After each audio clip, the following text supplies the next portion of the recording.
Hi everyone, today we'll be going over the specific changes of the new motor glider. Let's check it out. First, the new motor glider comes with pitch assistance. What this means is that during takeoff, once you reach a certain speed, it will automatically climb and achieve liftoff. Once airborne, tap to accelerate and slide the wheel back at the same time to travel along the ground. Next, let go of the throttle during flight, and the glider will maintain its altitude, while gradually reducing its speed to 60 km per hour, and engage autopilot. Sliding the wheel forward during flight will cause the glider to pitch up and ascend, and sliding the wheel back during flight gradually pitches the glider downward to approach the ground.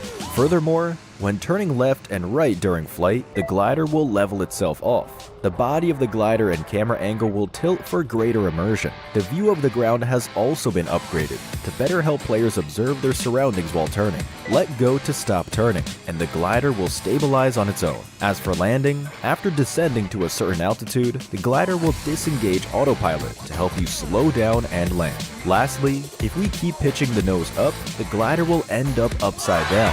Flying upside down will cause the glider to enter an automatic descent, making it much harder to control. It's a real test of skill. So, the new motor glider is now easier to control for better playability, with greatly improved user experience. We're sure you'll have a great time with the new motor glider. That's all for now. See you next time.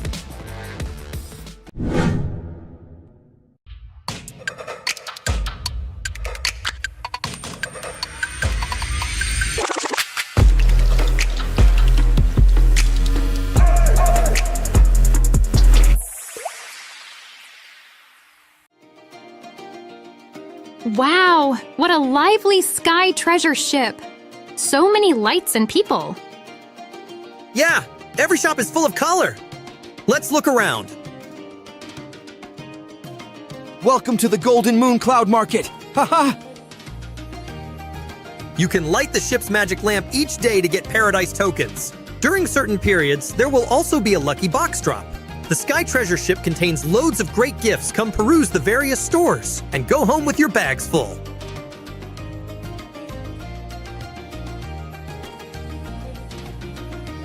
When completing various adventures in Sky High Spectacle, don't forget to head to the Treasure Emporium for the Golden Moon Paradise Crate, as well as tons of Paradise tokens that await you. Join a new round of popularity battle. Work together with your friends to unlock the 1001 Nights lobby theme, moonlight background, and other great Golden Moon gifts. Happy 6th anniversary! Here! Not only can you revisit your past year's game data, you can also play a 6th anniversary exclusive target shooting minigame. Head to World of Wonder to check it out. While playing, you can redeem the 6th anniversary theme song as well. The Palace Musician set for free. Awesome! Choose your exploration path onto the Sky High Spectacle Nimbus Islands. Collect your discoveries as you go. Spend more Paradise tokens to aid you in your treasure hunt. What's this? Wow! A secret shop! During the event, purchase items recommended by the genie at discounted prices. You'll also receive additional surprise gifts. Huge discounts up to 80% off. Come have a look.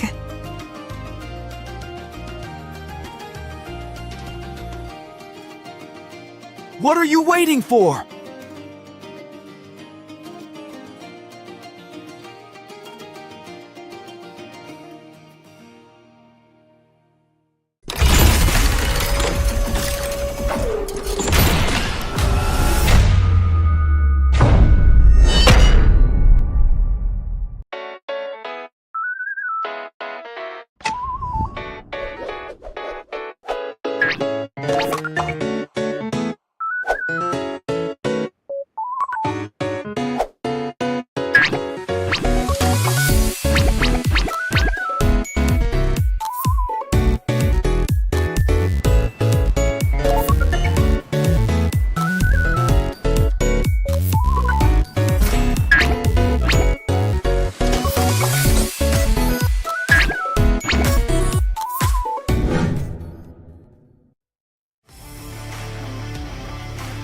Hi everyone! After the last video, I'm sure you already have a basic understanding of the game. Survival, competition, social interaction, and easy-to-pick-up controls, these are what sets PUBG Mobile apart. First, as a battle royale game, survival is of utmost importance. There are multiple maps to play on, and each map is unique. Players can come up with different survival strategies for each map. Besides the blue zone mechanics, this is a completely open battleground. It's free of restrictions. Use your imagination to eliminate enemies and become the last one standing. Combat is also one of the core traits of PUBG Mobile. We have all kinds of weapons available.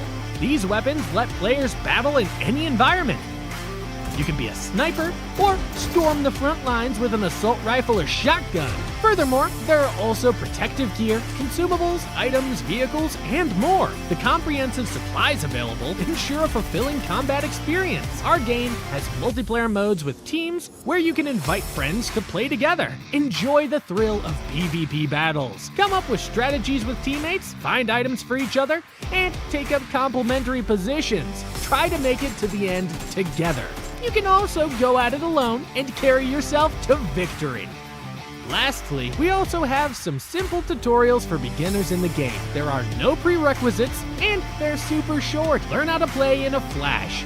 We're still planning to release more guides detailing all kinds of neat tips and tricks to help players quickly familiarize with the game. Becoming a skilled PUBG Mobile player is super simple. Boot up the game and play now.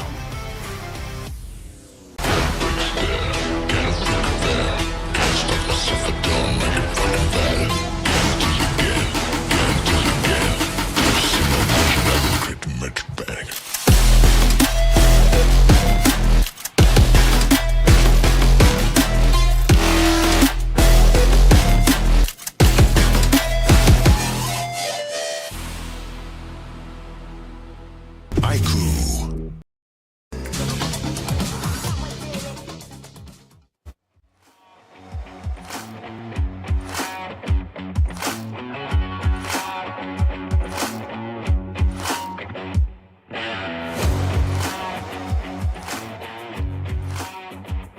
Make it to the top 8. What is your strategy to secure your spot? Okay, so apa strategi yang korang akan pakai untuk buatkan korang layak ke last top 8? Sebenarnya GEEK pun dah biasa dengan stage last chance. Kita orang dah terbiasa dengan dia punya pressure, and strategi kita orang hari ni adalah untuk ni lah, untuk tukar line up yang dia sebelum ni tak main. So hari ni line up baru lah. So kita orang akan cari angin yang sebetulnya lah. So basically for us, GEEK Fam already get used to last chance qualifier, and yeah, for today's strategy I think we already changed our lineup and we gonna see how it goes for us. Lineup. Okay, so you are ready and prepare yourself a lot, right? Okay, could you share with us why your team hasn't performed well in the last 2 days? Boleh ceritakan tak kenapa korang tak perform di 2 hari terakhir sebelum ni? Mungkin bagi saya player GEEK dah terlalu banyak fikir lah, sebab kita orang kekurangan tak have fun dalam game.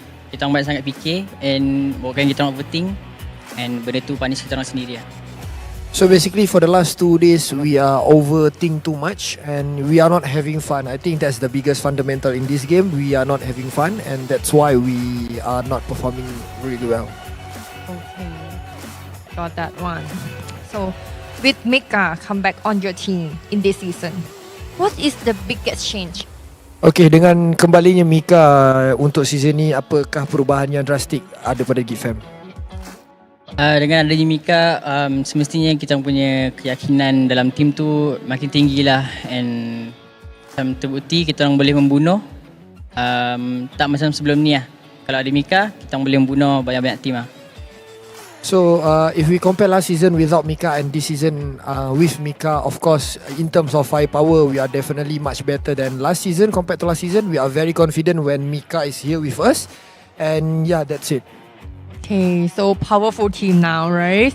Okay, could you share with us what your lineup today, because you changed the lineup already? Boleh ceritakan siapa line up hari ni, sebab korang ada tukar line up kan?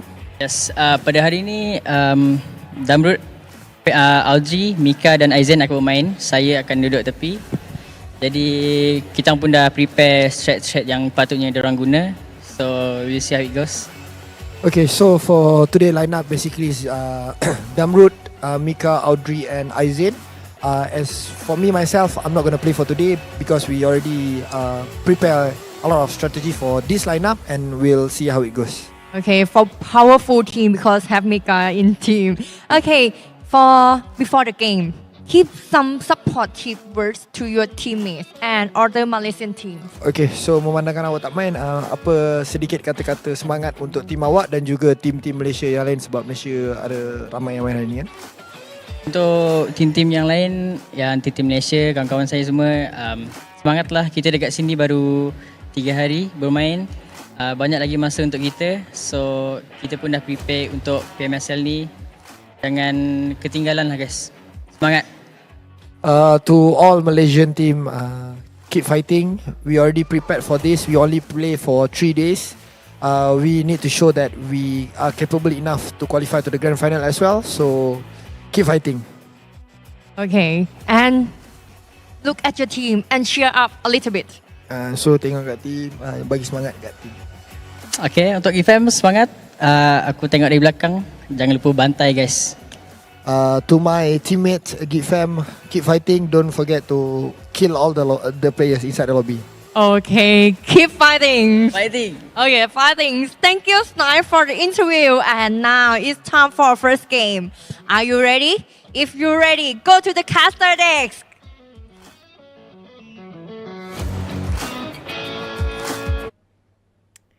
We are back for another day, which is going to be the last chance stage here on Saturday with me, Chuchu and Circla. What an interesting interview coming up from our host, Bo, and also Junks as translator. We have Snipes for Geek Fam. Speaking of which, I agree they might actually overthink it, Cloud. Well, what the Snipes did not overthink is to do that wink. That's the best part, and that's my takeaway from the whole interview session. So, great work, great work. I mean, Snipes has always been this player that has a very open personality, is very good at talking, and he seems to be improving in the PR department. I agree. They definitely have more information and insight that can be shared with us. And regarding their lineup, he mentioned he's not playing here today. And also, I'm kind of curious about Sonic says, so where he'll be deployed for the entire day if needed to. Well, so far from what he said, probably not, but who knows, that might change, right? Because they only have 5 games to play before we decide who is the top 8 that will join the first batch of top 8 in tomorrow's Super Sunday. Today is going to be a grind day for all these teams, especially Vampire Esports. Oh man, the bitterness of yesterday's story. Yesterday last minute push from the Xaviers. Just to recap you guys, the last game as well. They just take over Vampire in the very last minute at 86. 6 points of difference. Man, that was one of the best last games I've ever casted in the longest time. But anyway, here are our participating teams for the last chance qualifiers, including Vampire Esports, XERXIA, the Infinity, PEA, YOODO Alliance, NK Team, MORPH, 79, PIGMY, Team Secret, FaZe Clan, Roy, GEEK Fam, TODAK, Crit VIP, and YOODO O2. So, out of all these teams, all the Malaysian teams are here, and all the Thai teams are here as well. Yep, the only 2 teams that's remaining joining in for the rest of their comrade later on, which are going to be coming up from Vietnam, Team Secret and Roy. Half of the Vietnam team already up there, the top 8. Another 2, which are going to join in the rest of 6 teams of Indonesian team already up there. It's going to be PIGMY as well as Team MORPH. Now, speaking of these between the teams that we're comparing here right now, this is going to be an interesting comparison. XERXIA and MORPH, and surprisingly, I found them very similar when it comes to their performance this season. Well, when it comes to stats, not too far as well. Average elimination points favored to XERXIA, 4.1 versus 3.9, so that's not too far.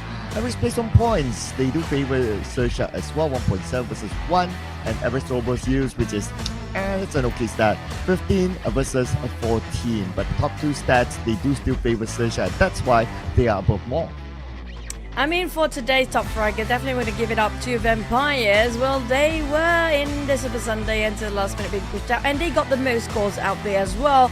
when it comes to eliminations, the placement points. So they will have themselves the stats of the top fragger. Even the gap between them and the rest of the team from first to second place of the day is going to be around 11 points of difference. XERXIA plays themselves second, MORPH at place at 3.9. Well, Sam9, they're squeezing in here from the Malaysian teams, 3.2 average of eliminations. If we compare the gap between Vampire Esports, XERXIA and MORPH, Sam9 has a pretty big gap as compared to the others. But then again, of course, this is just an average eliminations. It will be all about the 5 games that they will hustle today in terms of eliminations, in terms of placements for them to secure that slot in the top 8. But let's check out the best moments from yesterday featuring MORPH and XERXIA. Look at the taunt. Look at the taunt. Oh, I love the taunts coming out from the blade. But Zero has been performing quite brilliantly this season.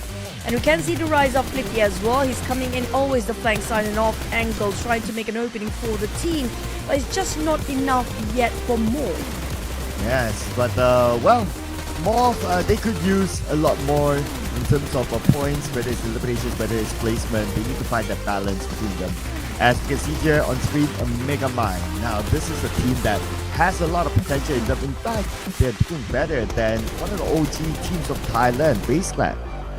I agree, and FaZe Clan, I mean, today will be probably the day that they will surprise us, but back to the side of XERXIA, they use a lot of vehicles recently when it comes to trying to break the silence and the tension between all the teams. But as per usual, even though it's last chance stage here, we're going to follow up the same map rotation based on a league grouping stage, which is going to be Sunhawk, Triple Wrangle, and wrapping the day with Double Mirama. And the timing is based out of +7 GMT.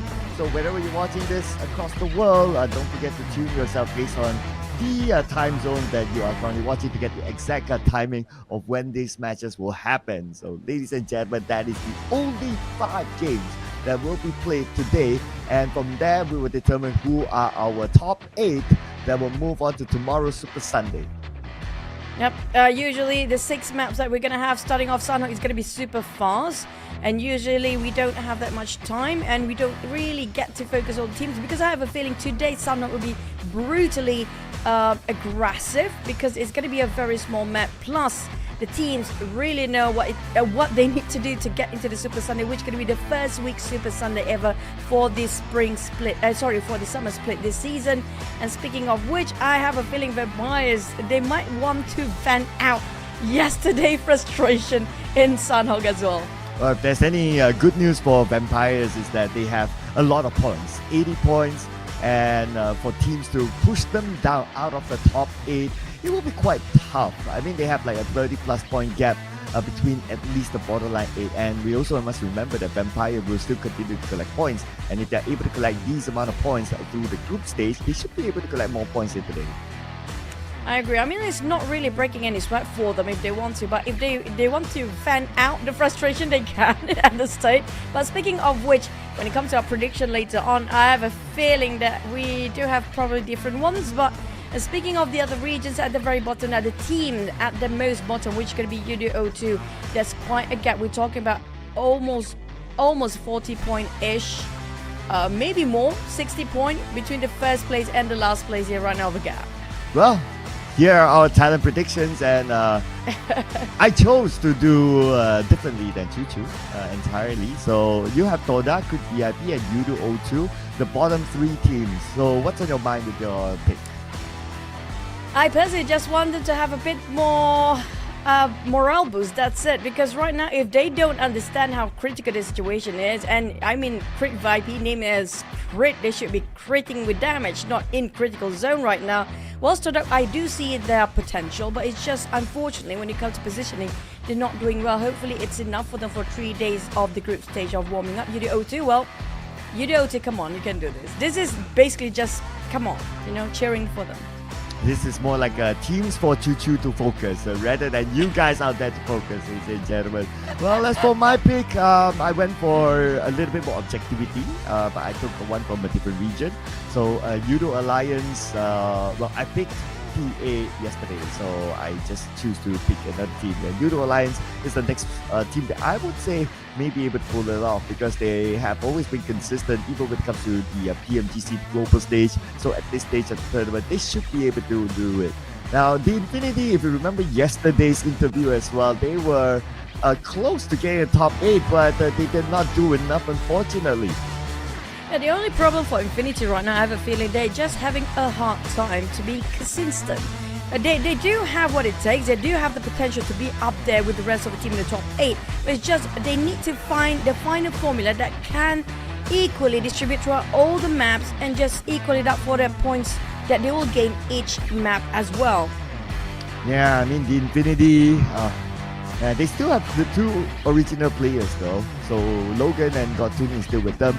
But we don't see the Infinity of back then, whereby at the same group stage, if it was given to the previous Infinity lineup, they would go all out insanely onto the other teams. But looks like we're heading on to Sun, ladies and gentlemen. Let's go.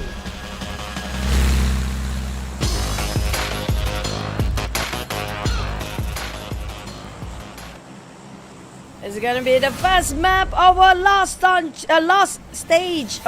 chance stage here on Saturday, and it's gonna be a good day even though it's raining and stormy quite outside there. Hopefully my electricity will stay alive as long as it needs to. But speaking of staying alive, the players, can they stay alive quite early on? Because we've seen a lot of aggressive play in the early start, usually in this very small map. Yes, and since it is a mixed up in terms of like groups and, well, basically the teams that play, they really need to look at where would be the clash points. So teams will need to prepare themselves if they still want to clash with those teams, especially when they analyze it between yesterday and today. And looking at the drops, looks like Kampong, we will see Roy as well as Good VIP dropping into it. That is the only clash point that I can see for now. On top of Painan, YOODO and Team Secret is quite near, but not too near, so I assume that's not going to be any clashes. Yes, I agree, that's going to be the only 2 teams that have to be early clash right now, unless, well, NKT will be interested into Paradise Resort towards PIGMY, but that's probably the next stage here. But on between VIP and Roy, bit tension between those 2, and the Circle Pop, we will get Painan again. It's been a while, we're getting those Painan Circle. Yeah, there's a chance here they might go to Painan. It's still split between the main peninsula and also the Ruins Island. But before we talk about, or before we might see a Painan Circle, gotta look at Kampong, Crit VIP. They are accustomed to early fights by now, just that their opponents are different this time. So Roy, one of the teams who obviously want to collect more points to be in the top 8. Right now, they're on the outside of it. Same goes for Crit VIP. Newbie and the rest of Crit VIP try to just loot themselves back up, and it's quite scarce here for 2 teams to just occupy Kampong and try to share the loot here. It's not the best case scenario, but for Germany, well, we've seen the best of Roy's as well, but Roy's, the only problem, they are pretty much like Infinity in that sense. They do have the firepower, they do have the tactical, but it's just sometimes they overextend their fight. They caught themselves in a trap where a lot of teams happen to be passing by, and those long fights didn't fare well for them. Yes, and looks like they will face a close quarters combat instead of a long fight this time. But it's still 50-50 between the 2 teams. Now the inner circle is held by Crit VIP. So with that, they have a slight advantage, but still, it is still stage 1. Nevertheless, we can see more activity for Crit VIP. They will try to close in onto Roy with Valak, the closest member towards Crit VIP. Well, on the side of Newbies, that was nice angled, and just what a curve coming up from Newbies to toss over to Valak to just clear the corners on the second floor. But the thing is, it didn't clip any of it, did not connect for the dots, and the grenade did not take any HP down from Valak. He will actually jump down to the balcony area and just probably will exit out if all 4 of them actually inside of this compound. Valak tried to defend for himself, while the rest of the teams, how do they respond to this for Roy?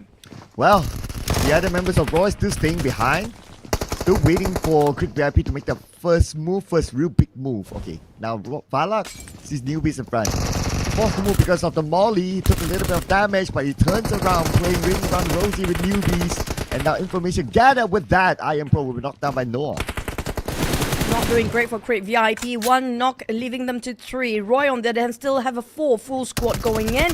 And they try to dish out one by one. A bit of a trade done by Bill. That's a nice trade here, making it an equal odds for between these two teams. 3v3 with Bill trying to find anybody else on the second floor. Found it out. Oh no, Bill spot another sharp eyes. Nice move out to the second floor to land that shot. Now goes into the other house. Bill spraying on the ground floor. Nobody is there.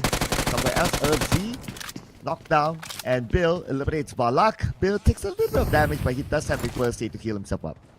He does so much work by himself for Bill. FaZe Clan versus the side of XERXIA, and now next they're still trying to go for more, but on the side of Raw they're not done yet. Bill, he did so much opening for Crit VIP. He knocks down on 3, finish of 1 elimination, and now that's leaving down to only Tusk. Now Tusk, he doesn't have enough, but can he survive as YOODO Align approaching on the high grounds?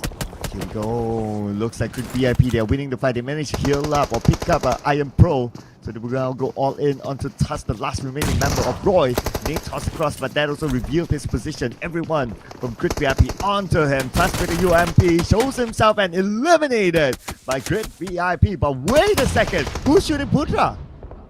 Oh, that's going to be YOODO Alliance, who is just arriving the very second that they almost done with the fight. But next, still going on of the tension between FaZe Clan. We thought they were fighting XERXIA before. It's going to be Team Secret. Mormon already prepared himself with their DBS. Never mind, it's YOODO 02. YOODO 02. They being charged in by FaZe Clan, or were they charging instead? But FaZe Clan, a bit of a trading dumb. At least YOODO 02 kid did not go empty-handed. They scored themselves 1 elimination. By taking up in Torres, so back onto Campo, where YOODO Alliance last resort of on to Crit VIP at the moment. Leon's arrived, he's taking out Iron Pro, and now Newbies on the other side, and you blink and you miss a moment, ladies and gentlemen. YOODO Alliance takes out Crit VIP. Crit VIP, they thought they're done, they thought they're winning, they thought it was a sure victory. They did against the side of Roy, but at the moment they just finished off. They didn't have any reset, no time to recuperate themselves. YOODO Alliance just happened to be passing by and just cleaning off as a cleaning crew towards this compound on Kampong. Now it's quite vacant.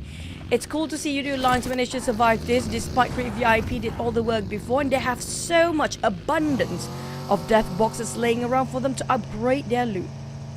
Yeah, so now everything's cool and chill. We got the first few fights done and dusted with, and this is where teams will focus on the rotation. Next fight could happen when teams create the rotation. Maybe you want to take over compounds, though it's still stage number 1, but because of how the circle is, it's split between 2 areas. Think of it as a 50-50 in terms of land that the players are able to play with, and that could also mean that we might see another early fight happening.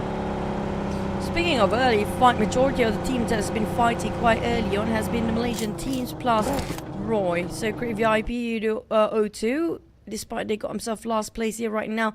Tough start. Now down to only 5 more maps to go for these 2 teams. Hopefully they can catch up in the very last minute. But on the side of PIGMY, one of the very few Indonesian teams that didn't make it to the Super Sunday. Right now they are quite in the OK zone. Nobody else trying to challenge them, but we do have the circle right on top of Painan. So this is gonna be them PIGMY leaving out bootcamp and just go straight, probably slowly, to Painan after this. Still a possibly Painan circle ending. That will be super duper interesting. Painan is definitely a hard place to play with the split between the 2 sides inside of it. Team Secret currently holds Painan, but one of the key areas around Painan area is the high ground, where currently PIGMY is at. From that area, they can also block off rotations from SEM9. They choose to go to the area bootcamp, so that's a good place for them if they want to try to farm eliminations out of SEM9. PIGMY, the moment they want to march into to a side of Painan, or maybe just around the L house, or just at the junction of the southern side of Paradise Resort. That's where they're being bombarded and being charged by FaZe Clan. This is what happened, really just a recap of Crit VIP versus Roy. Bill did so much work just now. You have to give credit to Bill for this one. Oh yeah, absolutely. I mean, his movement up to the second floor to spot the members of Roy, and okay, calm down people, calm down. And that was obviously the scene before YOODO Alliance arrived.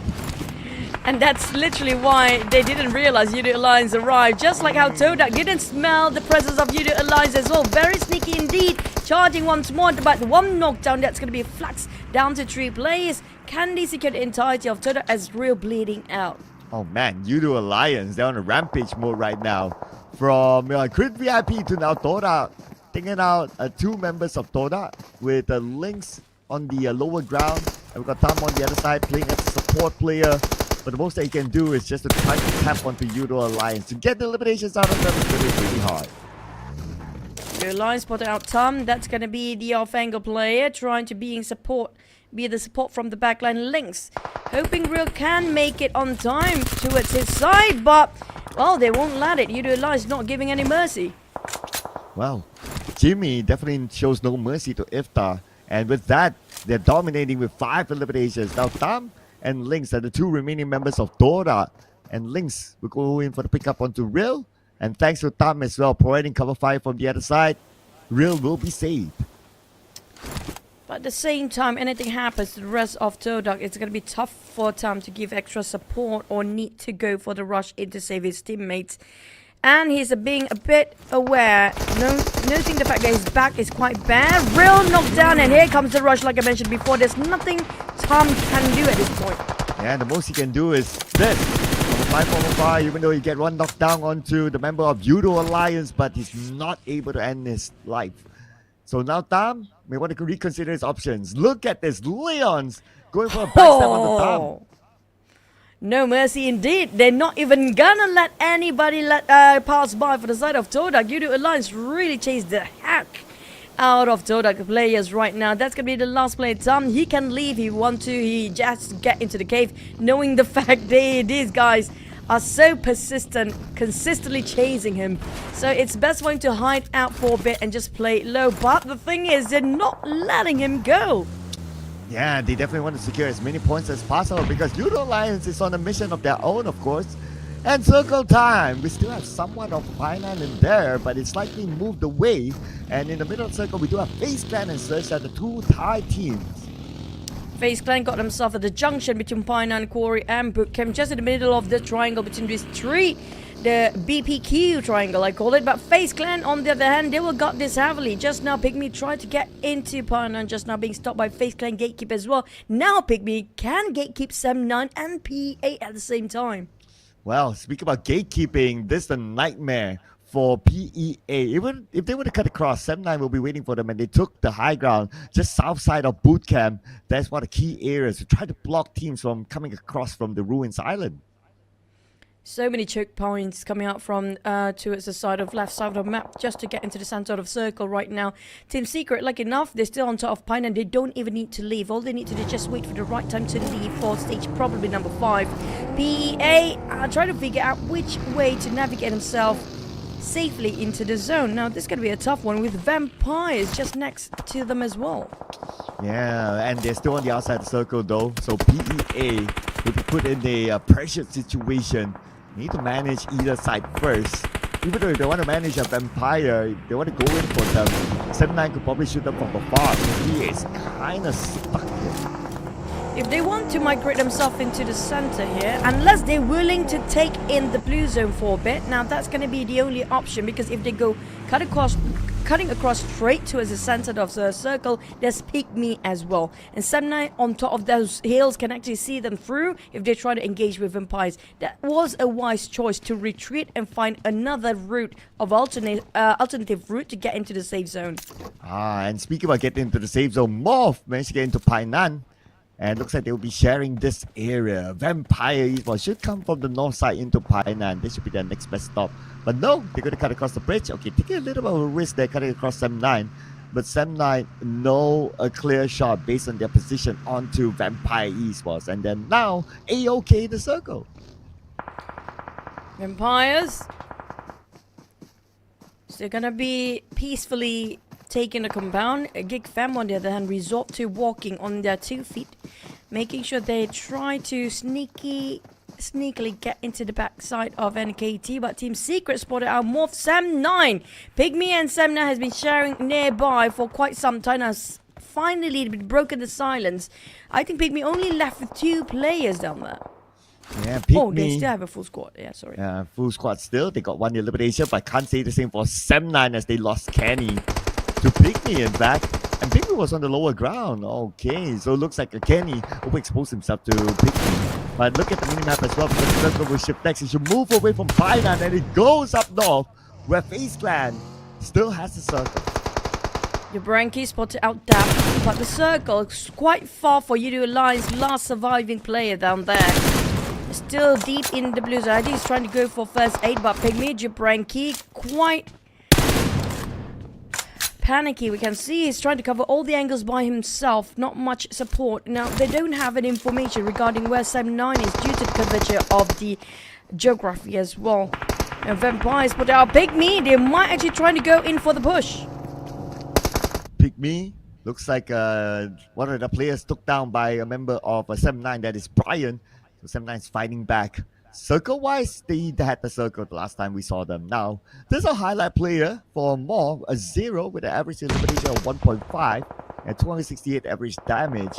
And 0 has been one of the highlight players like what you mentioned yesterday, and featuring him here today. Yep, but there's so many fights going on with GEEK fam taking on some players down as well. MORPH, they're trying to finish off Team Secret to cut across the other side.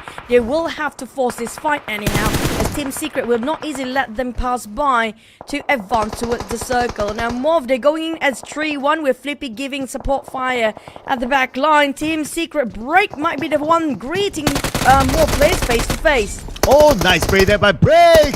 But immediately got knocked down by the follow-up for the other members of MORPH. And Break was broken down. At the same time, the zone is trying to take out members. GEEK fam, Aizen will fall to them. And Jimmy OP takes out Aizen. That will be another point for YOODO Alliance. 8 eliminations already. Thailand is not even in the circle. These teams are fighting so much. The moment they are done, the teams right on top of them will take the advantage of their situation and the turmoil right now. MORPH Hulk trying to find anybody coming up from bridge. I don't think he can see anybody from now. 0 on the other end trying to divert their attention. Well, GEEK fam being eliminated. We didn't even see the fight just now. Maybe you can see a replay, but Team Secret, they got themselves at the rim of a circle. They are safe for now, but quite in open space here.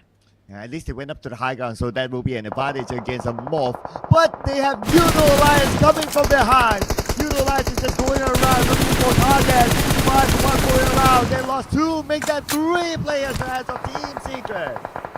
GK will try to save, but never mind. So was GK in the same spot. It's the other round that XERXIA or somebody else actually shooting them from afar, more possibly. And they will respond to 0 back. Trung is very upset with what just happened, with 2 teams being sandwiched in between.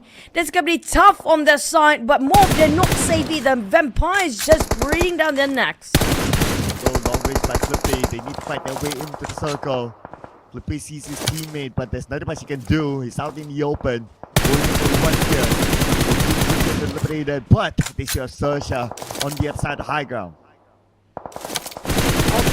Try to scope down back to RNJ. Might spot out NKT. FaZe Clan does leave them as well. Oh, that's not going to be the best case scenario. You have 2 players in one vehicle, and there's 2 vehicles moving about. MORPH on the then has to hike up, but Sam9, that might be the last player or not. Maybe that's the last one. I don't know. There's one more player. That's going to be Brian left. Well, XERXIA on domination right now. Oh, look at this. Turning K from the Infinity, creeping up to that high ground. But speaking about high ground, MORPH, they need to hike up, but they've been shot at from behind. And guess who's that? It is Vampire for Newsy. Newsy. What the hell? That's a free fire! That's a free aim for the side of Newsy. Now all he needs to do is wait, because they don't really need to leave. But the other team, Vampire, still not really. Still his own teammate. And they just finished off and cleared it off in an instant. Now the time for 0 to leave. This is going to be rough for MORPH. They are cornered anyhow. Yeah, I mean, MORPH, if they go up further, there are other teams waiting for them. If they try to cut across, they also risk being shut down by Vampire Esports. You can see that Newsy is pinning 0 down.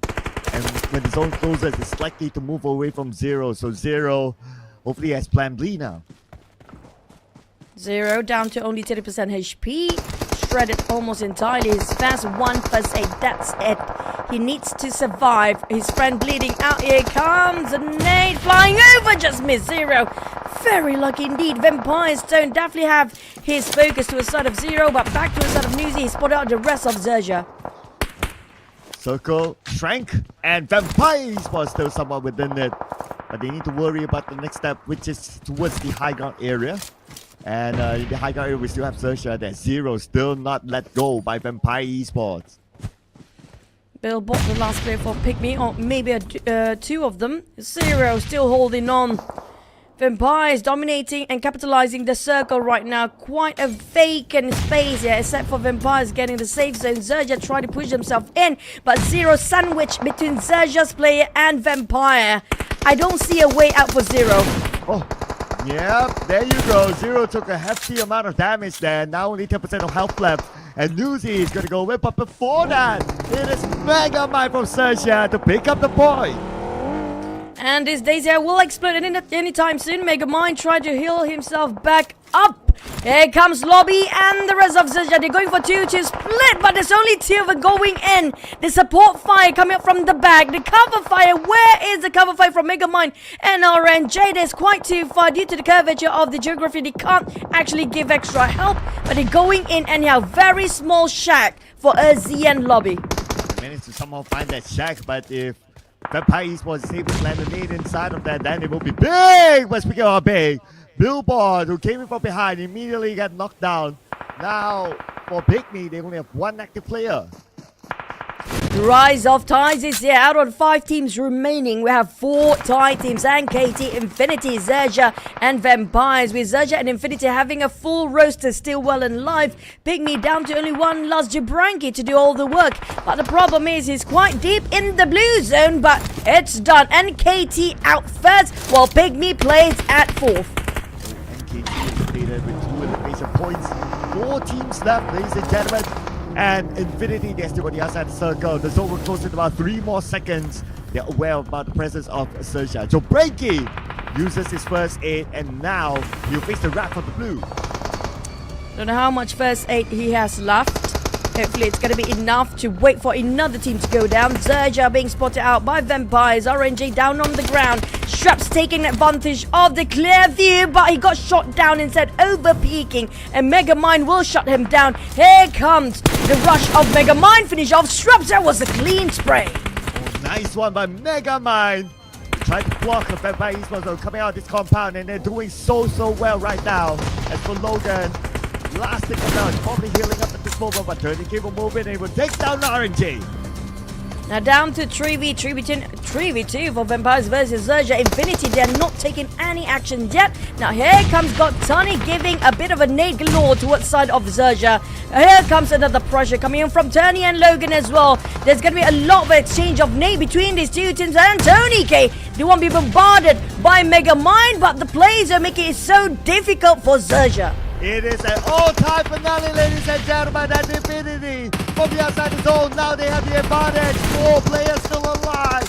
Vampire Esports eliminated. Now everyone onto RC, the last remaining member of Sunshine. RC will be taken up by Tony, and the Infinity scores the first ticket winner in the last chance for fire. And you got yourself a jackpot for today, Cloud. Infinity scored the first Sunhawk map for their chicken dinner. Definitely celebrating, knowing the fact they have a very good start to set the tone for the entire day. And not just that, today is going to be the rise of the Titans. And it is all about getting into the top 8 with the points collected by the Infinity and this chicken dinner. They should be A-OK in the top 8 as of now. Doing well so far. The Infinity. Now we just need to tabulate the exact scores that they get, how many eliminations that the Infinity collect in that round, as we will check out some of the stats here from all our players. Tony K, it's not Tony K, close enough. Tony K is probably the brother from a different mom and dad. But it's going to be 7 throws being used, 3 eliminations across the board for average of 2s for the others. So they do score themselves 9 eliminations, almost close enough to get those double digits. Yes, 9 eliminations, so that's 19 points collected by the Infinity. Now the most damage dealt is by Logan, one of the OG players, one of the original members of the Infinity, 335, followed by another OG player of the Infinity, Gartuni, with 307. So, well, who says all is not gold? These two guys are still putting in the damage. They did pretty well, and they are still consistently getting themselves the numbers up, with Logan taking the MVP this time to elimination, 200 damage received. He's tanking almost as much as the damage being dished out. So I assume when it comes to the contribution of the team, almost 20%, so we can evenly dividing all the percentage of the team contribution throughout all the roster of Infinity. Yes, and Logan, again, one of the OG players of the Infinity, now showing up as the MVP this round. And great work by the Infinity though. They had a tough circle, they were on the outside, but I guess one of the things that really helped them is the fight between XERXIA and also Vampire Esports that distracted each other, allowed the Infinity to come into the circle and did what they did towards the end. True, and also the play zone was pretty crucial for XERXIA, despite they got himself naded to a side of Vampires. The only one that actually stopped him is going to be Vampires. Well, nobody actually gave enough attention towards Infinity, but this is going to be the top 4 teams in the last map of Sunhawk, which is going to be a bit of a recap between Infinity, XERXIA, Vampires, and YOODO Alliance. Yeah, YOODO Alliance, they were on a rampage mode this round. They were going around looking for targets to be taken out. And they started off in Campo by taking out Quick VIP, and then they went to where TODAK is at, they took out TODAK, and then as they circled around, well, towards that mid stage, they got eliminated. But anyway, now we're looking at the best moments from this round. Chicken dinner in Infinity.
Looking at the recap just now, Infinity got themselves a clear path from northern side where there's nobody else there except for them, with 19 points of total. That's going to be 9 eliminations and the 10 points coming from the chicken dinner.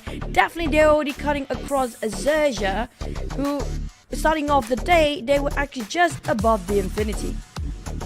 Yeah, so the Infinity joined by XERXIA, Vampire Esports and YOODO Alliance, the double-digit club, and the 3 Thai teams up there. Even for the other Thai teams, NKT and FaZe Clan, they're on page 1 as well. So Thai teams in game number 1 doing pretty nice here, with NKT and FaZe Clan getting 5 points each. As for Quick VIP, though they got eliminated early thanks to YOODO Alliance, but because they secured 4 points out of Floyd, they're also in page 1 at number 8. Now on the second page, we do have a couple of teams that ended up with no points at all. That's going to be TODAK and Roy. They were fighting Crate VIP before, which was Roy, and then TODAK just being bombarded by YOODO Alliance as well. YOODO Alliance, I have to agree, they have been very aggressive this round. These are the victims of YOODO Alliance down there. Yeah, TODAK and Roy, my goodness. Oh well, early elimination, but 4 more rounds to go for them. They need to really grind out the numbers. But speaking about the numbers, Vampire Esports 10 points to reach the 100 point mark. XERXIA 84, the Infinity 83, so the 3 Thai teams stacked up there. But because YOODO Alliance, they went on the hunting spree, they boosted themselves up to number 4. And I take back my statement just now. It feels Infinity overtaken XERXIA, but not really. The 1 point difference with one chicken in on Infinity is still not enough to just cut across. But what's important today is not getting who's number 1. It's all about their top 8. So far, MORPH is still holding at 62 points, but Sam9 is quite close to a side of MORPH just now. Yeah, 60 points, only 2 points away from MORPH. Even FaZe Clan, even Team Secret, like within the 10th point range of try to cut across into the top 8. But of course, we need to remember that the teams on page number 1 will still be collecting points. However, for both Roy and Crate VIP, who did not collect any points at all, the gap between them, and at least as of now, is 27 points for Roy. So 27 points, 4 games. Okay, we'll still put our fingers crossed. YOODO too, 28 points, the furthest away from the rest of the others. They need so much work with very little maps remaining here. But when it comes to the smoke specialists, we have to give it to Infinity. They use the most, 12. Out of all the other teams, the only team that used a double-digit smoke here, well, XERXIA just used 8 out of them. Yeah, so based on these smokes, what we can tell is that number 1, these teams, they lasted longer. Of course, the Infinity got the chicken dinner, but other than that, it's also the activity. And considering that this is Sanhok, normally in Sanhok you don't see that many smokes just because of how small the map is. You probably have lesser space to loot, and they are still able to come out with these amount of smokes, especially for the Infinity. It just shows that they, number 1, lasted the longest, and number 2, they had more opportunity to use those smokes to try to get into the circle. And also, they're not being charged by the teams that is rampaging for eliminations as well, because they picked the right spot. Now, between these two teams, that's next to each other. For the second and third place, Infinity got Tani and Megamind as the elimination of the leader for their lineup. But when it comes to the top 4 rate, it's more towards Infinity, and we do know Infinity scored chicken during the group stage. So they, when it comes to position, they definitely played it better than XERXIA. Yep, and the highlight players for the 2 teams got Tuni as well as Megamind, with Megamind having a little bit more in terms of average eliminations. But ladies and gentlemen, that is a wrap for match number 1, with the Infinity taking home game 1, and the Thai flag goes up. The home ground team goes up. Now, match number 2, Erangel, will be coming up next. Yeah, it was a speedy run just now from the smallest map there is. And when it comes to the grouping stage, right, like during the group stage, we did mention about Group B is actually the strongest group of all of the other groups, and very deadly one. And all the top 8 already marched towards the Super Sunday. Half of the top 8 is actually coming up from Group B as well. Now, I do want to see the reshuffle next week, what will happen then. But for now, we're going to focus on who will get the top 8 advancing, because we do know when it comes to the top 8 here today, just 2 points different between, I think it was Sam9 and PIGMY. Or Yeah, more. just 2 Sorry, points. Sam9. Yeah. Just 2 points for Sam9 to break the top 8. But again, we always have to remember that every team will collect points as well. So it's not only about the 2 points, they definitely have to find more than that. Now, coming to Erangel, for the most part, Sam9, they should be okay as a start. Except what there were few encounters that they lost 1 player when they dropped around the area of Mansion. But other than that, they definitely, I would say, last a little bit longer inside of Erangel, as long as if they can fix the fact that in some of the rounds in the previous Erangels, they lost 1 player early, they should be able to. They would give themselves a better chance of collecting more points. I mean, also when it comes to YOODO Alliance performance just now, definitely a wake-up call for all the other Malaysian teams, including Sam9, because they just have to realize that you have to go for eliminations at this point. you're trying to play safe. Like Infinity is still doing okay with playing safe at first because they are quite in a comfortable zone up there. But for the rest of the team that actually very bottom, they need to be aggressive, not being the prey or the victims anymore. They have to be the predator in the game. They have to hunt for people down, because right now, if they play quiet and play it safe, they will go nowhere. Yeah, I mean, it's really down to the comfort of these teams, right? If they want to play it aggressively but they got eliminated early, then it's going to be a tough one for them. So let's see what they will come up with. Of course, it's a different map. It's going to be a lot bigger, meaning that they will have more space to take fights, less worry about third parties, especially when it comes to stage 1 and stage 2. But of course, that depends on the circle as well. If we get like a mid-to-base circle, they won't have time to take those fights. Instead, they got to focus on rotating into the circle. True, but when it comes to the circle, well, Erangel has been quite erratic circle these days, so it's pretty hard for them to predict what's going to happen next. And hopefully the flight path will be kind, at least one of those two, which is going to be either the circle be kind or the flight path being kind. But coming up from MORPH, very happy start for the day, very positive mental attitude here. As long as they are within the top 8, they should be pretty happy about that. It's just about maintaining the pace right now. Can't say the same for Quick VIP though. This team, they really need to bring in a lot of points now, because we only have 4 more games to go and they're still playing with the same lineup. We don't see Chewy yet. We don't see Chillrex, who's a registered player as well. So they're going to stick with their guns and trust the process. Speaking of trusting the process, trusting too much without doing anything is not going anywhere. So they need to go for the rush. They need to force a fight. They need to initiate the battle first, which not happening so much when it comes to the Malaysian teams. But coming up from PEA, they also have their new strategy, which is going to be being a ninja and also trying to take advantage as a third party. Third party is always the best strategy here.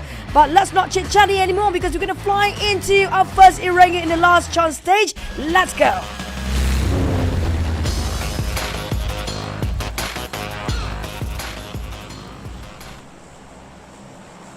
Here we go! The first Erangel for today. And as like what you said, points are important. And if you were to take some of the teams like what you mentioned, for them to really go on for the hunt, number one, they must win their early fight, if any. And to be fair to Quick VIP, they won their early fight. It was just that they were not given the time to recover themselves because of the presence of the YOODO that came immediately. But now that we are in a bigger map, if they were to win their early fight, if there's any, they should have the space to heal up, to recuperate themselves and focus on to the next objective. The objectives, which gonna be the bigger question for the IGL? Do they go for placement? Do they go for safe route and just trying to get those placement points first? Then by the end of the day, they're gonna go for elimination. For me personally, I do prefer you just go for the elimination first. Then later, maybe you can consider about getting those positions safely. Because right now, if they try to go for positioning first, it's going to be tough and quite a pressure for them to just focus on eliminations in Miramar later.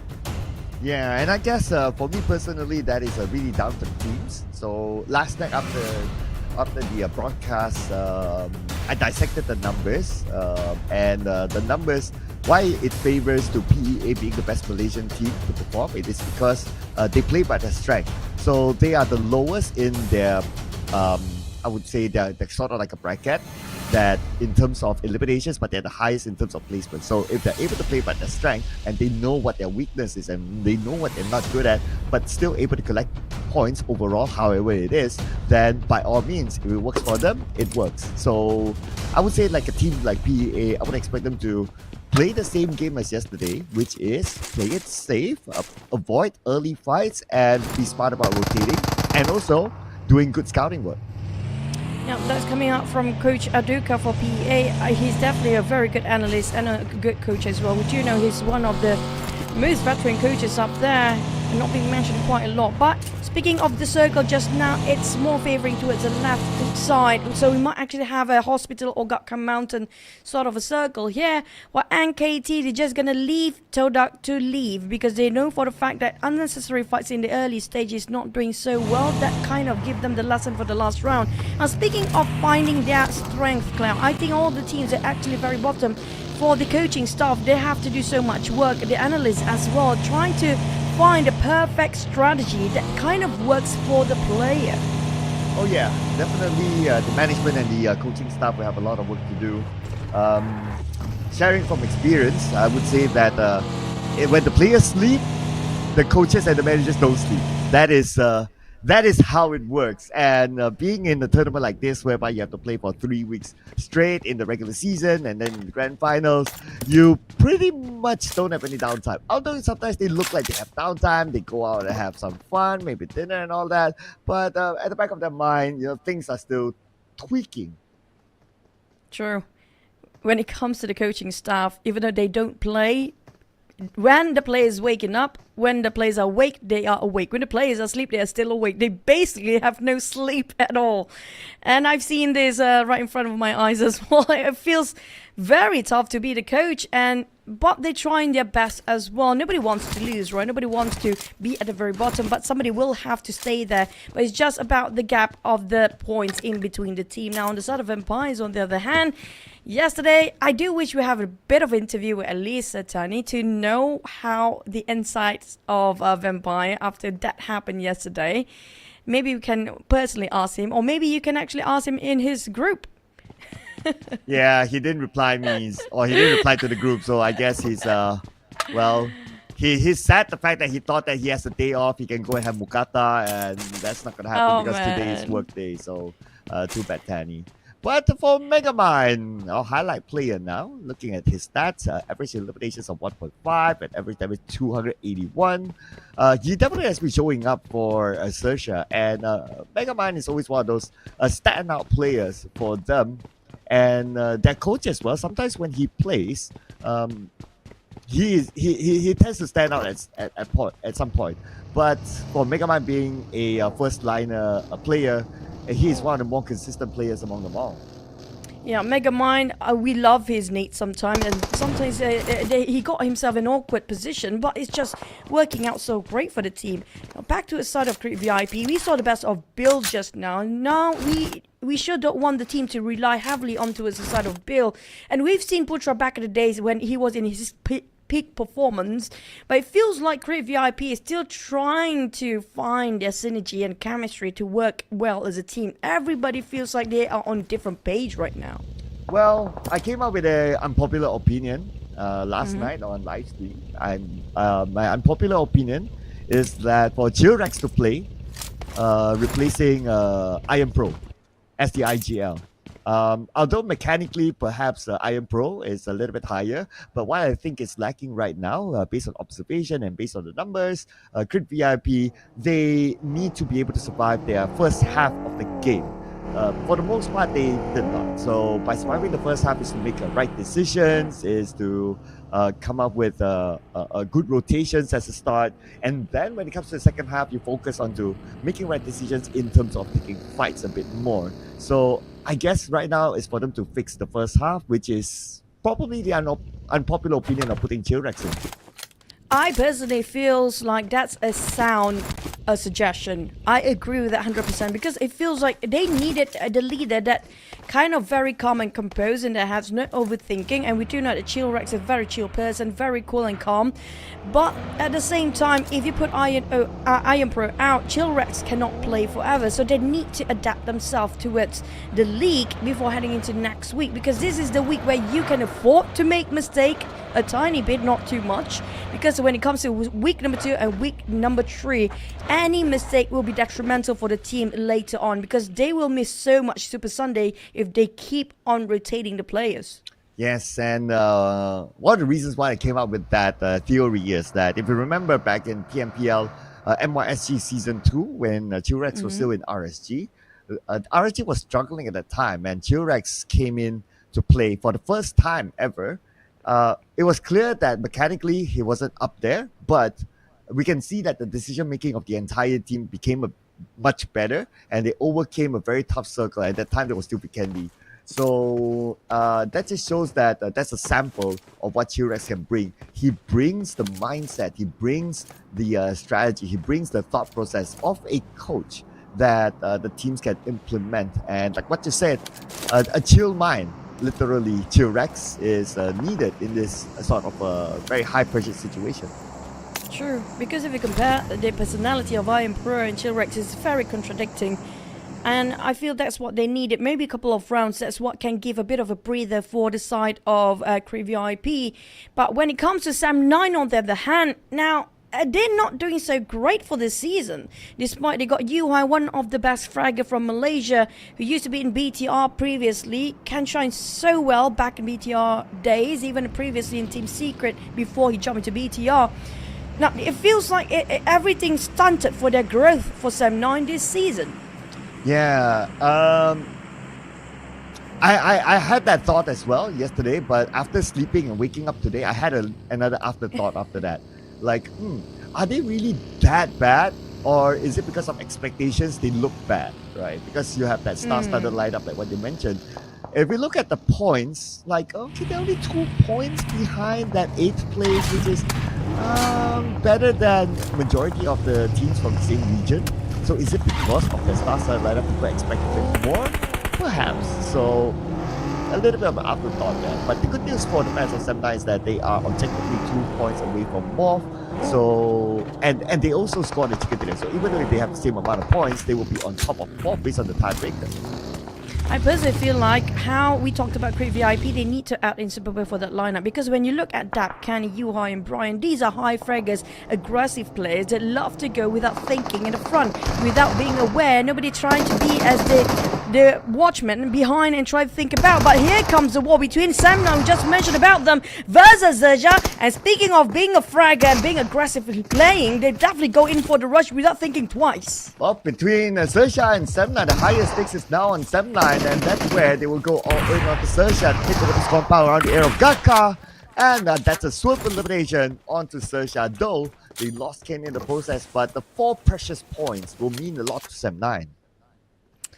Sam9, when you put these players in this lineup, Brian, Kenny, Dap and also Yuhai, these are the players that love the frag, aggressive play, just go for the kills and eliminations, so they cannot even overthink themselves, not even a second. This kind of lineup, you do know they are star-studded players with high frag volume, so all they need to do is just go and run and gun. It seems like working well. Hopefully they can keep it consistent without being caught in a trap. Now, speaking of trap, is PIGMY going into 3-way war if they're trying to provoke to a side of FaZe Clan, because Roy is pretty much near to them. Oh, here we go. Speaking about near, TODAK and MORPH just next to each other. Ifta and Linux doing the scouting work, gathering information, knowing where the members of MORPH is at. And we can see that Linux, he landed his vehicle. So now at least MORPH, they have the information that MORPH is in the compound. So it's not a good clear shot between the two of them. So that is okay. If they really want to stay here, they could still. Lynx, newly added into this lineup, and he's definitely holds so much value based on how he performed yesterday. But for the side of TODAK, they try to divide and conquer here. Hazel and Zero know exactly what they're thinking and doing, so they are prepared to defend their fortress as much as they need to, dividing into 2-2 formation. But they might actually just part ways, because they know for a fact this is not the best place they can actually be at if there's another team passing by. So it's best try to scout out their perimeters first and think about their next step. Wow, looks like circle time. We didn't get the chance to really talk about the circle. We're talking more about the teams, but the circle is on the left side of the map. Almost similar to one of the circles that we saw the day before, but it's slightly towards the landed area. So a little bit more space for the teams to play, but if it's in this swampy area, this is one of the hardest place to play around. And you can see that Quit VIP is not having a good time in this area with FaZe Clan. Well, it's Mela shooting. Of course, he barely missed this guy, but sometimes Mela, if you actually ambush him, he will take him by surprise. But on the side of FaZe Clan, they know for a fact there's 2 knockdown. Here comes Ventoras and Noise. They're trying to go for the push. Managed to get at the back line. Putra also knocked as well. Ventoras try to finish off the job with Bill. With Quick VIP players are very low right now. Mormon coming in with the DBS. Playing around the window, ring around the rosy, trying to clear the corners. Mormon couldn't spot out the one that actually inside. No Mormon DBS games, they're putting pressure on the Quit VIP while Mela comes in from the other side. Quit VIP lost players, and including Newbie, the last man standing. And Quit VIP, same goes with the previous round. Went out early, but this time without any points. They need Chillrex. Seriously, they need the wise and calm Chillrex to come in. things are not doing great for Create VIP. It was quite a mess there when they're being picked off one by one. But 79, they heard those gunfires. Quite curious regarding what's happening on the other side of the hill. So they will try to take a pick. Well, YOODO, this is going to be another team that we have so many questions about, Cloud. Yeah, T-Rex Choo needs you, so you know what to do. Wow. Yeah.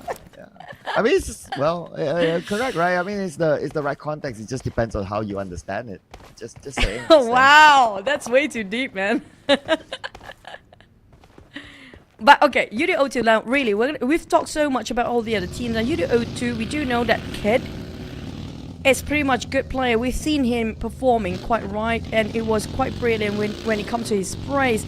But we do have the veteran players like Jumper and Fredo, but it just doesn't seem right yet.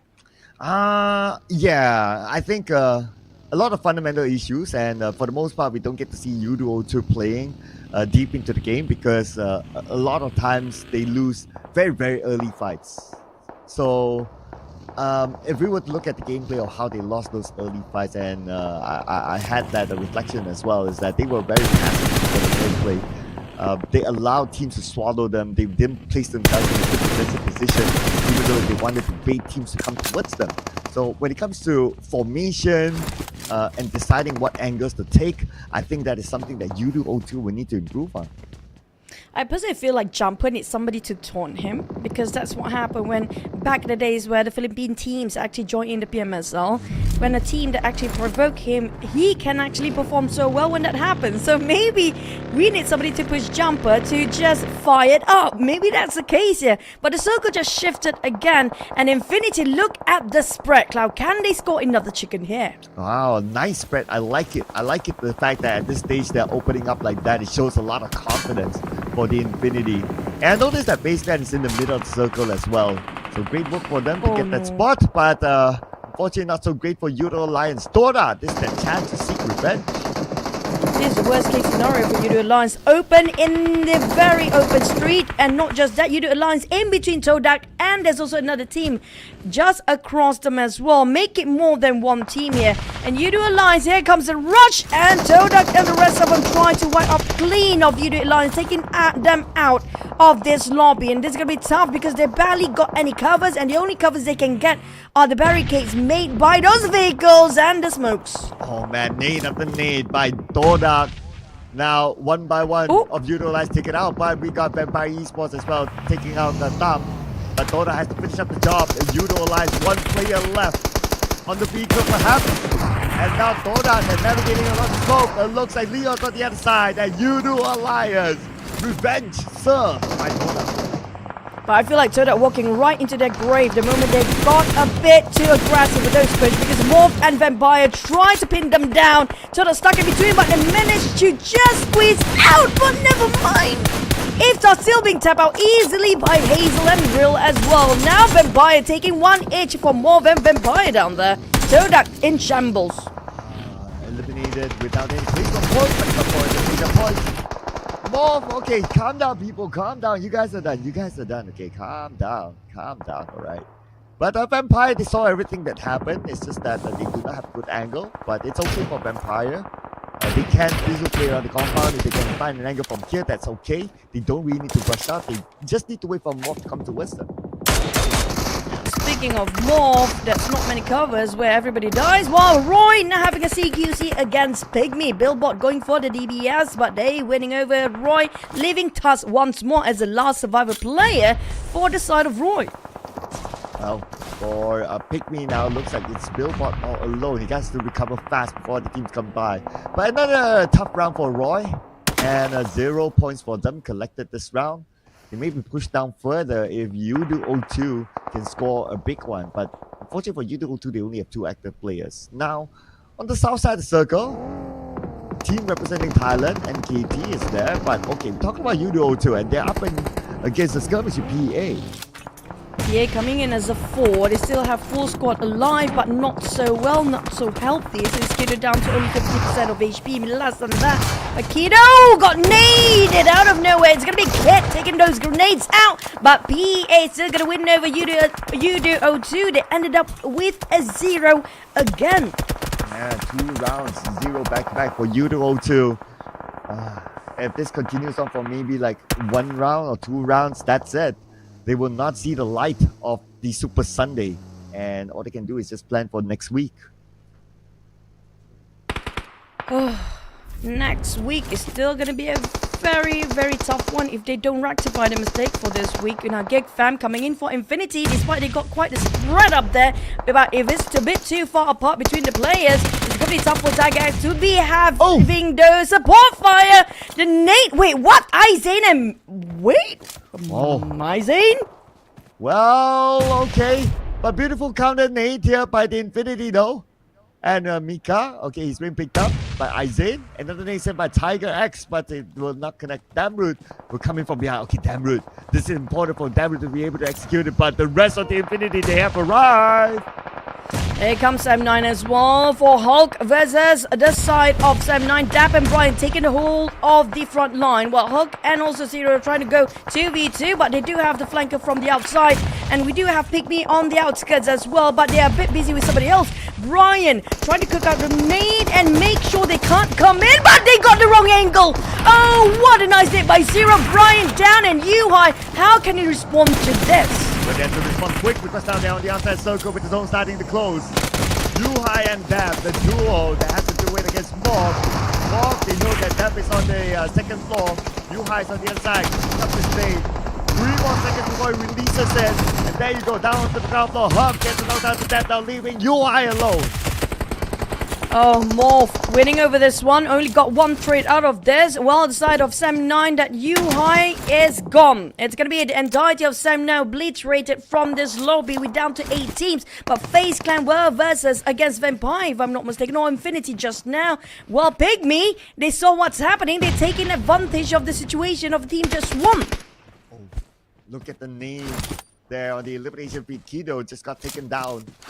For Vampire, they are putting a lot more pressure onto FaZe Clan. They want to collect those points out of the hands of FaZe Clan as well. But Mr. Joe is down by FaZe. PEA fighting back with teams around them. PIGMY to Frankie, look at this. What a feast for the side of PIGMY. Easily taking this with a third party situation where they stand. And it's going to be a sort of a festival Thanksgiving day for the side of PIGMY if they keep that one going. They still got themselves the center. Well, NKT, they have to fight so many teams in between, including the teams that right across them, which is going to be PEA. Looks like Mr. Joe is down and taken out by Tony K from the Infinity. Triple F takes out Tony K instead, so it looks like a counter fire there. As for PEA, they'll be happy with the silence that they're currently having. Gives them time to recover themselves before the next stage of the circle that will show itself in about 30 more seconds. Play spotted out, Team Secret. But he's taking a bit of a risk down there if he's exploiting his own position by opening fire. Team Secret, lucky enough, they did not actually focus on him because they are quite busy against NKT. But the nades keep flying over this side. Trunk tried to spot if there's anybody in the small shack. Might actually spot out Infinity if they climb down those hills. Oh, nade tossed across by PA onto NKT, but none of them connected. Overthrown, unfortunately. NKT allowed the space to reset, and we can see that the god is still there though, but he is healing up and he should be fine for now. Traxi, PA, they're tossing too many utilities but not clipping towards any team. Now that's going to be a waste of resources multiple times. Hopefully they have enough when another team coming in for the ambush, but Team Secret is start to move. They're migrating themselves next to NKT. They have to force the fight, but the problem is PA and NKT both are holding this angle of the circle. Oh, here we go, nade by Soas on the other side, because right now Team Secret, we need to fight their way through, and it's against NKT, who's playing by the edge of the circle. Stage 6 moving to stage 7. The space is not much. GK, lucky enough that Molly did not let inside die. But still the man on fire. Trang on there then, giving the pressure a bit of spray towards the side of the team right across him. PA, Blaze and Traxi will want to move. GK will need a bit of a healing up with that small shack to take himself some cover. Then KT on the other hand, there's not many players left, down to only 3 with Tiso very low HP down there. I'm surprised they did not spot him out. Well, thanks to the smoke that is, but he's very low on health right now. The moment he shows himself, he could be easily sprayed down. And Team Secret still have not broken through the great wall that is NKT. Nate sent across, and big damage clip on the T-Sport, but he's still A-okay. Still holding on, but Vampires rushing into the side of MORPH. This is trouble for Flippy and Zero. They're holding the angles, but Zero couldn't hold the last angle. The corner's being cleared up. Vampires eliminated MORPH, but at least MORPH will get themselves some placement points plus those 2 elimination points. But the Vampires, they are sucking the blood out of all the others out there. Well, welcome to the 100-point mark. To Vampire Esports, ladies and gentlemen, easy peasy lemon squeezy for them since they have a very big head start with 80 points. Now, look at the elimination feed. We knew that Team Secret, they need to cut across that. Zoas is currently down on his knees. They fight back with Johnson, knocking out Triple F. But they still don't know that one member of NKT is there, and Break will be punished for it. Teso is doing so much work by himself despite not being spotted out by all the other players just now by Team Secret. PA on the other hand, they try to abuse the smoke as much as they can, spot out Infinity players across the other side of the road, but PA Truxy is down. Now the GOP, how to deal with the entirety of PA with that kind of pressure. Here comes a nade, and that's a done good job. That's a home run there, ladies and gentlemen. One nade to take out NKT. Kiddo knocked down by PIGMY, and now looks like for PEA, we need to move. This is a big challenge for them as we go into the inner side circle. We got PIGMY here with FaZe Clan. But PIGMY also focusing on PA. They're focusing on the wrong team, was slowly being chipped off by the side of FaZe Clan from behind. Now PIGMY, it's going to be tough for them. 2 teams to focus at a time with only 2 players left. Tan also Jabranki. How to deal with it with Jabranki taking a bit of a sniper tower. But the problem is he doesn't have any cover support anymore. And there's nobody else for him to cover support at this point. PA, they still have a couple of players still left. But FaZe Clan, Mormon, can he do some miracle run here? Oh, he's still in the circle, so anything can happen there. But for Vampire Esports, they have the circle entirely for themselves. And again, Vampire Esports, how many points will they continue to collect with this sort of advantageous situation for PEA? It is go time for them, 15 more seconds to go. Musics, he does not have a vehicle, at least from what we can see on screen around them. As for the Infinity, they do have a buggy, so they can make that rotation as what they're doing right now to get in. PA, they tried to break a double digit for the elimination, spotted out TODAK, but whiffed it so much with those sprays. Measy, Valid, Afford, Bull and Brazen might actually try to go for more 9 eliminations in the back for the side of PA, but they have to focus on 2 teams at the same time. PIGMY, Jabranki just jumped down, managed to save his teammate Tan, but at the same time, will Mormon take advantage of this situation? Oh, here we go, Music's in trouble. That was a close one there. He has to revive his teammate, but time is on his side though. The zone is closing. As we can see here, Vampire Esports still holding onto the ground very, very strongly. TODAK and Nuzi in action as well, collecting points for Vampire Esports. Now 12 elimination points for the Vampires. At least PA, they're still consistently getting themselves at top 5 for today. Position-wise, they've been brilliant well, but PIGMY! Oh, that 1 HP left. He managed to heal back up. But well, the rest of the Thai team is in the domination and the waking up call for all the Thais out there. VP, Infinity, FaZe Clan still up for the run in this round of Chicken's Dinner. Well, the Infinity managed to find a way into the circle at least. Out of pressure by Vampire Esports. But unfortunately for Jabranki, he's taken off on his own. And they will end their campaign. The number 4 with 4 elimination points. Now, it's time for Mormon to try to survive this blue. Oh man, Mormon, good luck. They definitely know exactly where he's at. Here's done. TODAK shut him down, and that's going to be 2 more teams to go with Infinity a bit decapitated by the other team just now, and the blue zone. This is a sure win, almost 100% Chicken Dinner for the side of Vampires. And again, this is an all-time finale here with Logan pinned down. Logan nowhere to go, nowhere to hide, and the Vampires who claimed that Chicken Dinner. This is the Vampires that you mentioned will not want to back down, will want to go all out, will want to release everything on this. A double-digit elimination, cracking the 100-point mark up there. They're definitely joining in for the Super Sunday, and now they're just playing it for the for the preparation of this Super Sunday. We do know for 100% they are definitely in the top 8 by now, but it's a good warming up for them to do, and they can do some experimental stage here for tomorrow's Super Sunday. And to them, this is like a scrim at this point for Vampire Esports. Not too worried about anything much, so they can play this nice and chill. And by playing nice and chill, let's see how many points did they collect. Okay, I'm doing the math right now. 16 points collected by Vampires. This equals the second place record for BTR. If not because of RRQ, they went all in to collect more than 20 points yesterday. But this is a high number here for Vampire Esports.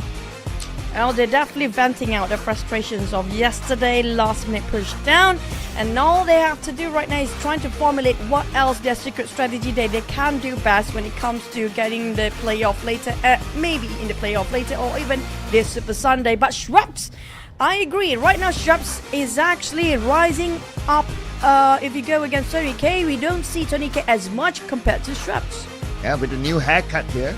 5 eliminations, 852 damage, 185 damage received with 27% team contribution and a maximum survival time of 25 minutes 33 seconds since all of them survived to the end. 15% headshot, 52% body shot, and 33% a lick shot. So Schweppes contributed 5 eliminations, which is the most among the other 3 players of Empire Esports. Quite a hefty damage by one singular player, but also there's going to be the top 4 teams in the last Erangel map we just witnessed for map number 2 out of the 6 today. Well, we do have a majority of the Thai teams rising up here when it comes to the last stage qualifier towards the Super Sunday. VPE Infinity, very consistent here today, Cloud.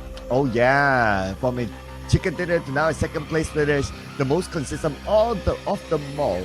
And for PEA, they're up here as well, also showing a level of consistency.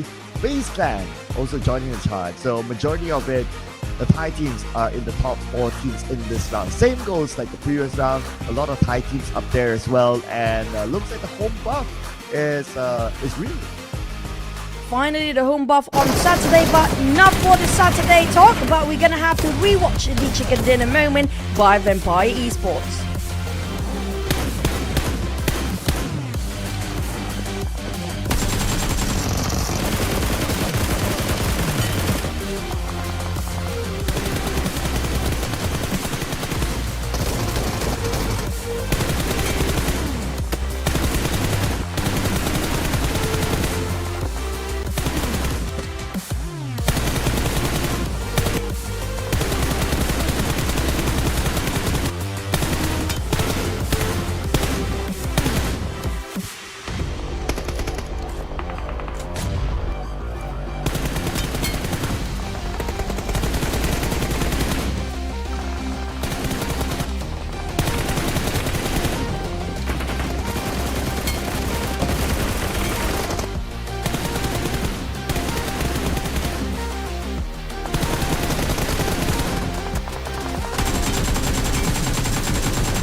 And here is Vampire Esports, 26 points collected. The Infinity 12, PEA 12, and also FaZe Clan 11, the double digit club here. And based on the map rotation shown earlier on, I noticed that they have changed their strategy as compared to last seasons and the seasons before, is that they like to play for the outside circle in to farm eliminations, but this time they switch it into playing in the middle of the circle, and they're still able to farm this amount of eliminations. I agree. It means that they definitely have in-depth knowledge regarding their tactical when it comes to plan B here. They prepare more than one strategy in case things didn't work out with their plan A. That's what needed for all the teams out there in case things didn't turn out well for their team in this week number 1. But for TODAK, at least they scored 4, but there's so much zero. Last map we had only 2 teams with zeros, but this time it feels like the same name is repeating itself. Yeah, both YOODO 02 and Roy, zeros in 2 rounds back to back. Grid VIP, they had 4 points in Sanhok, but this time is 0. YOODO Alliance, who went on a rampage in Sanhok this time, they were caught up by TODAK, and they fell to them. And TODAK got their revenge against YOODO Alliance, putting them down to only 1 point in this Ranker match. At least they still score 1 out of nothing, but at the same time, there's going to be a lot of the bottom teams still not progressing as much as we hoped for. And Vampires definitely already joined in the heavens of the Super Sundays up there, over 100 points. I think Infinity just going to follow pursuit very closely. Same goes for the side of Sergio by end of today. But BA, can they not drop their performance, because we have a lot of hot chasing tails down there with PIGMY, YOODO Alliance, and KT Sam9. Well, I do have to say between Sam9, there's still quite a gap between YOODO Alliance, but the top 8 and the 9th place, how much of a gap it is. Yeah, so remember the magical number now for Sam9, 66 points collected. So we'll definitely flip over, and it's FaZe Clan chasing up. Ooh, 1 point difference. Not only FaZe Clan, MORPH as well, 65 points. It is tight for the race to Super Sunday. I agree. Team Secret do have slight gap down there, which is going to be a bit at ease for the teams up there. But this two is too tight for comfort. Shrubs and Kiddo. I'm loving this comparison of VPE versus PEA. When it comes to the stats, they are very similar. And Kiddo, he got so well this season compared to the last one. This is a huge growth from PEA. And gotta give credit to the XERXIA as well for scouting and leading the team well and playing by their advantage. And speaking about advantage, obviously here the stats do favor onto Shrubs. 5 eliminations versus 4, not that far. Even 852 damage versus 724 is not that far as well. But of course, that's the reason why Vampire they scored the chicken dinner. And the total damage dished out by them is 2,738, more than 1,000 than second place PIGMY. Yep, this is going to be the high standards, the high bar or the high end of the damage being dished out by a team. The highest we've seen was the eliminations with 231, which is still being pulled by RRQ, and 3,899 was the magical number. It's still 1,000 difference from that one, so it means that Vampire, they still might actually not showing all their fangs yet if they want to beat those numbers. Though they don't really need to at this point. To them, it's a scrim. But for the Thai teams, they've been having a good outing so far in the first two rounds. So the Infinity and Infinity Esports up here as the teams that got the chicken dinner. So the whole crowd goes wow. Speaking of wow, now I agree the fact that because of XERXIA coming into PEA just now, we had the comparison between the two players of Shrubs coming up from Vampire Esports versus PA Kiddo, and I agree, they coming in with the new IGL XERXIA from Trio Distro definitely give them so much different insights and strategy, plus a very good coach Aduka, and also because they let go of Lex. I did question them, why did they let go of Lex who played last season? It seems like they do have different understanding of the game. It didn't work out for the chemistry, and that was actually a good investment to just trade into tracks into the lineup right now. That's just how important during off-season swaps and the trade of players. Yeah, the off-season transfer window was also the first transfer window for Pahang Esports Academy because they qualified directly from PMNC Malaysia into PMSL, and they have to remain the same lineup irregardless. So they didn't have the chance to make any swaps, make any changes to the lineup. So given them this one transfer window, I have to agree that they did it right in the transfer market. Of course, not only swapping out players, but also bringing in new players as well, and it overall worked out for them, and they solved their IGL issue that they had from last season. I agree. Same goes for the side of, I think it was Delta Eagle who mentioned early on, where they did have slight miscommunication that they work out quite right this season as well. And that's something that every other teams can learn from. They need to discuss, sit in a total discussion, having a meeting and go back to the drawing board, what they really want and what they really want to focus when it comes to this season. Because all 3 seasons, it's going to be the same team for the entire year. So last season is pretty much like a testing out experiment for some teams. This season where things get really tough and tight now. Yeah, the changing factor would be whenever transfer window it is. So we'll see how much some of these teams will change, of course, in the next transfer window. And some of them have been pretty solid. And some of them didn't really need a change, just like Vampire Esports. They have been with the same lineup for the longest time. And they are that team that is the trusted process of the team. But also, we gotta think about it, right? In the Thai scene, there are very limited amount of players that they can go for, unless of course anyone outside who's able to communicate in Thai, then that would help. But if not, then they are stuck with their own talent pool that in which most of them are already playing in the PMSL. Maybe they need Matoy. Sorry, I just remember Matoy all of a sudden. But also, maybe it feels like they need... for Vampire, need no Matoy? He was a Vampire for a little bit, but yeah, we don't see him. So, I mean, his role was kind of like an anomaly when he was a Vampire for that short / I'm not too sure how long bit. But, well, at least Matoy now has a new career with SEA Esports. Yeah, but that's kind of true. And also, speaking of the Vampires, the only flaw they have right now is going to be how to actually conquer Southeast Asia. Because when it comes to the Worlds and Globals, they are brilliant. But when it comes to Southeast Asia, they have so much issues here. But, we have a swap here. So it looks like Hazel is stepping out of this round, representing MORPH. And of course, MORPH, they are one of the teams who really need to push the numbers up, and last we saw FaZe Clan, they're catching up, and we did talk about like in the past few days that FaZe Clan is one of those teams that can show up later, and based on the current points, they are showing up. So MORPH, they need to do everything to try to overtake and keep FaZe Clan at bay. And the problem is FaZe Clan is very similar like IQOO. They can one-shot one round and getting themselves out of the world numbers of eliminations. They did that before in the very last minute, and they can actually do it again for this season. Now, can they do it now, or will they do it later? That's the bigger question. But for all the others, including the side of Infinity, all they need to do is just maintain consistency. Same goes for the side of PEA. Last time we saw 66 was the magical number. But there's 2 teams, MORPH and, if I'm not mistaken, was FaZe, was it? That quite close to the top 8.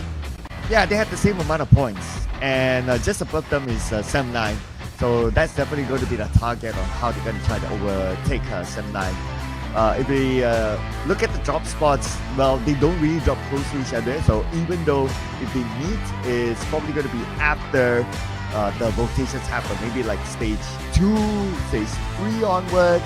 And if they can meet, well, obviously you won't know if you're playing who is in front of you. But if they somehow can meet each other, they get that first elimination, they know that the players from that team, they will go all in for it to try to take out each other. But let's see if that happens in our second Wrangle.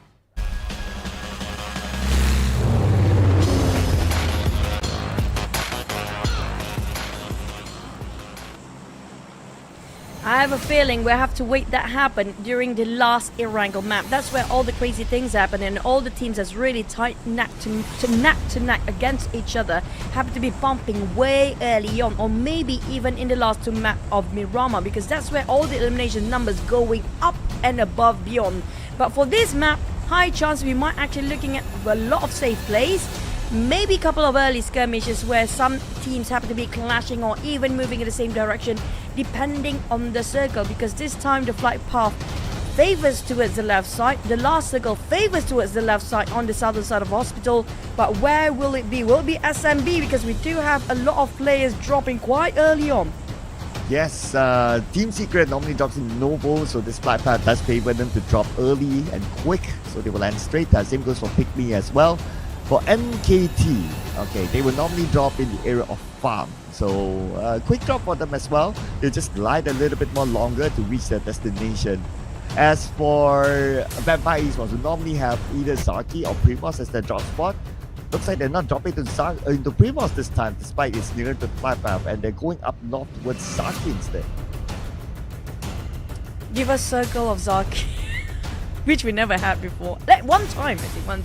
But this is going to be a tough one, Cloud. It's still divided into a 50-50. Whether you want to go SMB or should you go for Ferry Pier or just around Farm Milton area, just at the edge of it. Because we've seen so many bridge circle these days and it's fun to watch. Oh man, it could happen. It could happen to the bridge area. It could happen to mid to the base still. And of course, we're hoping for the later. But Vampire Esports, ooh, it's not Zaki, it's not Primos. It is Pochinki. Here we go. It's kind of a rare sight since the Zave is actually not occupying here. Why not? Vampires versus Creep VIP, let's go. When it comes to Pochinki, it's been a while we have this kind of fight. Shrubs now coming in without any helmet, without any vest. He's just giving a bit of a warning shot not to come close. While Nuzi just happily busy litting around. On Creep VIP, the problem is there seems to be a distance between the players and they're quite separated in between. Yeah, and Crit VIP, they don't have a good record winning against Vampire Esports inside of Primos. Let's see if that fate can change at this time. They're still sticking with the same lineup though. No changes for Crit VIP. But the good news for Crit VIP is that they managed to push Vampire Esports up to the abandoned church area. So that means when it comes to loot advantage, Crit VIP has it. For Vampires, on the other hand, well, these are quite a legendary players. These are formidable players. We do know they are a legacy team, so they can deal with when things are not working right for them. For Crit VIP, with Iron Pro right now start to already in at a defensive stance. But Vampire, 16 eliminations. They got this, I think it was on week 1. Was it? Oh, definitely week 1. But when was it, a 16 elimination? I think it was around day 1 or day 2, was it? That was day 2, I believe. And that was by BR at the time in the first Erangel. And that was an explosive performance after their first game that didn't go so well in Sandhawk. And they came back big and harder. And now with that sort of a performance, they have qualified themselves straight onto the Super Sunday. True. Now Shrubs. It's been a while we see a DP28 being played here. I miss the pizza gun so much.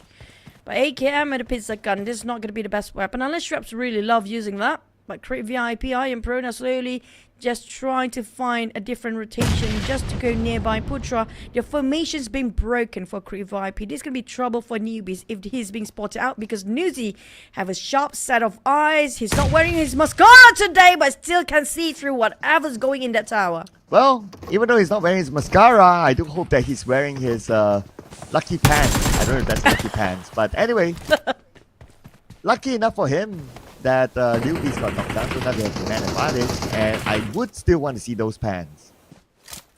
We have to wait for the interview then. We have to wait for the interview because his pants is just something that might be his signature for now. But Crit VIP Putra waiting around the corner. He definitely heard Stone jumping down here, waiting for Stone to just turn around the corner right across him.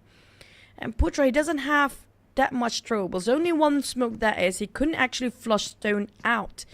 But they definitely have a whole crew of Vampires marching to a side of Putra. And Bill is quite far as well to do any work or give any cover fire here. Well, speaking about Nuzi's pants, the other day, Matt from Tencent, he DM'd me about Nuzi's pants, and he says that Nuzi evaded all the shots, and the shots went to his pants, and that's why his pants is like all shredded. So yeah, good point there. What? Yeah, I know. Right? It's like his pants became the tank, and that's why he survived in the game. I thought we only have vests in the game. We don't have the shots or the pants. Maybe we should implement that for the next one, just in case, you know. So far, we don't see any shredded jerseys. That's a good sign. But in the end of the day, we're back into Vampires trying to sniff out Putra. Now, this is going to be nerve-wracking for Crit VIP. Hopefully, they all still have their pants on. Yeah. If they don't have their pants on, I'll have a lot of questions there. I have a lot of questions. Yeah. What kind of conversation is this? I mean, it went from just shredded pants to like no pants. So it's not me who called the no pants. I know someone gets excited with that. Yeah, just like how Roy is excited to collect their first point finally. Roy, after such a long time being the first few victims of the eliminations, finally they make a bit of a debut for their first elimination of the point here today. Whilst I am pro, everyone is hugging the corners of the wall. This is not great for Crit VIP. They are praying not being discovered. But Vampires being very careful. Now they divide into 1-2 formation. And Putra being discovered. There was a clear shot and a clean one. Oh man, this is bad news for Crit VIP. Now the other two members are just across them. Bill is still behind. Okay, it's now all in onto Pro alone. He does it an M4, tosses his one and only nade, and he retreats back behind. But for how long can he last here? Now on the mid-map, we do see Bill coming in, but it could be too late by then. Hopefully for Bill, but Roy, the moment he got himself the first elimination, FaZe Clan decided, you know what, we will not let you be happy for now, but Tusk fighting back. They still have the fight in them, and down to 3 players. Oh, 3 knocks and Mela, and the rest of Infinity is running away. I'm not gonna save you guys, so bye-bye and have fun, guys. But MORPH is here as well. Everyone wants a piece of Roy, but they're defending their ground well. With Violet now currently down, the 3 other members are still like them. And they are fighting 2 teams back-to-back, but MORPH is the team that's not letting them go. Rejuvenate, taken out by 0 by the beautiful name. Oh, while Vampire is still fighting Crit over that side, and down to only one last player. 0 on the other hand, MORPH. That's why we can see the abandoned ship coming out from the side of FaZe Clan just now. But 0 down on his knees despite he got himself covered in the smoke of Noah.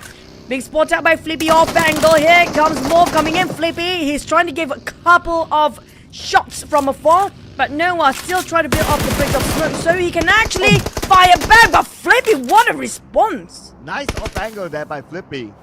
And to know that both of these teams are desperate for points, they really want to get as many points as possible. Now, we're going to circle time, and looks like it's going to go for this run. No need to do circle. No, we still have a little bit of it right now, but towards the later stages, there's probably not going to be any. But now MORPH against Roy with Zay rushing in with Michael Ozzy gets punished with the DBS. Malak finish off, and there you go. The spray is coming up from M416, and it's going to be it. The sniper rifle's favorite for all the players out there. Tusk cooking up the nade, and that's Flippy flipping off.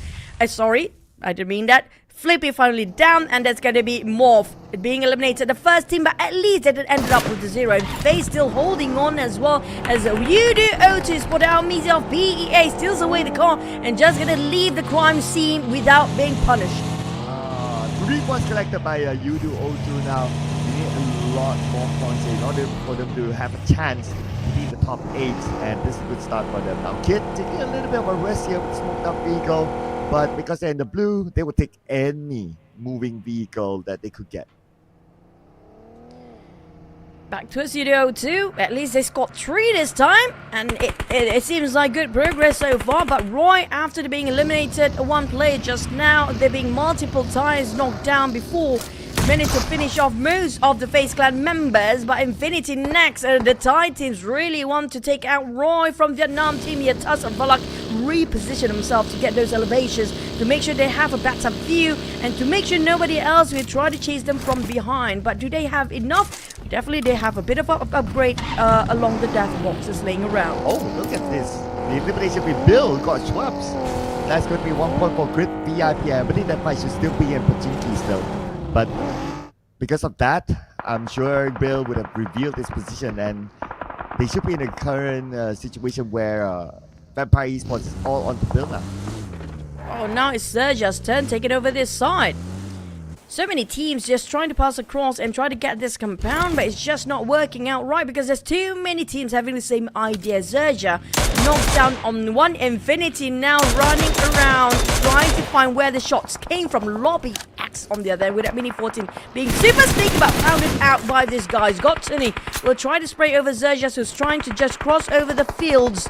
But Tony is a bit frustrated, couldn't actually get the shots done. Lobby Axe still holding off another angle. Look at the spread by XERXIA.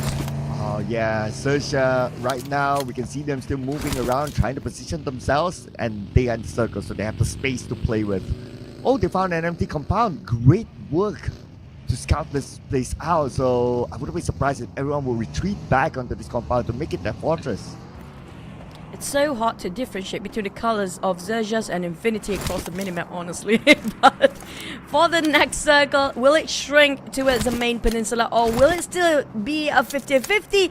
Not a 50-50, make it sort of a 70-10%, because the remaining percentage is going to be those rivers, whoever resort to swimming. PIGMY will try to cross over towards the other side. Will GEEK fam bridge cam them or not?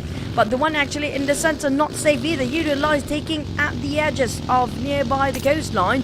We do know how steep those slopes will be. I also noticed that Bill actually got into the middle circle. Great work by him. Let's see if we can do the ninja to survive to maybe top 2, or maybe come up with a surprise chicken dinner. Now we have Bill here on screen. He is among the members of Vampire Esports still, but the elimination fee is now rolling with Team Secret taking out NKT.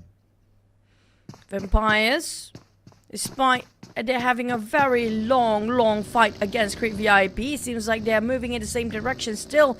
But FaZe Clan, Ventorius, this is going to be the last player there is. EBS time. Oh no, time to give him the salutes. Ventorius, you will be remembered. Ooh, oh wait, wait, hang on a second, people, hang on. Oh, look out.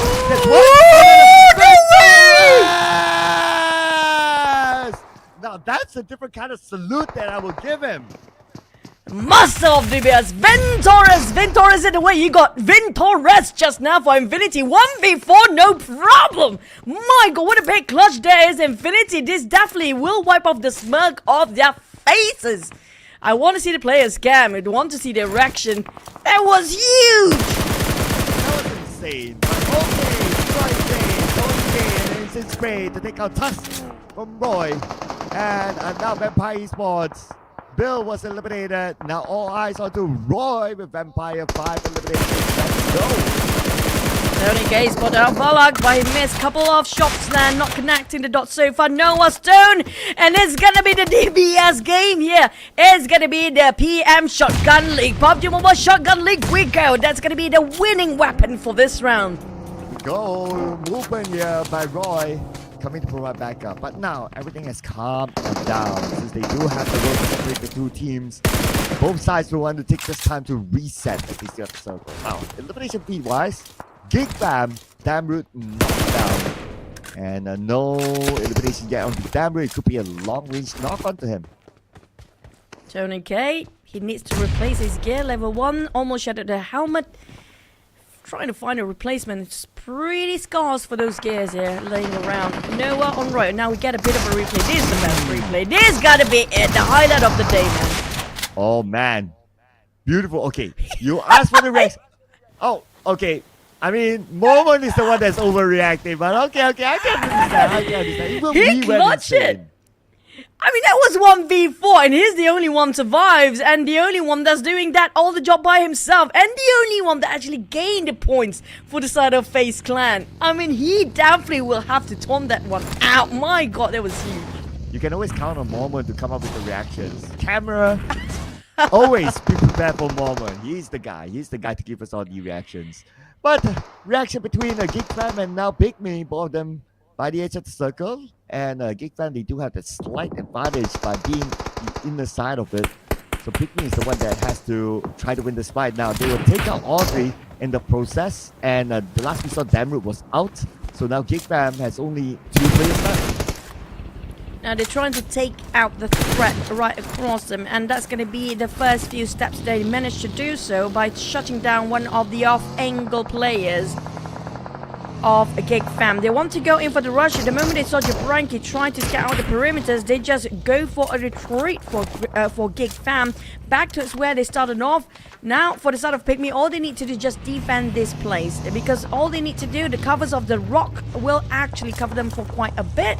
But for GEEK fam, nobody can actually just revive Audrey. There's too much at risk. There's too open space the moment they want to cross over the other side of the street. Oh, YOODO 2 passing by Team Secret and YOODO 2. Now spot out by Team Secret. Looks like Jumper will get the first knock on the transit, but now they're going to go in for the close quarters combat. Jumper has the DPS of his soul. He's prepared for the close quarters. Skip! Knocked out by Soaz. Soaz comes in. Soaz shoots at Team Secret. Will win the fight against YOODO 2. That's a clean teamwork coming up from the side of Team Secret, but YOODO 2 at least they scored themselves a tree, and the past few rounds they scored none. And there's going to be a slight progress, but it won't be enough just yet. They need to wake up. But Team Secret, this is the time for them to shine. They're trying to push up the numbers since MORPH being eliminated early. 7-9 can actually overtake NKT at 8th place for now. Wow. 7-9. NKT though. But let's see. The points are close. 1 point different between the two of them at this moment.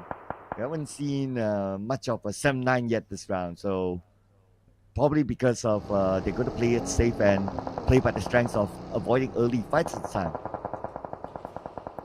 We heard a couple of shots from afar. PIGMY taking on Audrey. GEEK fam, they're not done yet. The fight between them and PIGMY has been going on so long. But here comes more gas coming into the circle. And KT, Mr. Joe with the god already down. So they do have only 3 players. Team Secret, after they're done with the YOODO 2, they found their next target. And it's going to be NKT. Yes, Team Secret currently still on the roll. Don't want the players eliminated, but still they are at 5 eliminations dominating.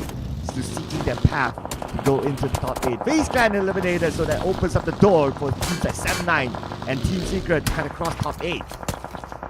Team Secret quite far-fetched down there, but the numbers still slowly going up. But at the same time, they're down to only 2 more players. Mr. Joe trying to shut them down now here as NKT want to solidify their top 8 position. So have to just avoid those explosions for now. Have to be extra careful while jumping, because if he just jumped at the wrong spot, he might slide down. TODAK, if not taking on Team Secret, TODAK might be the saving grace for NKT. Oh man, look at TODAK coming from behind. Team Secret squished between 2 teams. Mr. Joe tossing nades across. Team Secret now a loose break to the hands of Cleon. NKT will come as the third party. Mr. Joe is out of nades. The only still who has nades, he could probably take out the members of TODAK. But now, with the information that he has collected through this field, still there's nothing much that he can do. But look at the minimap. TODAK, they sent 2 players out behind to close in on the NKT. The worst case scenario happened for these 3 teams now. Circle just moved away from them.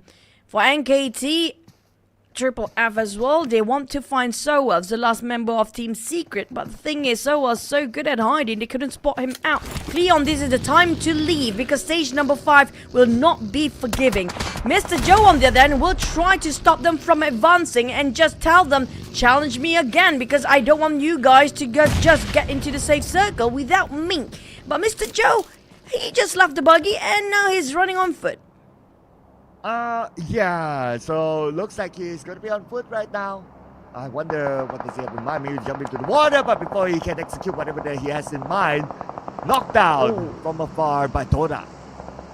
But at the same time, TODAK being ambushed by 2 teams at the same time. That's going to be YOODO Alliance and Sam9. Both teams focusing on their rotations here. TODAK cannot just get squeezing into the circle. The advancement being put on hold, being denied their mobility inside. And now YOODO Alliance will make sure they keep them at bay. Voila! Finish off by Tony K. Oh, point stolen by Tony K when the work was done by NKT.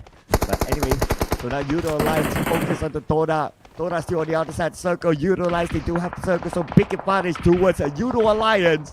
And Thumb knocked up by eyes in. Man, how many eyes onto TODAK now? Too many. They make too many sounds just now. It was so noisy with their migration. They are all on vehicles just now at the same time. But YOODO Alliance and the other teams across them as well. happen to be just right in front of them. But on the side of Roy, Noah, oh man, he doesn't have any first aid, and that's going to be the last member down. We only have 9 teams left, but some teams will follow pursuit very closely because the fire is starting heated up right now for Sam9 as well. Well, we asked where is Sam9, and now we have them on screen, and they're played by the edge of the circle. They have YOODO Alliance on their 6 to deal with. And also on the other side of the circle, there is a couple of players from a Vampire who's looking to come in as well. It's a matter of timing now. They have about 25 more seconds before we see stage 6. Stage 6. Anytime now. Less than 30 seconds. SC. Spot down Newsy, and that's going to be the last of Vampires, possibly, yes. And, well, they are quite comfortable. But Sam9, SC, what a clear shot. A clean one, and that all he needs to do just keep on spraying, and Lobby X finish off the job. They translate into 1 point. All they need to do just keep it going for XERXIA. They got themselves quite comfortable in there, touching at the rim of circles. Still Sam9 on the other hand. Hardly gatekeep 2 ways. Where to run, nowhere to hide. XERXIA and YOODO Alliance just smash down on Sam9 in between. Oh, nice a spray there by a YOODO Alliance, but bad news for Sam9. If they get eliminated now, they will still be outside the top 8. RNJ will land the final blow onto Brian, and that is it for Sam9. Circle-wise, look at this. It goes towards where PIGMY is at, and also XERXIA is in the circle as well. Now for YOODO Alliance, spraying on XERXIA. They will take this fight against XERXIA. Megamind collecting information. Jimmy trying to do some damage, hoping he will buy time for the rest of the team to recuperate, and he got 1.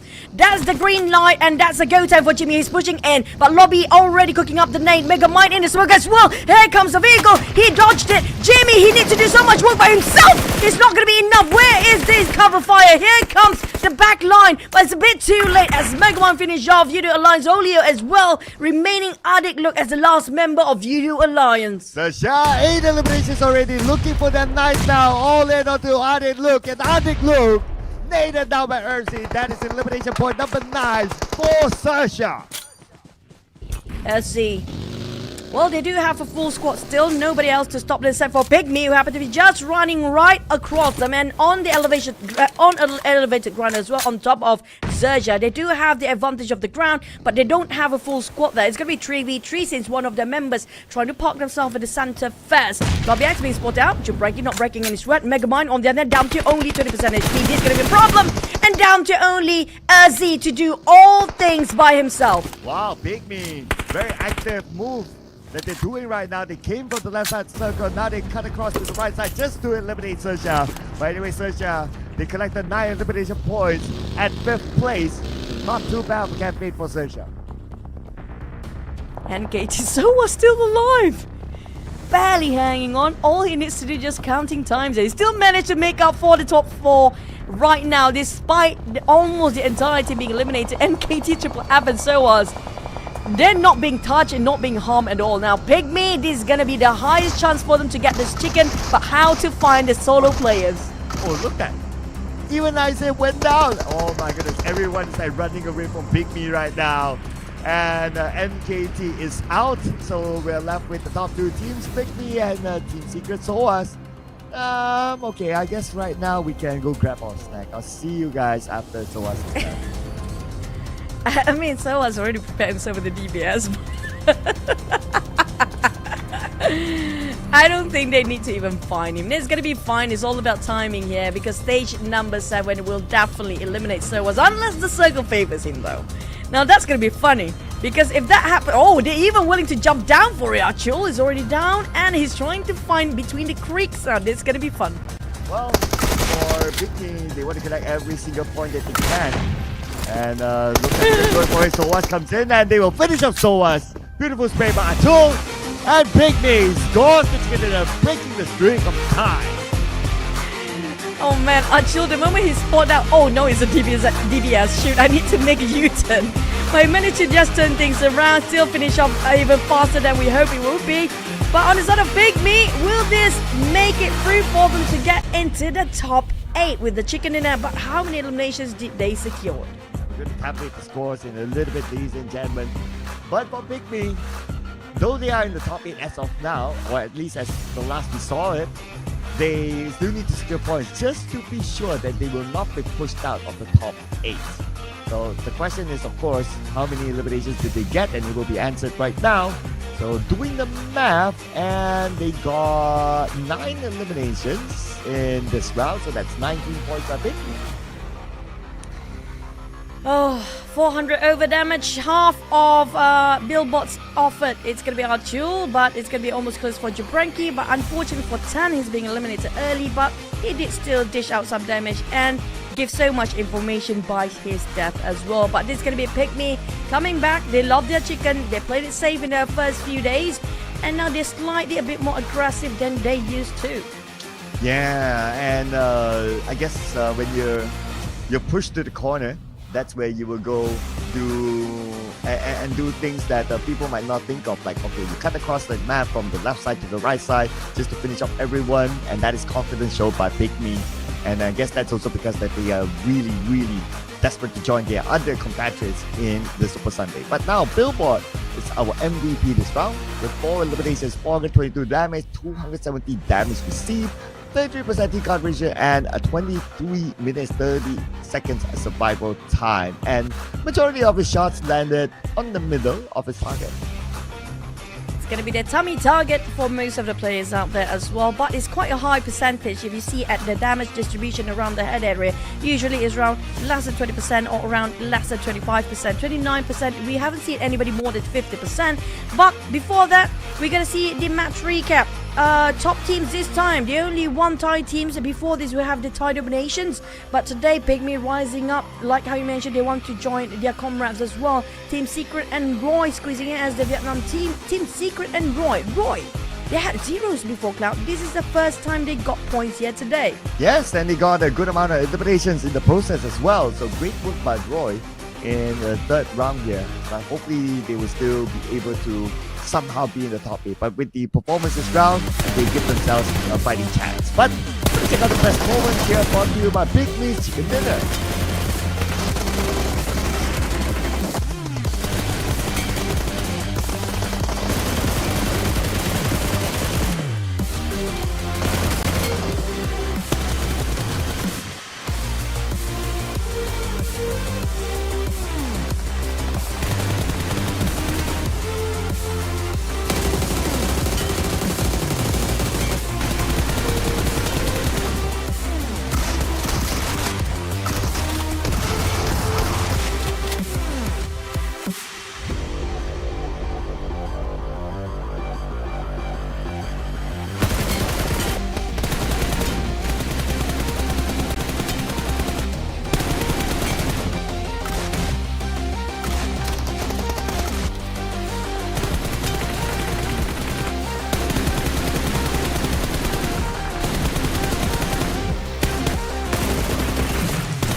Despite PIGMY got themselves a double-digit total points with 9 eliminations, a lot of 9 eliminations up here, you have to give it the best highlight and spotlight clutch. It's still going to be Mormon 1v4 with that DBS. Yeah, Mormon was the cheerleader, Vintorres was the DBS guy. Oh, sorry. Yeah, so yeah, it was Mormon who like, yeah, And Victor's was like, yeah, I do this every day, it's nothing. But because of that, so FaZe Clan, though they scored that big highlight, but unfortunately they're not in page 1. Oh man. Well, despite of that, there's still more maps to go, so it's still a good start and also a good momentum coming out from the side of teams that early getting himself double digit here. But for Roy, they got that 9 points, 3 out of FaZe Clan members early on. Team Secret, this is also one of their best round. But for Vampires, I mean, these teams can actually rest. Vampires, they don't really care too much about getting Super Sunday definitely in. But the one that we mentioned earlier on, NKT, YOODO Alliance, the GEEK fam, where do they stand now? Ooh, okay. Before we go to the overalls, on page number 2, so FaZe Clan, the 4 points. Okay, so those 4 points is Ruben Torres. That's it. Right, it's easy to point out those 4 points is Ruben Torres, so nothing else from there. But speaking about nothing else, the Infinity came from a 2 consistent round, number 1, number 2 respectively, but this round 0 points for them. But frankly speaking, with the amount of points that the Infinity has collected, they are pretty chill up there. That's kind of true. But for PEA, not so chill though, because they lost this round and it ended up with a nil. 0 points is a laugh and nothing else. Not LAUGH, but it's a laugh as in 0 points. Infinity, it seems like these two teams are very similar when it comes to roller coaster mode. Up and down, hot and cold. Remember when they got themselves up in the top 5 or got themselves the chicken, and they dropped the ball entirely with nothing in this round. This is going to be hurting them quite a bit when it comes to the overall rankings later. Yeah, that's where we will see how far the gap or how big the gap is with the overall ranking soon, ladies and gentlemen. Again, keep your eyes on the top 8.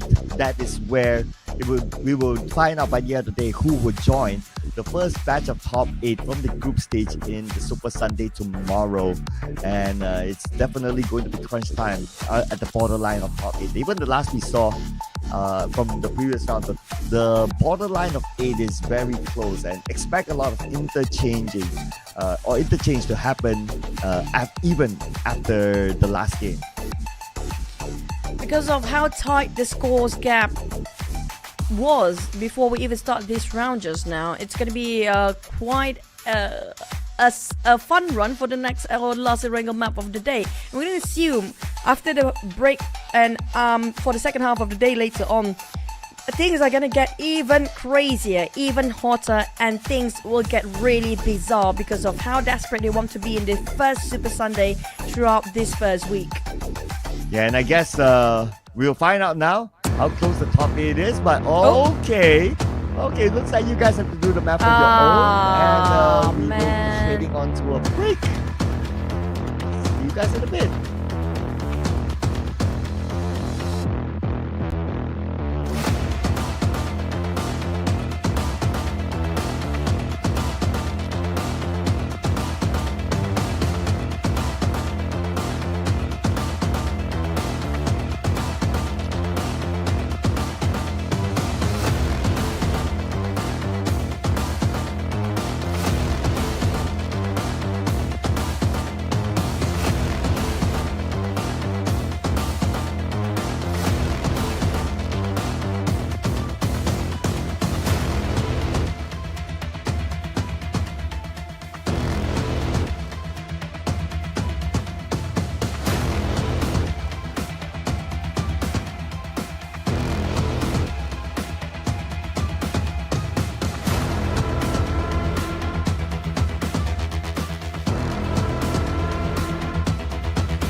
Hi everyone, today we'll be going over the specific changes of the new motor glider. Let's check it out. First, the new motor glider comes with pitch assistance. What this means is that during takeoff, once you reach a certain speed, it will automatically climb and achieve liftoff. Once airborne, tap to accelerate and slide the wheel back at the same time to travel along the ground. Next, let go of the throttle during flight and the glider will maintain its altitude while gradually reducing its speed to 60 km per hour and engage autopilot. Sliding the wheel forward during flight will cause the glider to pitch up and ascend, and sliding the wheel back during flight gradually pitches the glider downward to approach the ground. Furthermore, when turning left and right during flight, the glider will level itself off. The body of the glider and camera angle will tilt for greater immersion. The view of the ground has also been upgraded to better help players observe their surroundings while turning. Let go to stop turning, and the glider will stabilize on its own. As for landing, after descending to a certain altitude, the glider will disengage autopilot to help you slow down and land. Lastly, if we keep pitching the nose up, the glider will end up upside down. Flying upside down will cause the glider to enter an automatic descent, making it much harder to control. It's a real test of skill. So, the new motor glider is now easier to control for better playability, with greatly improved user experience. We're sure you'll have a great time with the new motor glider. That's all for now. See you next time.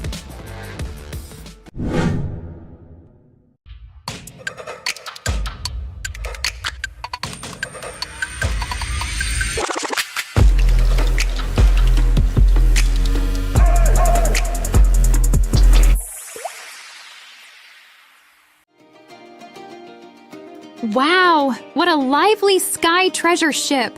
So many lights and people. Yeah, every shop is full of color. Let's look around. Welcome to the Golden Moon Cloud Market. Haha! You can light the ship's magic lamp each day to get Paradise tokens. During certain periods, there will also be a lucky box drop.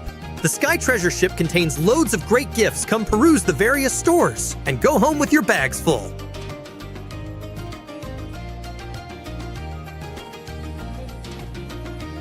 When completing various adventures in Sky High Spectacle, don't forget to head to the Treasure Emporium for the Golden Moon Paradise Crate, as well as tons of Paradise tokens that await you. Join a new round of popularity battle. Work together with your friends to unlock the 1001 Nights lobby theme, moonlight background, and other great Golden Moon gifts. Happy 6th anniversary! Here! Not only can you revisit your past year's game data, you can also play a 6th anniversary exclusive target shooting minigame. Head to World of Wonder to check it out. While playing, you can redeem the 6th anniversary theme song as well. The Palace Musician set for free. Awesome! Choose your exploration path onto the Sky High Spectacle Nimbus Islands. Collect your discoveries as you go. Spend more Paradise tokens to aid you in your treasure hunt. What's this? Wow! A secret shop! During the event, purchase items recommended by the genie at discounted prices. You'll also receive additional surprise gifts. Huge discounts up to 80% off. Come have a look.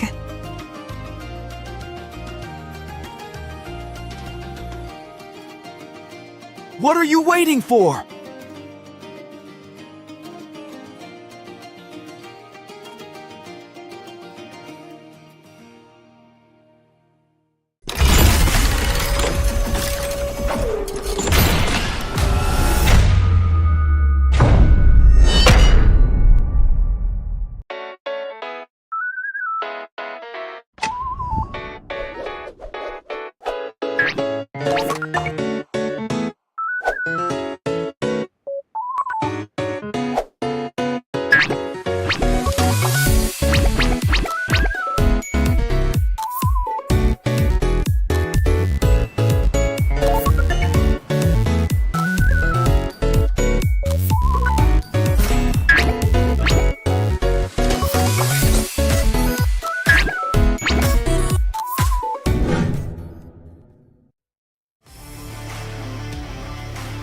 Hi everyone! After the last video, I'm sure you already have a basic understanding of the game. Survival, competition, social interaction, and easy to pick up controls, these are what sets PUBG Mobile apart. First, as a battle royale game, survival is of utmost importance. There are multiple maps to play on, and each map is unique. Players can come up with different survival strategies for each map. Besides the blue zone mechanics, this is a completely open battleground. It's free of restrictions. Use your imagination to eliminate enemies and become the last one standing. Combat is also one of the core traits of PUBG Mobile. We have all kinds of weapons available. These weapons let players battle in any environment. You can be a sniper or storm the front lines with an assault rifle or shotgun. Furthermore, there are also protective gear, consumables, items, vehicles, and more. The comprehensive supplies available ensure a fulfilling combat experience. Our game has multiplayer modes with teams where you can invite friends to play together. Enjoy the thrill of PvP battles. Come up with strategies with teammates, find items for each other, and take up complementary positions. Try to make it to the end together. You can also go at it alone and carry yourself to victory. Lastly, we also have some simple tutorials for beginners in the game. There are no prerequisites, and they're super short. Learn how to play in a flash.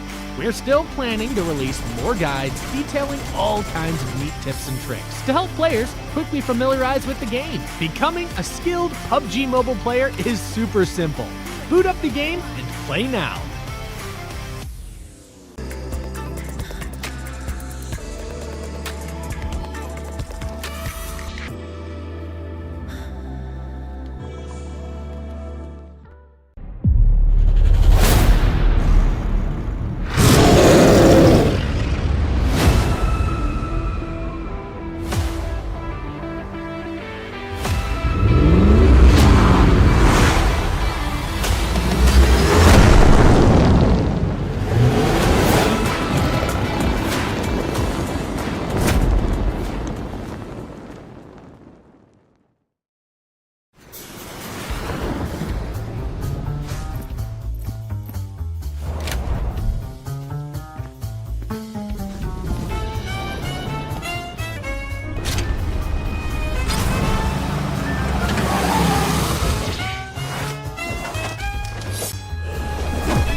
Hi everyone, today we'll be going over the specific changes of the new motor glider. Let's check it out.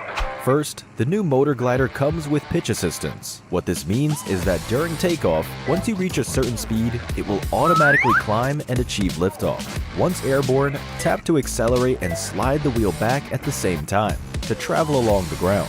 Next, let go of the throttle during flight and the glider will maintain its altitude while gradually reducing its speed to 60 km per hour and engage autopilot. Sliding the wheel forward during flight will cause the glider to pitch up and ascend, and sliding the wheel back during flight gradually pitches the glider downward to approach the ground. Furthermore, when turning left and right during flight, the glider will level itself off. The body of the glider and camera angle will tilt for greater immersion. The view of the ground has also been upgraded to better help players observe their surroundings while turning. Let go to stop turning, and the glider will stabilize on its own. As for landing, after descending to a certain altitude, the glider will disengage autopilot to help you slow down and land. Lastly, if we keep pitching the nose up, the glider will end up upside down. Flying upside down will cause the glider to enter an automatic descent, making it much harder to control. It's a real test of skill. So, the new motor glider is now easier to control for better playability, with greatly improved user experience. We're sure you'll have a great time with the new motor glider. That's all for now. See you next time.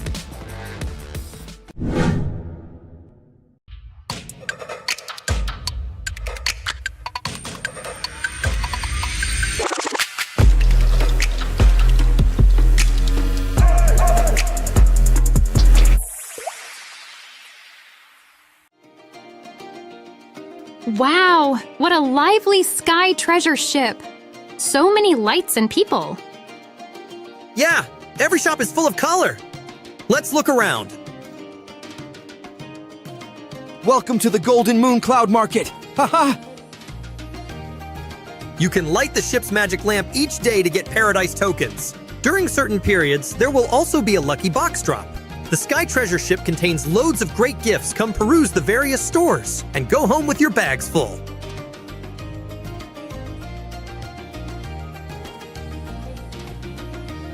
When completing various adventures in Sky High Spectacle, don't forget to head to the Treasure Emporium for the Golden Moon Paradise Crate, as well as tons of Paradise tokens that await you. Join a new round of popularity battle. Work together with your friends to unlock the 1001 Nights lobby theme, moonlight background, and other great Golden Moon gifts. Happy 6th anniversary! Here! Not only can you revisit your past year's game data, you can also play a 6th anniversary exclusive target shooting minigame. Head to World of Wonder to check it out. While playing, you can redeem the 6th anniversary theme song as well, the Palace Musician set for free. Awesome! Choose your exploration path onto the Sky High Spectacle Nimbus Islands. Collect your discoveries as you go. Spend more Paradise tokens to aid you in your treasure hunt. What's this? Wow! A secret shop! During the event, purchase items recommended by the genie at discounted prices. You'll also receive additional surprise gifts. Huge discounts up to 80% off. Come have a look.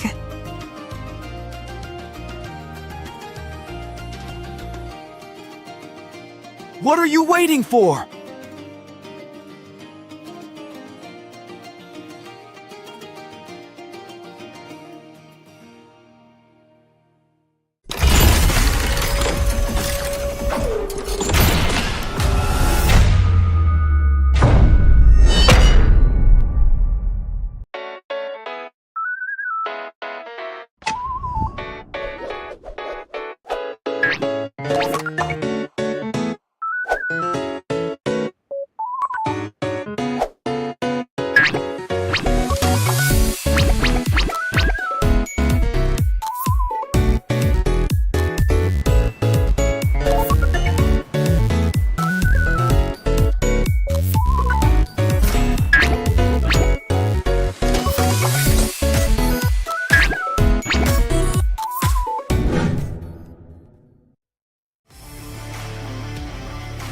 Hi everyone! After the last video, I'm sure you already have a basic understanding of the game. Survival, competition, social interaction, and easy to pick up controls, these are what sets PUBG Mobile apart. First, as a battle royale game, survival is of utmost importance. There are multiple maps to play on, and each map is unique. Players can come up with different survival strategies for each map. Besides the blue zone mechanics, this is a completely open battleground. It's free of restrictions, use your imagination to eliminate enemies and become the last one standing. Combat is also one of the core traits of PUBG Mobile. We have all kinds of weapons available.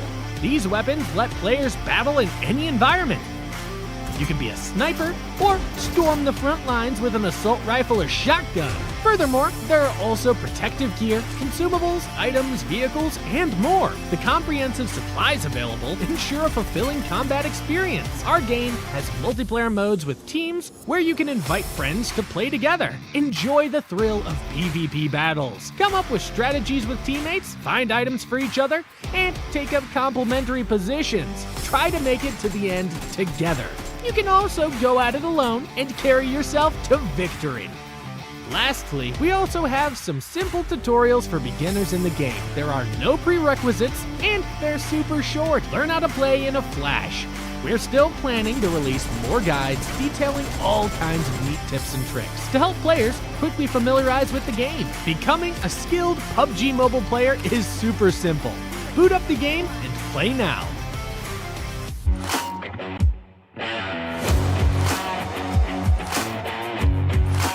Hello everyone and now I'm here with FaZe Win Torres พี่วินของพวกเรานี่เองค่ะเป็นไงบ้างคะสบายดีครับสบายดีใช่ไหม Your team is at the borderline of the top 8 Will your team be nervous for the upcoming match ตอนนี้ทีมเราคาบเส้นที่จะติดท็อป 8 แล้วครับเรารู้สึกเครียดหรือว่ากดดันกับการแมตช์การแข่งขันที่กำลังจะมาถึงบ้างไหมครับก็ไม่ค่อยกดดันเท่าไหร่เป็นเรื่องปกติของFaZe Clan เลย Actually it is normal for us we don't really feel much pressure about it The normal way Okay You guys always clashed with YOODO and CRVP Is it planned to gain eliminations or just coincidence ทีมเราเนี่ยได้ไฟท์กับ YOODO แล้วก็ CRVP บ่อยมากๆอันนี้เป็นแผนในการเก็บแต้มคิวหรือว่าเป็นเรื่องบังเอิญครับเป็นความบังเอิญนะพี่ It's just a coincidence situation Okay I understand Your point is very near with SEM9 and MORPH Any words to them ก็แต้มของทีมเราตอนนี้ใกล้เลี่ยกับทีม SEM9 แล้วก็ MORPH มากๆมีอะไรอยากบอกพวกเขาหน่อยไหมครับก็อย่าห่างไปเยอะครับผมแต่ตามไม่ทัน Don't go so far we will chase you real soon Don't go so far okay so the last thing that we can't talk about the last match at the shot 1 vs 4 at that time what you think รู้สึกยังไงบ้างครับกับช็อต 1-4 ที่เพิ่งผ่านไปในเกมที่แล้วก็เห็นผมติ่มจะที่ผมเฉยเลย You may think I'm not that good but don't try me Okay so you will put that shot in TikTok right Definitely จะเอาช็อตนี้ลง TikTok ไหมครับอาจจะ Maybe Oh maybe okay thank you Winterlet for joining us for the interview and now is the time begins for the game let's go back to the casters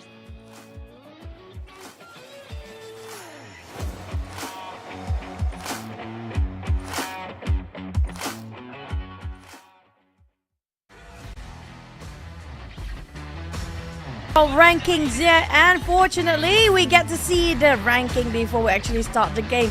1, 2, 3. There's no 3, 4, 5, but 1, 2, 3, and it's gonna be the Vampires. What a brilliant number that is up there. But we talked about the magical number 8 right now, and 69 is the number. But we do know there's been a tie between Sam9 and FaZe Clan, still nowhere up there despite we had the interview with Victorious with what a highlight of a clutch of the day. At the same time, you're gonna see if Sam9 can hold, because if I'm not mistaken, FaZe and Sam9 might actually have a tie. If it happens to be down to a tie, it's down to, yes, definitely a tie. It's down to between the placement point. The chicken dinner is gonna be the first tiebreaker. Then we look at placement points. Then we will just hover around the elimination points for the last option. But for the side of YOODO, O2, Creep, VIP, TODAK and GEEK, 4 Malaysian teams at the very bottom. This seems to be very dim. This is going to be a bit of a problem if they don't work things out. So this is going to be the comparison between the two, FaZe Clan and Sam9. A big comparison between the teams that actually barely make it into the top 8 or actually tie at 8 and 9 place. And also the team that actually also tied at 9 and 8 place. When it comes to the top 4 rate, we have to give it to FaZe Clan. Mela and Kenny S is gonna be the players elimination leader that's leading for Sam9 and FaZe Clan performance right now. But it's more towards the side of Mela. Yes, and we are back with the final 3 games for the last round, ladies and gentlemen. Ooh, okay. It's going to be real tight. It's going to be super duper tight now. So, who's going to get it? We saw the points earlier. It was so close to each other. And yeah, as what we predicted, it will go down for the last game. For the last Erangel map, we can assume it's going to be super frenzy because it's going to be the eliminations craziness happening in this last Erangel map, especially for Sam9 and also FaZe Clan. And MORPH is not too far either. Yeah, I mean, they are all so close, man. The borderline is crazy right now. I don't know what else the teams will be doing after this. I think they will be doing things that is going to be out of the box after this. Maybe teams that we normally don't see taking early fights, they will start to take early fights because we're going to go, it's going to be the last few rounds and it is a make or break for a lot of these teams. And how about those teams like at the very end, right? Like YOODO O2, like the rest of them all down there. Being a make or break situation, we might see them being a little bit more active after this. I say we still have the standard par of 85 points to make up to the top Super Sunday here for the top 8 teams, since 69, maybe 8th place down to probably 13 still doable if as long as they have themselves in the 50s, like not too much of a gap, not more than 50 points of a gap. It's still doable for the team. So on the side of even Sam9 and FaZe Clan, these two teams, they might actually play a bit safer just to avoid those early conflicts because too much at stake for these two teams right now. Yeah, I know, right? I mean, it's like a toss of a dice, like whether you want to do this or whether you want to do that, and then you also have to consider like other teams, what will they do, and then they will kind of affect your rhythm as well. And there are so many elements to it, and it's also the final Erangel for today too. So whatever that they have revised or whatever that they have talked about, and based on the 2 Erangels that they played with this grouping, it is down to this one last game. And then it's going to be Miramar, in which a lot of things will switch up again because it's a whole different map. Now, speaking of the next map here, we see a lot of the stats here. We do have Roy and Team Secret across the bottom crawler or around the bottom area where we have the stats going on. This is quite alarming, but before that, we do have a bit of a change of a win. Adik Boy is back in, replacing Abi. We've seen this lineup before. I hope it will work out for today. But back to what I was mentioning before, Roy and Team Secret, they still can get those top 8 numbers. Yeah, so Roy, Team Secret, they are still able to do it with 3 rounds to go. It's really going to go down to the wire. Even NKT made a substitution in order to try to fight for the top 8 slot. So those are the 2 substitutions that were shown to us, at least for now. And the other team seems to remain as the same lineup. Trust the process, they say. And let's see if it turns out well, especially for teams like GEEK Fam as well, who is also struggling because, like we saw the previous round, the circle was on their side. And I wanted to mention that they allowed PIGMY to pass by. If only they stop PIGMY, maybe they would be in the same position as PIGMY to score the chicken dinner. Due to how they were distracted with all the fires that have been the audio cues by all the other teams and players happen to be passing by as well, they seem to be losing a bit of focus and a bit of a leak towards their formation that GEEK Fam just let them pass by, like how we mentioned before. But I'm looking for Roy's performance. They're a bit more aggressive here when it comes to trying to get themselves to the top 8. We can see they're desperate, they're trying, and they are really trying so hard to get themselves the top 8 here today, as well as Team Secret. Oh man, and we have TODAK on screen too. Another team that is also desperate for points to get in. They had a very tough circle in the previous one. Circle kept running away from them, and there were a lot of teams that had to fight to get into the circle, and all those factors, so all accounted into whatever happened in the previous round. Hopefully it's a better round for teams like TODAK this time as we go into our final Erangel match. Here we go.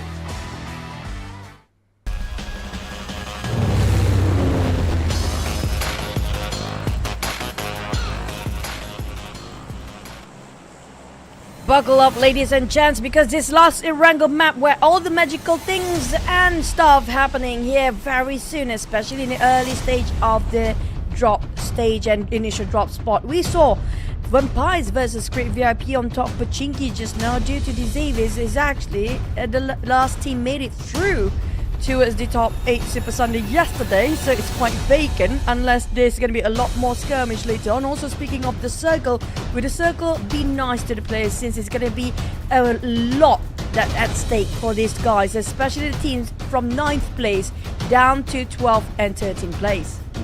this is the time where I would wish it is a Stauber circle so that it's kind of fair for everyone, because if it goes mid to the base circle, then Team Secret will have a big advantage together with PIGMY. So if we go Stauber, I think a lot of teams will need to really work their way through. But I'm looking at the stats on the left side. It's dominated by Vampire Esports. Yep, the only one person that is not there. And it's always going to be the same name, Tony K, Shrubs and Stone. So I guess that the last player that is coming out from the side of Vampire, which is going to be Newsy, start to wake up, is still snoozing down there. But when it comes to the flight pod, we do have Team Secret and PIGMY as per usual dropping quite early. FaZe taken by GEEK Fan, but the circle this time is not going to be that kind. It's quite a distance for those who are dropping themselves in as MB. Well, Rosa is quite empty. Nobody coming up from the north due to the flight path itself.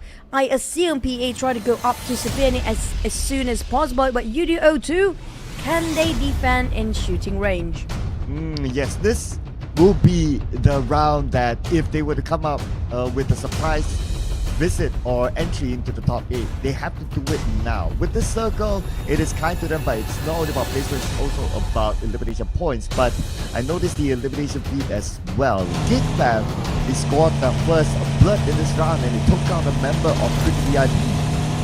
Interesting. I do want to see where the fight is happening here right now, or was it just one particular player? Because we do know Scouters always be the first victim to go down, being knocked off quite early. Now, since we don't see any more response coming up between GEEK Fam and Creep VIP, so I assume that's going to be the Scouter from side of Creep VIP that is being finished off.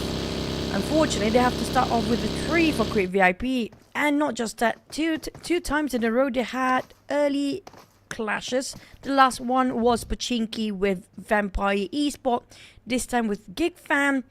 They definitely feel devastated right now. So GEEK Fam normally drops in Fairy Pier, and Creep VIP normally drops in Pachinki because they want to challenge Vampire. So with that elimination happen, they probably drop on the outside of Fairy Pier instead. Then maybe that happened when that one player was trying to get a vehicle or was looting in one house and happened to be GEEK Fam there, and they still lost one player in the process. So again, the trend is still happening here for Crit VIP. Early stage of the game is always very tough for them. Well, the unfortunate incidents is also a blessing for GEEK Fam, scoring 1, which they needed more than Crit VIP right now, because personally, I feel like it's going to be tough for the teams that actually is placing themselves at 14 to 16 plays because of a gap in between. But we're going to have the replays. It's actually Bill, the play. Oh, he got nothing on him. Oh, and it's outside of Pachinki, and Mika happened to be there. Okay. Interesting that Mika dropped far away from his teammates, but he had the shotgun, so... And he won that fight against Bill, so it's that 1 point. But interesting enough, I noticed that Vampire is not inside of Pachinki. So despite Crit VIP having Pachinki all for themselves, but it had to happen when they lost Bill early.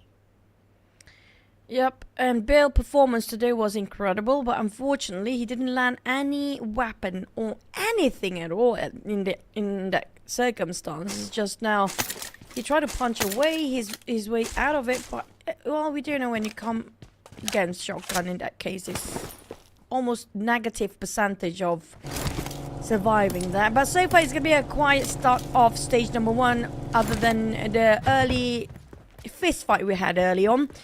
Other than that, nothing else is happening. I guess everybody else is just doing their own thing and just wait for the circle to see if... Because we do know the circle and the flight path was quite a distance in between. A lot of players dropping early. So I assume everybody just loot up, get up, find vehicles, try to rotate as fast as possible. Well, I would say there's something happening here with Crit VIP. They left Rosov fairly early to... they left Pachinki fairly early to move to Rosov directly. And understandably, because Boom Esports is not playing, they would make this assumption that Rosok is empty, and with the circle that we saw earlier, which is towards the northern side, parking themselves in Rosok is good so that they can continue to loot there and they can move up north faster than the other teams through the river. But now we have a FaZe Clan onto YOODO 2. YOODO 2 is the one being ambushed and never initiate the fight this day. Surprisingly, not so much. A FaZe Clan, here it comes. They're rushing in. They want to go for more. They are at ninth place. Getting Friday was a no-brainer for Mela. Easily just taken out with an AUG as well as that UMP. But the rest of YOODO, they were not challenging. They're not interested to extend this fight because there's going to be more than one team. Roy is nearby as well, but the split coming up from FaZe Moment definitely discovered very insightful information for the rest of the team. Yeah, and for FaZe Clan, they are desperate for points, and with that 1 point, they have overtaken Sem9 as of now to be in the top 8. And Sem9 looking at the elimination feed will not be happy with that. The same goes for YOODO, of course. They are very, very desperate for points, and to lose one player very early, it's definitely not a good sign. For Team Secret from Novo, it's time for them to travel this time, cutting across Milta into the main peninsula. Without PTR, it's a free access for them. Thing is, the circle is quite far, so that's why everybody tried to migrate early, because they know for a fact if they are late and the northern side is vacant, everybody will entering from the southern side. Unless they got themselves vehicle, there will be some teams trying to enter from left and right of the circle. Well, the teams dropping themselves quite early in the center of the Severny and shooting range. We didn't mention shooting range before. YOODO dropped himself there, but things didn't work out quite well for them either. YOODO Alliance spotted out the migration and transition of GEEK Fam. We had 1 point on side of GEEK Fam taken out of group VIP players. But due to how far they are from each other, I don't think they can actually gain anything out of this. Yeah, so everyone's focused onto the migration now because of how northern side the circle is. And just to point out as well that YOODO, when they first started, they had the circle, but they still lost one player in the process. So I guess there's something to be done with their early game strategy of like, even though you get the circle, but you still lose one player, something has to be done within, like something to work out with related to their first rotation. Where do they go to? How do they travel as a team? How do they scout, or do they need to scout? Or a lot of these scenarios that I think YOODO needs to fix, because this round it should be a okay starting round for them just because of how the circle is up north. Definitely, because it feels like they have to revise about whatever they're working on. Same goes for the side of Mika, GEEK Fam. They should know for a fact all the teams coming from south might pass in Roshog as well. Happen to be quite far apart from all the others, so they cannot give him any support fire from the back. We mentioned about how north the circle just now still comprises a bit of water ratio in it. But YOODO Alliance coming in late, and it's going to be shooting range. YOODO, this should be their circle if they're not being careful, but they move up all the way to Severny. And for PA coming out from Stalber, there's going to be a lot of teams in the center. Surprisingly, the left side of shooting range is quite vacant. If any teams realize this, they should try to push themselves there as soon as possible. Yeah, it's a bummer for YOODO. I mean, Severny is their regular drop spot. For them to lose a player early and still getting the circle at stage 2, I mean, it's a tough one for them. Well, let's see if they can still manage with 3 players, because right now all the other teams that we can see on screen, they are busy with each other. GEEK Fam still traveling, Sem9's in front, and Sem9, they will not want to lose anyone knowing that FaZe Clan has got their first point. I don't think Audrey should pull over here. It's too open. There's nothing in between. NKT taking those elevations across the other side as well. Can he has taken down on Damroot. GEEK Fam, they jeopardize themselves the moment they step out from that very small house. Kenny and the rest of Sem9, they want to go in or not? Will they trying to finish off the rest of GEEK Fam because they are so split apart with their formations broken as well? And Sem9, they try to make sure they're marking their perimeters, but NKT spotted out VPE. It means they're not that too far as well. Well, the high ground of shooting range definitely going to be a popular spot. And NKT being there, they will need to prepare themselves against other teams. Now, speaking about other teams, YOODO, they took up place from PEA. Oh, Nate said across on the Triple F. But Triple F will not be hurt by the nade. There was an overshot there. Vampires finish off the clock. When they were trying to scout for perimeters just now, didn't realize Vampires way faster than the rest of the team to march into shooting range right on top of it as well. Well, Tony K spotted out the vehicles. He might try to puncture their tires and try to flank it out from just to deny and slow down their mobility, but he can spot him out quite far, around 100 meters, 150 meters apart. Well, FaZe Clan, they're splitting themselves too, knowing that there's so many teams nearby. Everybody for themselves for now. They are nearby the bunkers, but at the same time, they need some covers, cannot be indoors or down underground, because it's going to be difficult for them to gain any sort of information. Quite a risky move for Venturas, but we just witnessed he managed to clutch a big one just now. He can do it again. Yeah, I know, right? That 1v4, that's definitely the highlight of the day. That was insane. That was insane. That could be repeated over and over again, ladies and gentlemen. In case you miss out on that action, you gotta watch Irregular number 2, which is also game number 3 today. That was crazy. Try to top that. We'll see throughout the season. But for now, inside of Severny, so since the circle is all the way up there, YOODO 02, a lot of visitors in their house. I say they pretty much getting a lot of love by a lot of teams. That's why they just couldn't take too much love. They're running away from their love and emotions here. Too much overwhelming for Jumper and the rest of YOODO 02. All they do, it's so hard to see them initiating fights. All we can see is they trying to retreat from a fight so far. Tony K's put out the rest of NKT. Here it comes, trying to break up the tension and find an opening. Tony K randomly dropped those things. Here we go. Tony K spraying forward onto NKT. NKT with a high ground advantage. Tony K is alone. He has to retreat. He has to run down fast. Lucky enough, he has the slope to cover him, but still went down to Megamind for XERXIA. Stone spot out Megamind. Tony K needs help, but Megamind will be sprayed. Stone connecting, and all the sprays a bit too far. Bold and brazen reloading, trying to save his teammate. Tony K is screaming for help. He got abundance of smoke, so it's not going to be a problem for Vampires. Team Secret, the one that's marching for top 8. 1 man down and 1 man away. Team Secret know what at stake here. They are parting ways. One last spray on the GK. GK last tick of health. And JK made it to safety. Whew, that was a close call there for JK, but can't say the same for Jiminy. As he got eliminated by PEA as he landed on this house all alone. His other teammates on the other side, and at least they gave a signal to Roy that PEA is in front of them. PA tried to solidify their top 8 position here, trying to shut down on Roy, who's at 12th place. Still a lot of work to do for Roy to get himself in the top 8, but it's not impossible. They're still in the run to get themselves in the Super Sunday. But for Vampires, Tony K managed to being revived, got a bit of a reset. They try to reassess and try to revise their next plan, what to do next, because they know for a fact shooting range in Severny is just over-occupied right now. Playing around the area of shooting range, and they have to occupy the lower ground instead of the high ground. And Shrubs getting creative by getting into the bunker. At least they have a second option in case the circle goes away from their current position.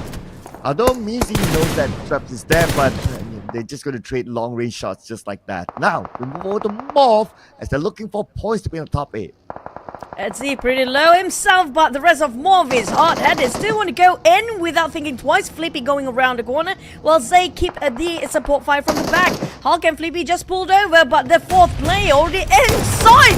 Zero didn't even wait for the team. He's just going to go in. He doesn't care. Oh, here we go. Zero with a nade. And he's finding that right angle. Okay, he knows that XERXIA is just across. Tries to angle that nade. Will not connect. But he moves in, and XERXIA will be taken out. Nice shot there by Zero to follow up. And Flippy now coming onto the other house. Trying to gather information. The other 2 members of XERXIA stuck here.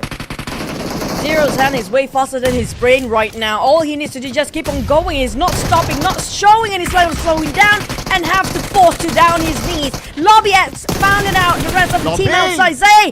This is going to be trouble. Smelling over for MORPH. Zay made it. What a close combat. And he's still able to revive all his teammates. And MORPH, they definitely need the points more than XERXIA themselves. Oh no. And PIGMY, what happened there? Not too sure. But oh, here we go, Zay. He has visitors, and they are losing the spot. Nice enough party coming in. But for MORPH, they still fight back. But still, it is NKT to take them out.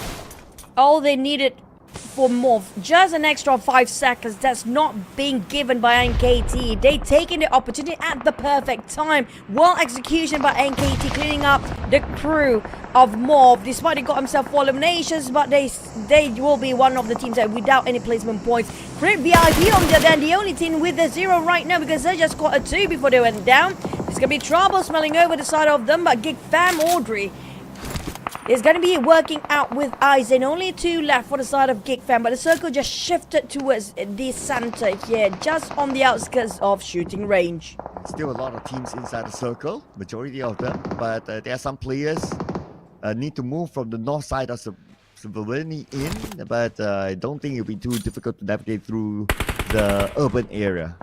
For YOODO Alliance, they do share the same area with another team. And I'm pretty sure that they're aware of it. That's why they popped that smoke. And it's going to be FaZe Clan in front of them.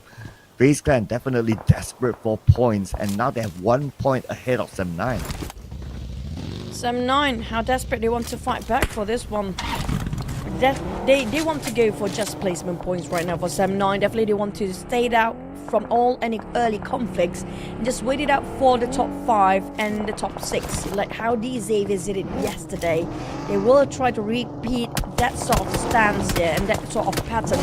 Vampire is being tapped by PA for quite some time now. Hopefully it means he still have a lot of ammunition because he's been investing a lot in that in this angle towards the side of Vampires. Yeah, I like the plan B by Vampire, but TODAK! No plan B, this is plan A. Go in for the elimination points, but PIGMY, they will fight back. Achul, on the right side there are the members of TODAK. He doesn't have UMP, he needs to reload, but then again, time is not given to him by Iftar. Clearing up, not breaking a sweat for Iftar, but he needs to save time. Next, Sem9 versus NKT. NKT on 7th place. If Sem9 can eliminate NKT, that's given big opportunity for FaZe and Sem9 to just squeeze into the top 8 during this map. Now, NKT, Mr. Joe trying to just get an exit out, but there's Sem9 shooting everywhere. And they don't have a good view of where the players of Sem9 is at just because of how rough this terrain is. NKT circling around, they have 3 players, so the manpower is not on their side.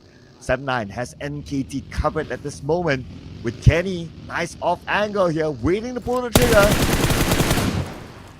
Sprays over, slightly connected. Oh, Triple F down to only 20% of HP. PIGMY taking on TODAK as well. While Kenny has nothing to cover himself unless this one miracle rock can do something about it. And NKT being split apart, formations broken, and Sem9 trying to take advantage with Brian coming in, going straight to Mr. Joseph's. Oh, but never mind, Brian, he got himself stuck in the center. Oh, but Yuhai is there with the long range to knock down Triple F. And now Mr. Joe is the last remaining member of NKT, tries to secure that elimination point out of Brian, but it's going to be an almost impossible angle for him. Nate sent across. Triple F now bleeding out. Depp considering close quarter combat with Mr. Joe. And Depp comes in the DBS, and it's going to be Sem9 winning the fight against NKT. That's going to be a no-no for Mr. Joe. It's done for NKT. This giving so much window for Sem9 and FaZe Clan to push down NKT, but Sem9 in trouble. One member pretty much in the red zone, or YOODO, 2 kids seem to be having a bit of explosion for his vehicles, but Roy next to be eliminated. My god, this is going to be tough for Roy to catch up here because there's going to be open up so much gap to get into the top 8. Pretty much doomed for his future right now for the side of Roy. But for GEEK Fam, is it within their reach still if they can get more eliminations as the FaZe Clan try to solidify the position by getting more eliminations, same scores as Sem9. Wow, for GEEK Fam's situation, they only have Aizen now, so it's going to be hard for them to collect more elimination points.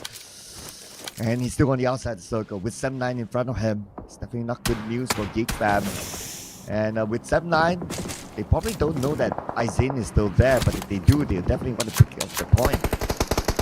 I don't know if Venturas can't clutch anymore because of how YOODO Alliance just finished him off, but GEEK Fam, unfortunately, like you mentioned, that's left with Aizen, and even Aizen left the lobby just now. We're down to Team Secret, whether Team Secret can chase up towards FaZe and Sem9's position, but there's only 2 spots available up there between FaZe and Sem9 to be pushing NKT down, or Team Secret will finally override everybody else up there. Well, Team Secret has that chance though, 65 points at this moment. they could probably do it. But okay, we need to see what sort of position they're at this moment. For now, the Infinity, a team that's pretty comfy up there. And seems like they want to have some fun by taking out teams across them. Infinity, they're performing quite brilliantly today. Trying to get those triple digit. Might actually try to snatch away number 2 spot, but you don't really think that's going to be impacting so much when it comes to the Super Sunday slot. But Sam9, on the other hand, it will mean the world for them if they can actually gain more eliminations. They are at the 8th place now. They cannot afford to lose early because FaZe is still chasing their tails. Yeah, with 1 point difference between the two of them right now, Sam9 could use more points. As for the Infinity, pretty chill. Okay, circle time, and we can see that FaZe Clan is occupied with YOODO Alliance on the right side of the circle, but they do have the advantage of the road. So even if the circle closes behind FaZe Clan, then it's YOODO Alliance's game to try to overtake FaZe Clan. But they are gatekeeping YOODO Alliance right now, and YOODO Alliance have to cross the road, not just that, an open space. FaZe Clan will keep them at bay, while PA, they're having a fun time destroying everybody because nobody else coming out from the north. YOODO to get the center. Team Secret, well, they do have some explosion of vehicles in between. Trung is down. XERXIA, on the other hand, PA lost Blaze early on, but they do have an opportunity, very big opportunity to get the chicken because nobody else contested them regarding the circle. At this moment, well, I guess in the middle, looks like it's going to be nice and chill. A lot of fights happening on the side instead, just like this one. Like what we're going to see here is probably going to be YOODO Alliance executing their plan against FaZe Clan. Now smoke's being popped out. So smoke bridge created, and this is YOODO Alliance preparing themselves to crash onto FaZe Clan. Speaking of crash, Sam9 might be crashing into Vampire's bunkers here. Oh boy, this seems to be very lively now. Sam9, they might lose their 8th spot if they're not being careful. Vampires, they have nothing else to lose here. If they can actually clutch, it's just another bonus for them. But FaZe Clan managed to what a big nade by Mela. YOODO Alliance just have to bow out a big one. FaZe just overrun Sam9 when it comes to the scores, securing 8 eliminations due to YOODO Alliance just now pushing them up to 8th place. Yeah, with a beautiful defense by FaZe Clan. They swap places again with Sam9 now. Now they are up in the top 8. Vampire Esports. They have visitors in the name of Sam9 just above them, but because they're in the bunkers, not going to be that easy for other members of Sam9. Instead, Sam9, I think I'm easy on the other end, but their closest rivals is still going to be Vampire Esports. Sharing the same spot here, but in multi-level terrains with the underground bunkers. Vampires now not just have to deal with the taps coming out from the A before. Now Sam9 is just breathing behind their backs. High try to pressure them coming out by tossing multiple nades coming in, but their utilities might running dry, but Nuzi caught one.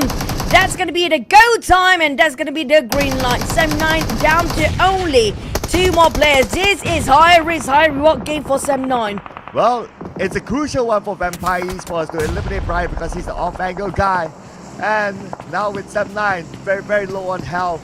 That he does have a medkit. He's going to pop that right now. High probably popping the first aid as well. He's back up to 80% of health. And now... This could... Yep. Yeah, anyway, for Vampire, looks like they're going to continue on to put focus onto Sam9. The problem is Sam9, they might actually lose the 8th spot because Infinity, now Logan spot him out. And his open space for the side of Sam9, nothing to cover themselves. Infinity butting into this business. Oh, they had to! Indirectly helping Sam9 now. But anyway, Vampire Esports, because they're in the bunker, they can still heal up. But Dap is not going to allow that to happen. He's going to go up against Stone. Stone has shotgun, but the TBS will not allow Vampire Esports to reset. Dab only scored 1 out of that. The rest of them will be distributed alongside Vampires, Infinity, and FaZe Clan. So it's going to be Infinity and FaZe Clan stealing away from above, but thank you, Infinity. Sam9 managed to survive, but not so long because FaZe Clan, here comes the entire cavalry. Well, this is the fight that FaZe Clan wants to take, especially if they can wipe out Sam9, keep Sam9 out of the top 8.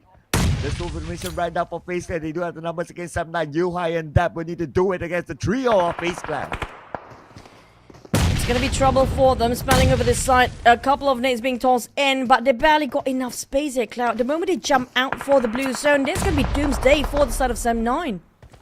But the good news is that somehow this bunker still has that part of the circle. That's crazy. But that will also allow FaZe Clan more time to try to take out members of Sam9. Molly tossed out, and that will force Mela to retreat. But then again, it is still FaZe Clan not allowing Sam9. Oh, they got UI. This is go time for FaZe Clan on the dab.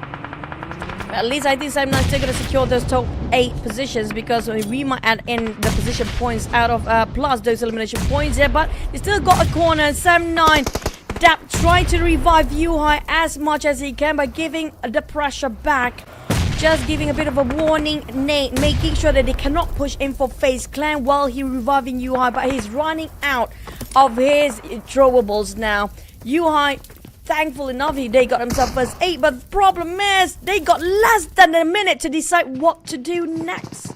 Well, they should still have that edge of the bunker to play with, but that might force them to reveal themselves to FaZe Clan. That's the situation that they want to be in, definitely. And Yuhai is back up again, 80% of health. FaZe Clan still not letting them go at all, understandably, and we still have stage 8. Now, very, very likely stage 8, this bunker will not have a circle at all. 100%. Unless the circle just, how about we have more bunker fights here? But at the same time, we get to know that in less than 20 seconds, well, we do have 5 more teams left. While PA still consistently getting themselves in the top 5, despite they didn't score any in the last round. This time they're coming back with their positions, but not so much when it comes to eliminations. But FaZe Clan, they are climbing up to the 7th place, and Katie slowly being pushed down. Okay, I really want to see how far the circle will be from the bunker. Far enough, far enough. And of course, FaZe Clan, they have the upper hand on moving. But I guess the fact that they know that Sam9 is below them, if they can eliminate Sam9, basically mission accomplished. Ooh. But at the same time, FaZe Clan want to save their utilities and their throwables just for the sake of the blue zone coming in, pushing Sam9 as well. They can spray, yes, but it might actually go haywire if they're not being careful, because these 2 guys can fight back. YOODO in the center and just knock on Infinity player, but we're back towards a team that trying to get themselves in the top 8, but high chance they might actually ended up getting the top 8 anyways. But Sam9, oh boy! Perfect nade! What a perfect angle by Mela. Oh, that is it. Yuhai down for the 2nd time. Dep behind the door, reviving Yuhai again. So let's see here. Dep. Oh no, that is it. That is probably going to be it for Sam9. Oh, the Molly will not help. Great timing by FaZe Clan to cross that Molly, and now Dep is 50% of health. Dep, he got 1. Dep is still in this game, but Dep, the moment he showed himself up there, eliminated by FaZe Clan.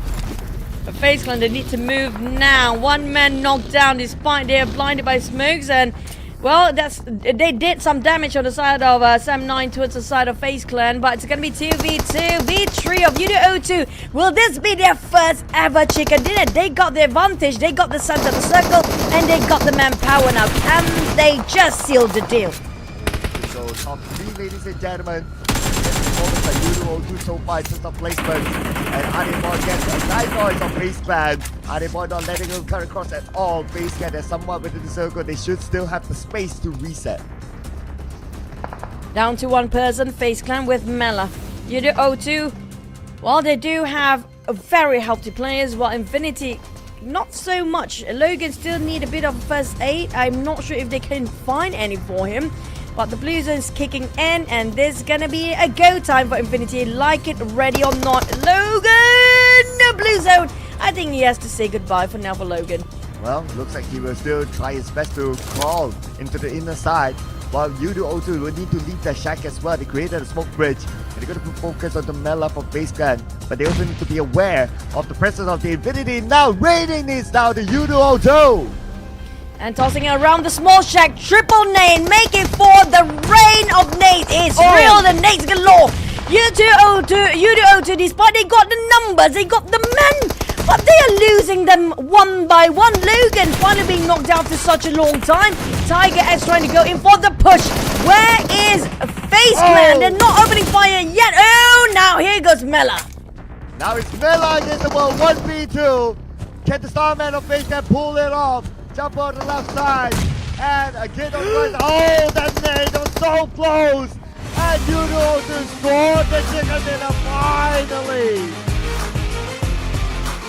What a long journey for them. Finally got the debut for chicken dinner of the day, and the first Malaysian team for today to score the chicken dinner. And YOODO 02, they will have a bit of a tiny bump later on when it comes to the scores, but I think it's still not going to be enough. But at least we can see things are slowly creating momentum for this team. YOODO 02. Could it be too late for them to calculate the overall scores in a little bit more, ladies and gentlemen? But finally, they scored their chicken dinner. This could give them a slight hope in order to break into the top 8. We need to look at it overall later on. But score-wise, 9 eliminations, so that's 19 points for YOODO 02. Kit, damage-wise, definitely one of the highest at around the high end there, where side of jumper as well. And not so much coming up from Fredo. I assume that he's playing more to a support role and trying to scout things out. That's why he got eliminated quite early. Well, Adik Boy, that's quite a decent damage as well. Overall, the damage of all the players accumulated is quite a high one at the same time.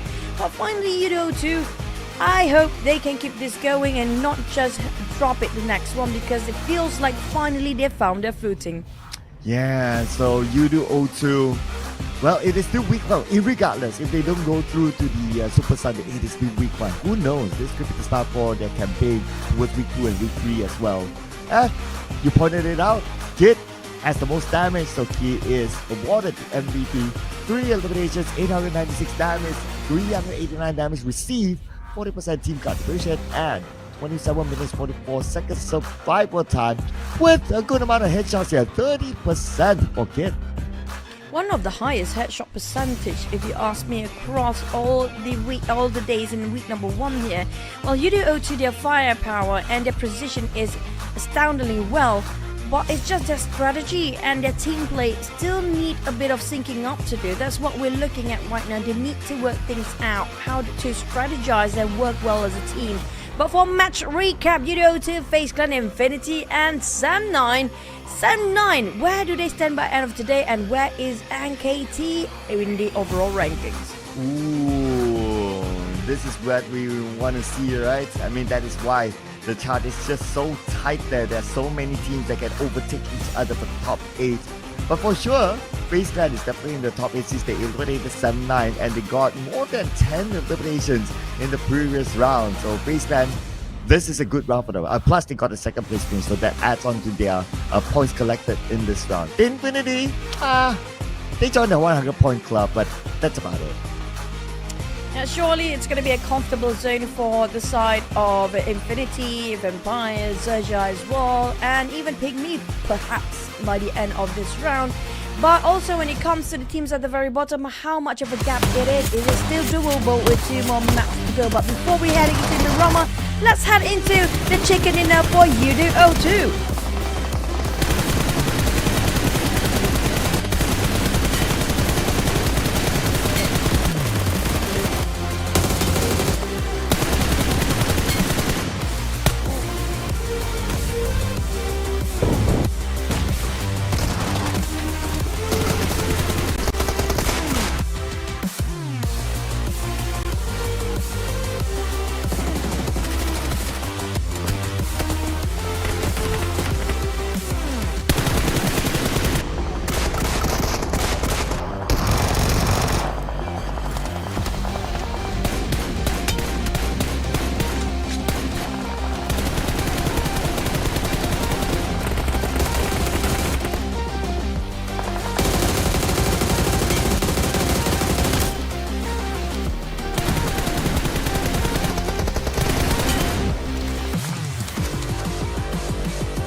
Though it looked like a straightforward rotation for YOODO to get into the circle, but they need to manage the other visitors inside of Soferni to get this chicken dinner. So it's 19 points for YOODO. Other than that, FaZe Clan came in with a whooping 12 eliminations to bring them 18 points.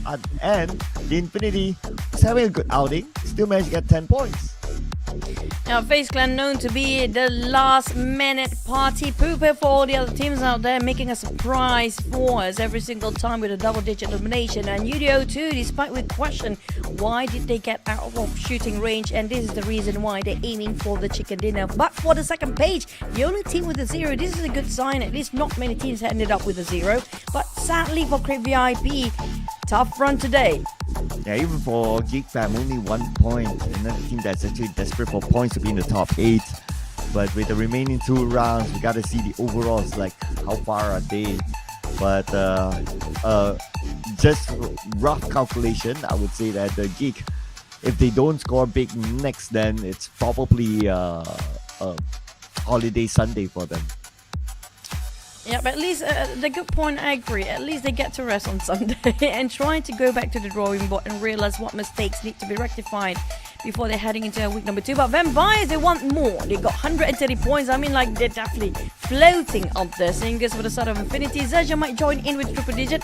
Just 1 more points away, but they are the only team without any chicken up there. Whilst PIGMY will join in this Super Sunday as well. Sam9, this is the number 78. We don't see any NKT teams up here. This means they're being pushed down on the second page. Oh, just 1 point between Sam9 and NKT. My goodness. And NKT needs 2 points because Sam9 has the chicken dinner. So they would have the advantage in terms of tie breaking. But for MORPH, they are 8 points away from Sam9. Also not too far away.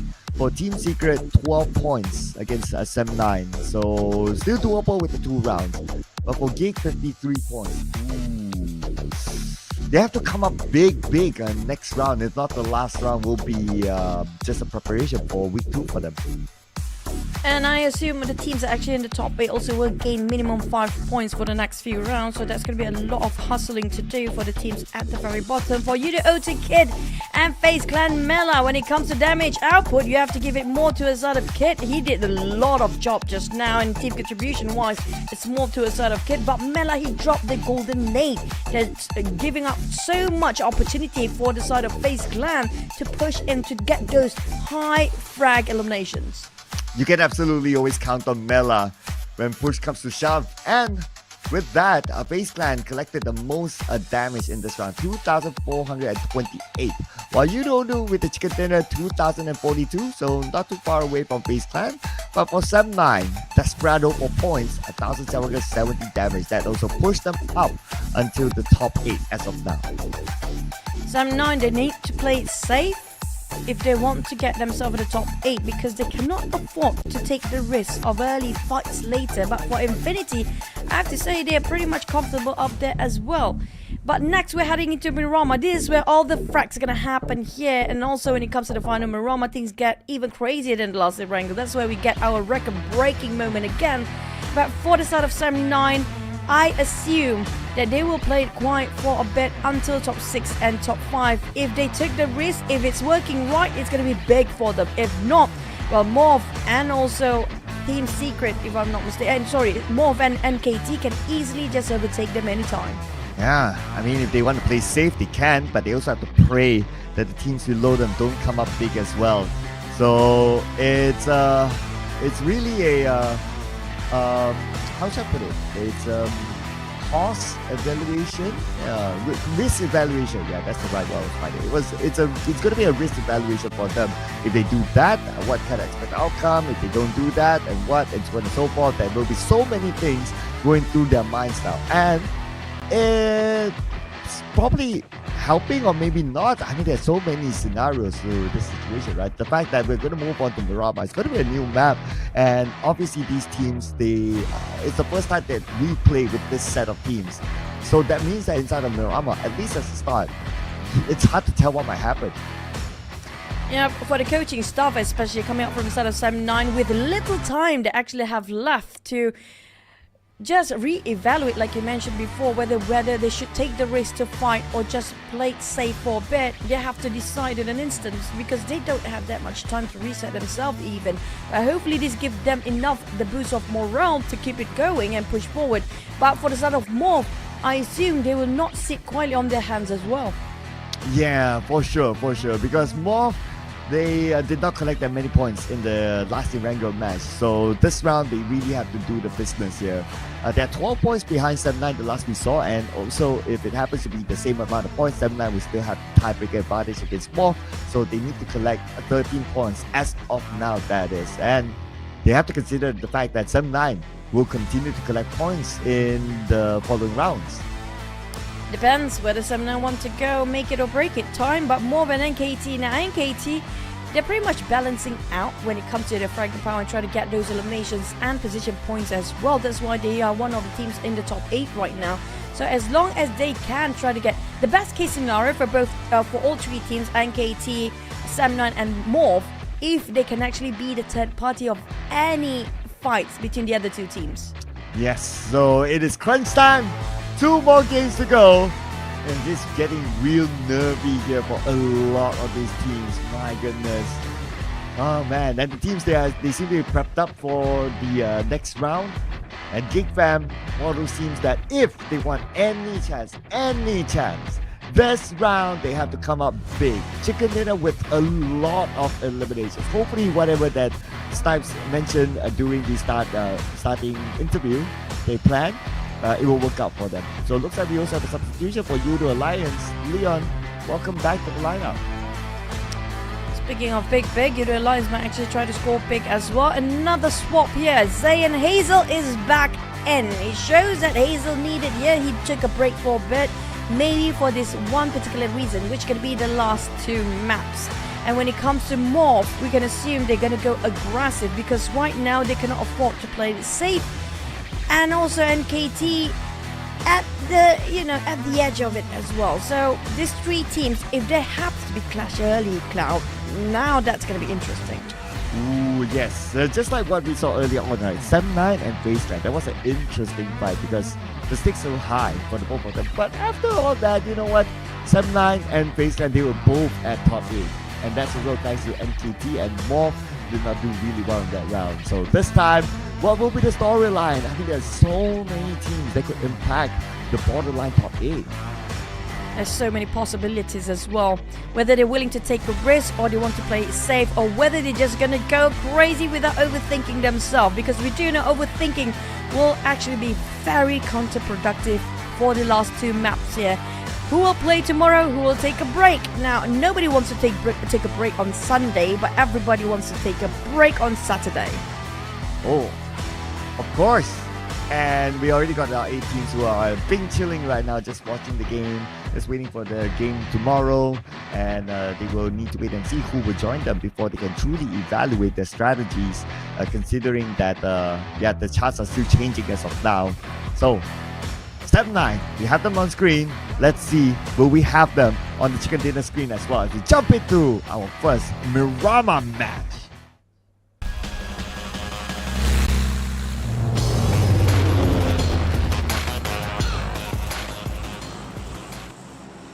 Ladies and gents, this is going to be the first Miramar map, second last map for our last chance stage here. Who will march towards the Super Sunday tomorrow, who will have to bench and just watch everybody else getting their league points.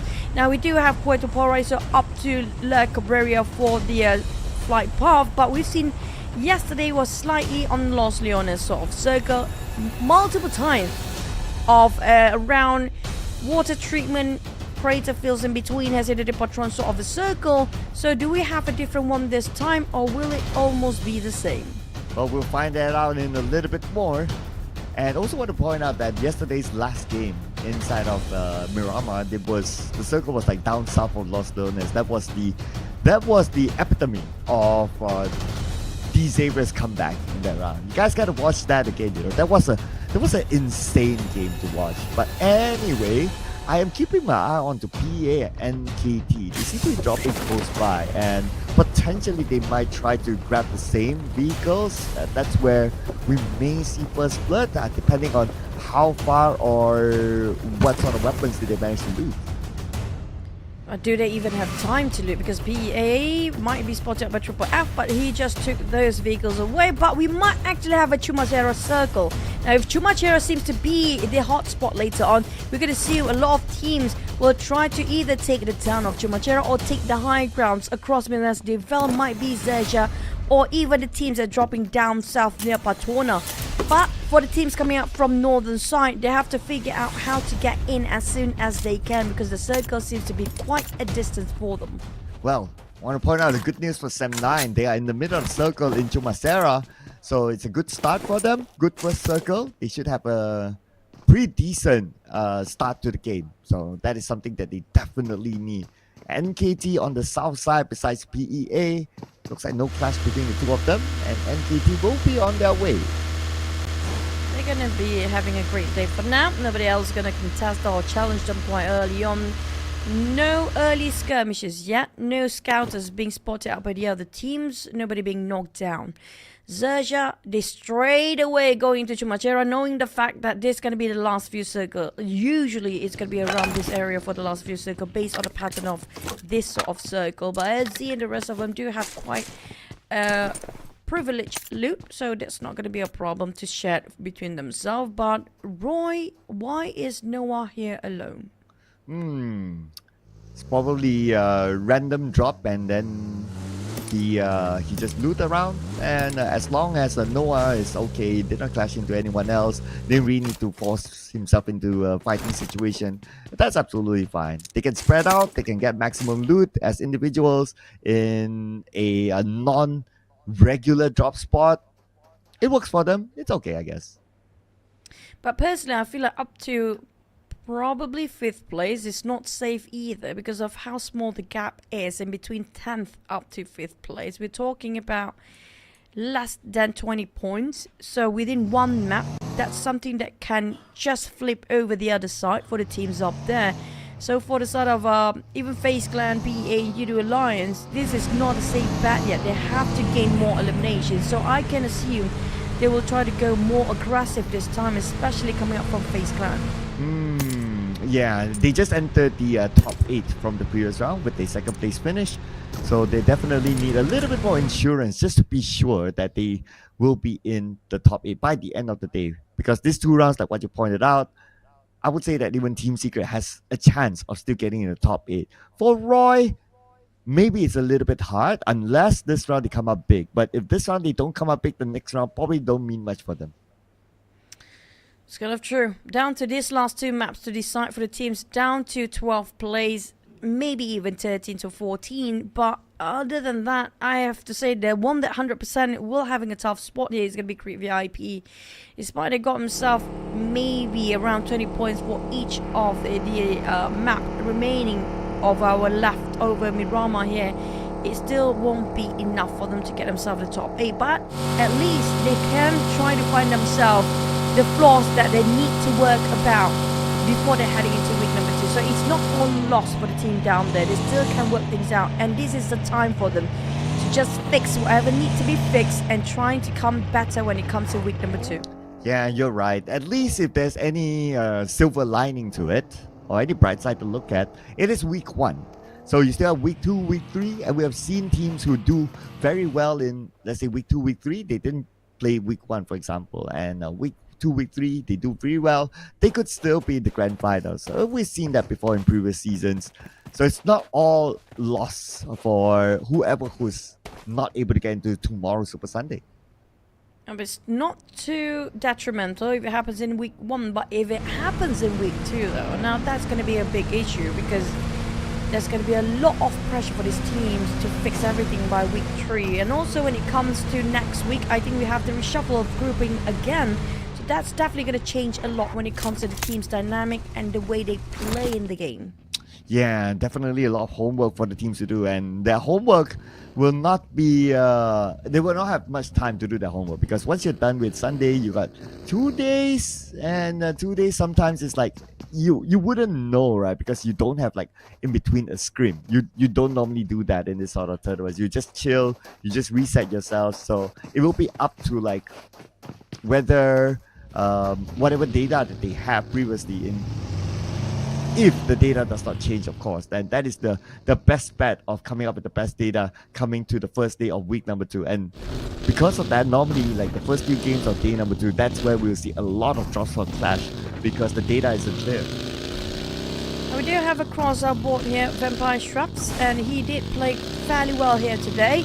But for the Vampires, we do know for a fact they're pretty much doing very fine up there. But the thing is, they need to find the momentum and footing right before heading into Super Sunday tomorrow. But speaking of which, Cloud, they might actually not have time for the players to reset themselves when it comes to week number 2. But the coaching staff, on the other hand, definitely will not be sleeping at all for the resting day of Monday and Tuesday, because they will try to analyze as much as they can to make sure the players are prepared when it comes to week number 2. So when it comes to you guys giving support, don't forget to give some support and thanks to the coaching staff as well. They did so much work for the teams to be where they at here today. Well, yeah, I guess that will be the big role that they will need to play during that time. So yeah, no rest, especially if you're playing a league like this. And this is only like 3 weeks plus the grand finals. Imagine if like the league is like 2 months long. It would be insane. I mean, even like 3 weeks or a month in total of this tournament, it feels like forever for the teams. So like, by the time you reach week 3, you'll be like, when is this going to end? You know, it feels, you have that sort of feeling because, you know, it's just so exhausting to go through day by day. The endless pressure for them, living day by day, like you mentioned, and when it's done for the tournament, they start to miss it because it's like, oh, we missed those kind of days. So the sleepless night happened to be, you know, one of the best moments as well. But speaking of moments, here we do have a couple of teams taking a bit of a blue zone. PIGMY, PEA will be migrating a bit later and way deep in the blue zone. But PIGMY and PEA pretty much very similar when it comes to their rotation and timing wise. They prefer to take in a bit of a blue zone at first just to be sure and clear that nobody else try to stab them from behind. But the thing is, the circle shrinks so much right on top of Chumacera. PEA still on top of Patona, so they will take a bit more time. And lucky enough for them, when they want to head over to Minas del Sur, there's nobody else there. Whatever they say earlier is summarized as the post-event depression. You kind of miss the moment at some point. But for now, they definitely won't be missing it. They have to go through it. It feels like torture to them, but you know, that's what they are here for. They're here to compete. They're here to put themselves in this sort of situation, and they know that this is the price to pay, and they have to put up a strong performance, not only for themselves, but also for the organization and also for the fans as well, who's rooting them from everywhere across the world. So we're going to see MORPH here, who has a lot of fans from the Indonesian region, definitely rooting for them. But they're going up against another Indonesian team, PIGMY. It's not great. Both teams are eyeing up for the top 8 here, but PIGMY, they secure themselves in the top 4. Not so risky for the side of PIGMY, but for MORPH, definitely a big push for them because they can gain 2 elimination out of this. And that's going to be already 2 in the back, while the rest of PIGMY, will they part ways? Definitely they are doing so because they are quite surprised by the sudden ambush of the side of MORPH. Sure, he even knocked himself between the haystack, maybe a bit too panicky, running away. Gave away the points to MORPH, just like that, unfortunately. So playing the rest of the round with 2 players. Well, MORPH, they're definitely happy with the 2 points cleanly taken away. And they edge a little bit closer to NKT at least, the next target to overtake. NKT, 1 point difference. It's going to be so painful, Cloud, not able to get into Super Sunday due to that 1 point. That 1 point and a lot of what ifs that's going to kill the player from the inside. Now, you don't want to live those moments. Yeah, the biggest 1 point disappointment that I've seen, at least in recent time, is in PMNC Indonesia. Kagendra, 1 point behind PIGMY. And PIGMY, obviously, they won it, and now they're in PMSL. If it's not because of that 1 point they would have gotten, we would have seen a different team instead inside of PMSL. And fun fact, even though they did not manage to qualify, all their players, well, they got disbanded after that, but all their players have a new life. So like Flyboy going to Boom and everywhere else basically across. So none of the players did not have a job after that. So it just shows that the quality of the teams inside of the Indonesian region as well. Even though they're tier 2 teams, they have not made it into the professional scene or at least the PMSL scene, but that is how competitive and that's how good individual players are in the scene. It's actually a good sign because it shows that there's more reason for high quality players to pop up from that region. Now the circle just happened to be shrinking quite generously in the center, right in the center of the road between Chumacera and the rest of the teams coming up from the north. Will try to take some part of the north, waiting where the street in between, that parting between this side of Chumacera, northern and southern side, for the top of Chumacera. But PA, they spotted NKT running around in circle, leaving Chumacera, but they might actually take the lower ground compound. But GEEK Fam is moving in the same direction from the Panther Fire, or is it a blessing for PEA? But Brian got knocked down and he seems to be bleeding out. He might be eliminated real soon. Not the situation that the 7-9 wants to put themselves in. And Brian still not picked up yet. 7-9 depth. Ooh, vehicle exploded by Grid VIP. Newbies will eliminate depth. Oh, we can see troubles brewing for the teams that barely got themselves the top 8 here. Measy PA is not safe either. They're down to only 3 players left. Well, GEEK Fam, they're quite far down there. 53 points with, 1 eliminations for now, but they might block PA from getting those top 8 to be in the Super Sunday if they keep the pressure on to a side of XERXIA and YOODO. Well, both teams, GEEK Fam and PA, both of them truly need the points still.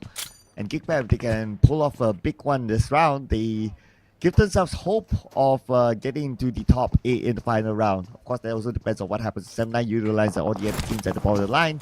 But now the focus is on PA. With Audrey now, close quarters. Short volley tossed by both sides, and Audrey cannot enter the building yet. Trying to flush them out. Slowly clearing the corners. Trying to have a peek by jumping over just to see where the heads of XERXIA is. XERXIA will respond with a smoke grenade. One side of YOODO also try to blind the openings for jumping and seeing them from the inside. Now YOODO definitely hurt them climbing over, but XERXIA got caught by Eisen's nade. YOODO playing it blind, spraying over, but Eisen shot it down. PEA down to only 1 last player. Ooh, that is going to be Blaze. So he will be feeling the blazing heat of the current scenario. Oh man, this is going to be tough for him. So he will need to hold on for play some points as much as possible now. Let's see how long he can do that. So far, based on his position, no other teams close by. It should be okay, but it's still stage 3. And 16 teams still alive. So a lot more for him to hold on to. Looking at the next piece of the circle, a lot of teams already inside of it. In fact, everyone's inside. See how far will the circle go? Shifts to the right side. So the big suspects here that have the circle. MORPH, important for them. Important game for them. FaZe Clan do have the circle as well. PIGMY have the circle. So some of the important teams at the borderline of top 8 having the circle now. As for YOODO 02, coming off a chicken dinner, finally they're not at number 16 or the last place in the overalls. This is the first time they actually came up of that number 24, number 16, and now they are at number 14 in the Saturday show. But for NKT, crashing on the VIP. Here we go. NKT, they need the points, and they lost Triple F as the start. Newbie, and then he's gone well with a double knockdown back-to-back. Mr. Joe, the next one to fall. NKT, oh no, losing the plot to Grid VIP, and also FaZe Clan took out the guard. Newbies himself took out the other members of NKT, and they're out without any points. Oh man, this is gonna be trouble for them. Here comes Sam9 and KT just give it away. Will Sam9 giving away their position as well, rushing straight into Crave VIP after they're done with the NKT. Ayapro shot it down. Brian taking a bit of a trading. Oh, Brian, he shot one. Sam9, they're trying to hold on to the placement points here. And also regarding that 8th position in the top 8. Newbies is down. Bill cooking up the nade. Brian switch over to UMP, reloading at the same time. But in the meantime, that is a loss. Now they're down to only 2 players left. Can they revive Kenny? Pretty much in the same compound. It should be okay for them to revive Kenny, but they need to manage other teams passing by YOODO also. But they're not able to stop jumper. Straight down by Yuhai, but the shot did not connect directly on the jumper. Sam9. Will they share the same fate as NKT? That's going to be tough for NKT. Can they catch up for the next one? They can afford to lose. Not even a point here, Cloud. Not at all. They have to stay as far away as possible. Kenny spraying down Blaze. Blaze is the last man for PEA. Let's not forget that 50% of health left. With the minivan, the tankiest vehicle possible. But he put himself among all these other teams. But the good news is that he does have that house to stay. Next, Infinity versus XERXIA. And it's going to be the safe team in second and third place just competing against each other. Well, GEEK fam is hovering around the corners down there. Well, we're still interested looking at Sam9 because MORPH also is going to be the team that should be highlighted about. Can Team Secret now try to take over the placement points as well? Because if they actually just get more points than NKT, they do have a shot for the last map later. Oh yeah, Team Secret, we still don't see them in action. We probably might see them soon since they do need the points, but now we're going to put focus on the GEEK fam who also needs those points. We're up against XERXIA. One knockdown to damn root by Megamind, and the Infinity from the inner side might have a little bit of interest after hearing that commotion, but going all in for it by Cartoony here onto lobby. Cartoony shut down instead by Megamind. And the Blues are clipping them down bit by bit as well. It's just a lot of pressure towards the side of XERXIA. But on the side of Team Secret, they are in trouble as well. One player is being knocked down. GEEK fam, they need the points. They try to gatekeep them from advancing forward. But there's also Infinity. There's also YOODO too. A four-way war here between these 4 teams. Damroot taking on FaZe Clan Mela. GEEK taking on XERXIA. Plays the finish off Megamind. Oh, they are in shambles. XERXIA being eliminated at 0 points. But will it be enough for the points of GEEK fam? They scored 4 for now. And GEEK fam needs all the points they can get. One player still down. That's going to be Damroot. And they're not out of it just yet. They don't have the circle at all. And we still have 3 teams in the same area.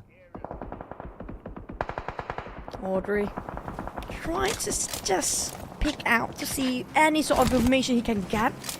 FaZe, they already put themselves some parking in there for the safe zone, so they definitely got themselves the compound. But the other 3 on the other end try to gain as much elimination as possible just to make sure they can just easily say we are confirmed to go to the Super Sunday, because right now the team's down to 12th place, still doable. MORPH on the other end taking out Roy. Here comes Sonny. And he still managed to finish off Audrey in time with the last take of valve. Can he heal up in time before the blue is out there? He should be able to. Man, the Infinity. They burst the bubbles of GEEK fam. Now only 1 player left. None left. They have to settle down to actually getting only 4 elimination points, no position points. Now I have to say, they will they definitely cannot get into the Super Sunday at this point here. It's so tough for the competition. But on the side of MORPH, it's still doable for them. But Sam9 Yuhai on the other end. And we have Roy in between who still have a shot. And it's but Roy down to only 2 players. Here comes the rush. MORPH Hazel coming in as the frontliner. Yep, Molly toss on to the other side. Right on to Roy. Now Roy, they're pinned back by MORPH. Nate toss onto Roy. None of them connected just yet, but Roy's preparing their own nade to fire back onto MORPH. Hazel tosses his nade. Same goes with Zero as well. Look at the amount of pressure onto Roy. No one now down to 50% of health. This nade could connect onto the members of Roy. It does! And vehicle blown up at the same time. Down to 50% HP for both teams at Roy, but the rest of MORPH still have more players. They're still having a full squad. Hazel in the lead with 4 eliminations, but Roy eliminated somehow by Hazel's golden nade. Oh, Hazel, he definitely is a secret weapon, but Vampires is targeting them at the same time. MORPH, they cannot have a reset yet. Here we go. Zero knockdown. Vampire Esports still wants to join on to the party despite them getting so many points already by now. Hazel, 10% of health left. Flipping knockdown. Nice nade by Tony K. And now Hazel, last man standing. Tony K, this nade should connect. And Tony K and Cole will eliminate MORPH. 6 points collected, not in the top 8 yet. Swear to God, right now, Sam9 have a bit of sigh of relief because of no matter how we added up those elimination points, it will not be enough for the side of MORPH to overtake Sam9 at 78 points. They're having at 76 only. Now, Sam9, they need to take advantage of this by taking the lead even further up because NKT and MORPH still can chase the heck out of them for the next Miramar map. But can they do it since there's so many teams around them, including YOODO? YOODO today are on fire right now. YOODO 02 still with full squad, and they managed to take down Moment from afar. Still at the middle of the circle, so it's defensive time for YOODO 02. With a full squad, will definitely help them to defend multiple corners in the circle. Jump up. You definitely see a couple of picks of heads up there. We can see so many crispy sprays out there. Just they never stop spraying these guys. Anything that moves, they start spraying. They're not even tapping it out. They're just gonna keep on spraying. Fredo still have abundance of bullet down there. Mel and the rest of FaZe Clan, they are popping out the smoke. While Team Secret, do they still have a shot? Team Secret, before this, they're being knocked down by Vampires from afar, but managed to reset themselves back up to full squad. But Vampires now taking a shot at Sam9, and they fought back. Yuhai managed to shut down on Nuzi. Sam9, 5 points collected so far. They are dominating and they move up the charts. It's also interesting to see what will happen to Team Secret because they have not started collecting any points yet, and we don't have them on screen as of now. But for Sam9, they should be A-OK still, despite having a lot of other teams around them, but everyone has their own compound. Now the compound is just too close next to each other. You don't want this sort of neighborhood when it comes to their stage number 6 right now, which is less than 2 minutes away for the next stage. They have to figure out how to flush them out. Stone trying to take out the last player of PEA, I assume. Yes, YOODO Lion still having a full squad. And YOODO Lion's being pushed down here. Sam9 goes up back 6th place with their 6 eliminations, still having a 3-player squad. 3-player in their whole squad. YOODO 02 spotted out. VIP, that's the last player, was it? Yes, that is not the last player though. So they are still having a duo. Oh, finally we see Team Secret on screen. Okay, they're going to come in from the right side and they have TODAK to deal with, but Break is currently down. But despite Break down, GEEK is still able to land a nade on the top. That's gonna be the go time if they want to. Lynx is pretty low himself, down to 40% of HP, maybe less than that. TODAK is just too low for the HP. They're definitely not healthy. And Iftar also managed to heal back up, but GEEK, he needs to take covers. He's being exposed to YOODO Alliance and PIGMY from the back line. Targets onto the side of Team Secret. They're hitting bullseye here. Oh, it's not good for Team Secret now. But let's see what SOAS can come up with together with Break. Break is back up again, by the way.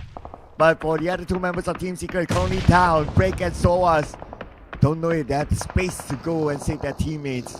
Might not be the case since they still have TODAK to deal with. They almost got one. And they finally land that elimination out to Lynx. But it looks like they're still going for the save for their other 2 fallen teammates.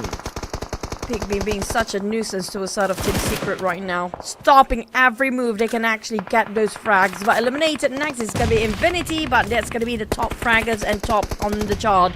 But back to the side, TODAK versus Team Secret. This is where things got heated up. Down to a last player Break. And Cleon drop a big nade at that. And PIGMY just helping TODAK in the way. While the one that actually desperate for the points is going to be Team Secret. Slowly, their hopes being diminished by the moment we see the players bleeding out. Yep, that is it for GK. Don't need to wait till he bleeds out. YOODO Alliance will be happy to pick up the point. Now leaving only Break alone, and he does not circle at all. 5 more seconds is over, start to close. And he does not have a working vehicle with him. It's probably going to be the end of Break now unless a miracle can happen. He got nothing left with him. not just the vehicle, no vest, no helmet, shredded almost entirely that level 1 vest and helmet, no troubles, no smoke, one first aid. That's it. He has to work with that one first aid to make the miracle happen.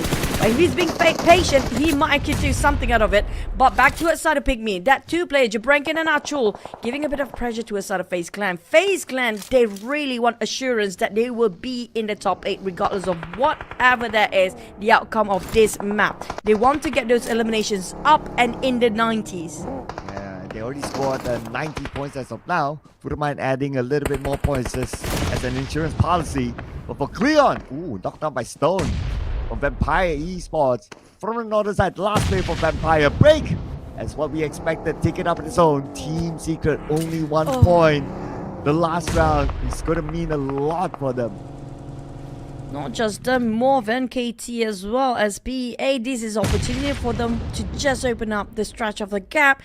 But they're not having any eliminations, so I assume they will heavily rely on the position points. But TODAK on the other hand, quite a far-fetched team to be in the top 8. But this is pretty much the momentum maker for them. They finally find their footing, but never mind. If Toppy, it Blaze taken down on 1 and Stone being charged in. What were they thinking for Tom? Wow, nice defense by Stone. Understandably, because TODAK, they need to get across the road anyway. So now, Stone, we're trying to defend it against them. 1v1, captain versus captain. Stone with a molly in hand.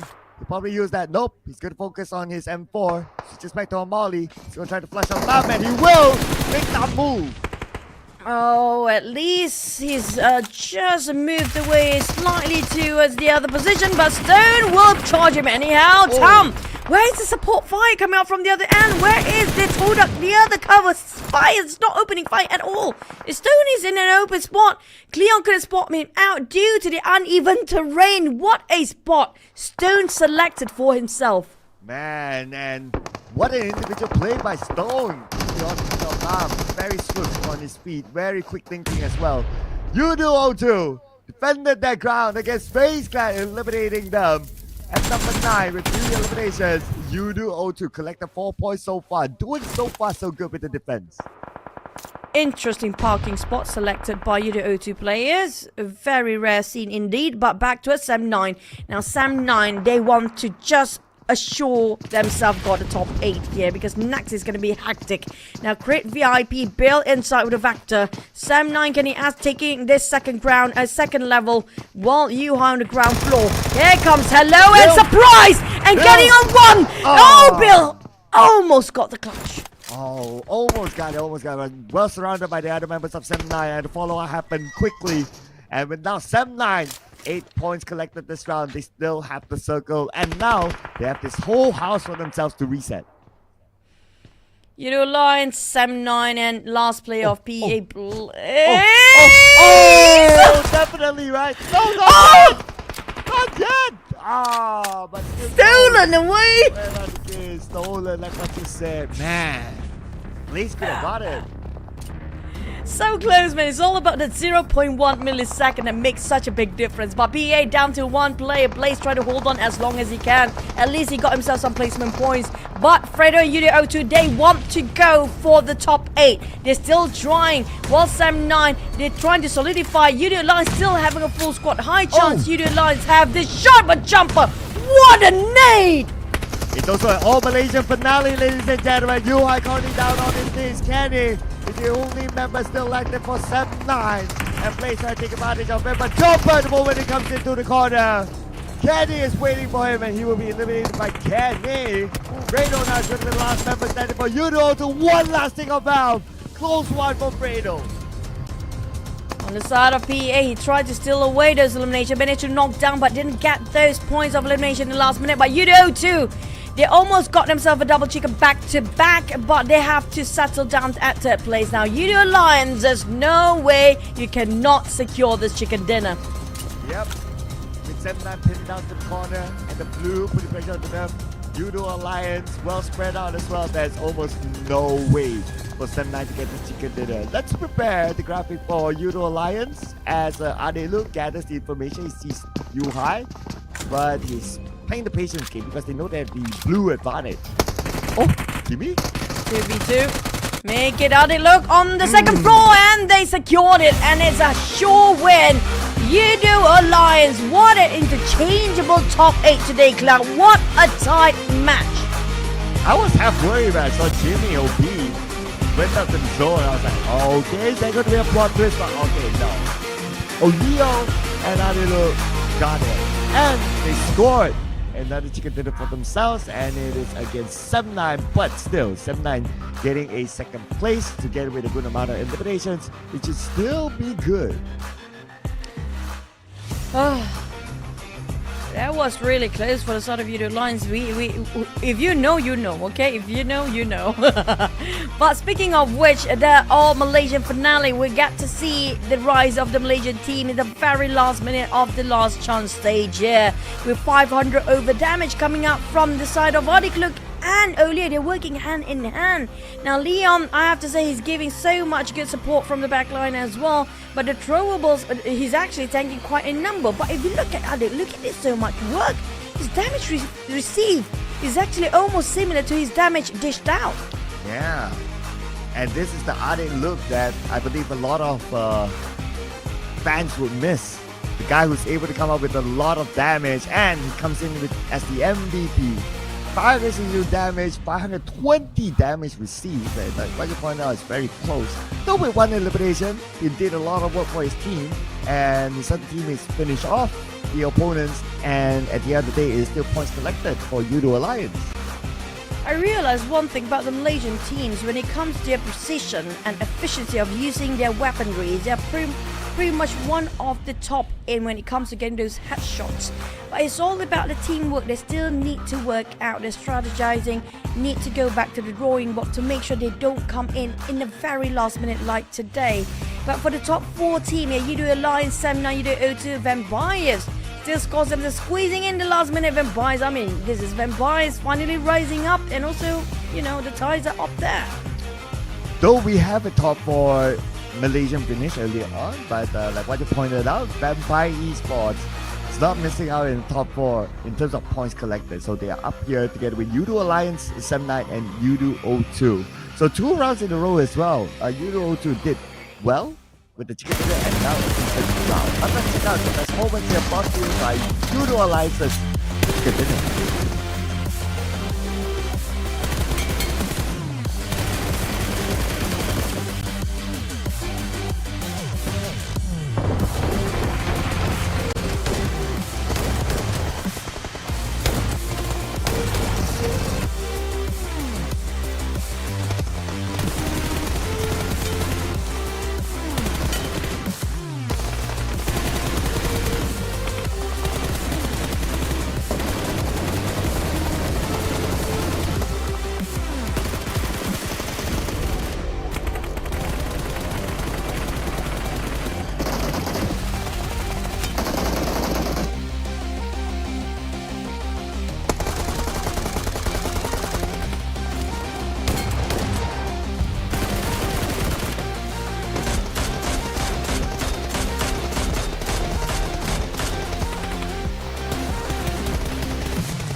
Well, looks like we're going to get 3 Malaysian teams up there with a double digit, and Vampire at number 4 with 8 points collected. So it was Crypt VIP at number 5 with 7 points collected, but still they were one of the top 4 teams earlier.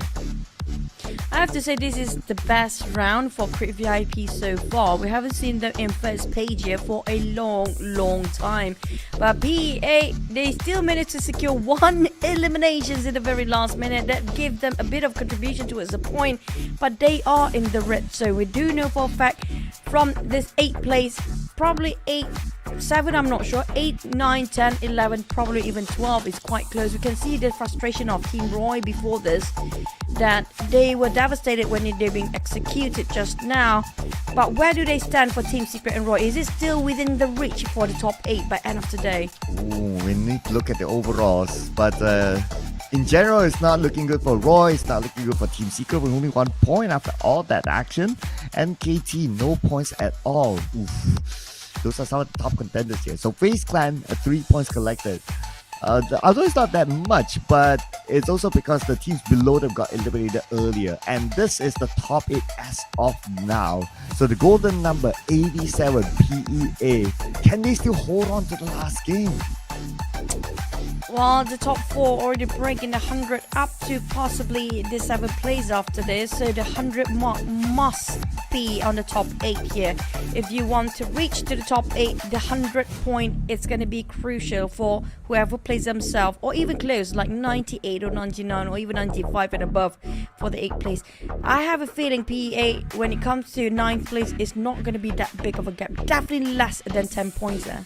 Oh yeah, it's definitely going to be tight. I can't wait for us to flip the screen. 87, ladies and gentlemen. 87, okay. Oh, it's 10 points. Oh, 10 points for NKT.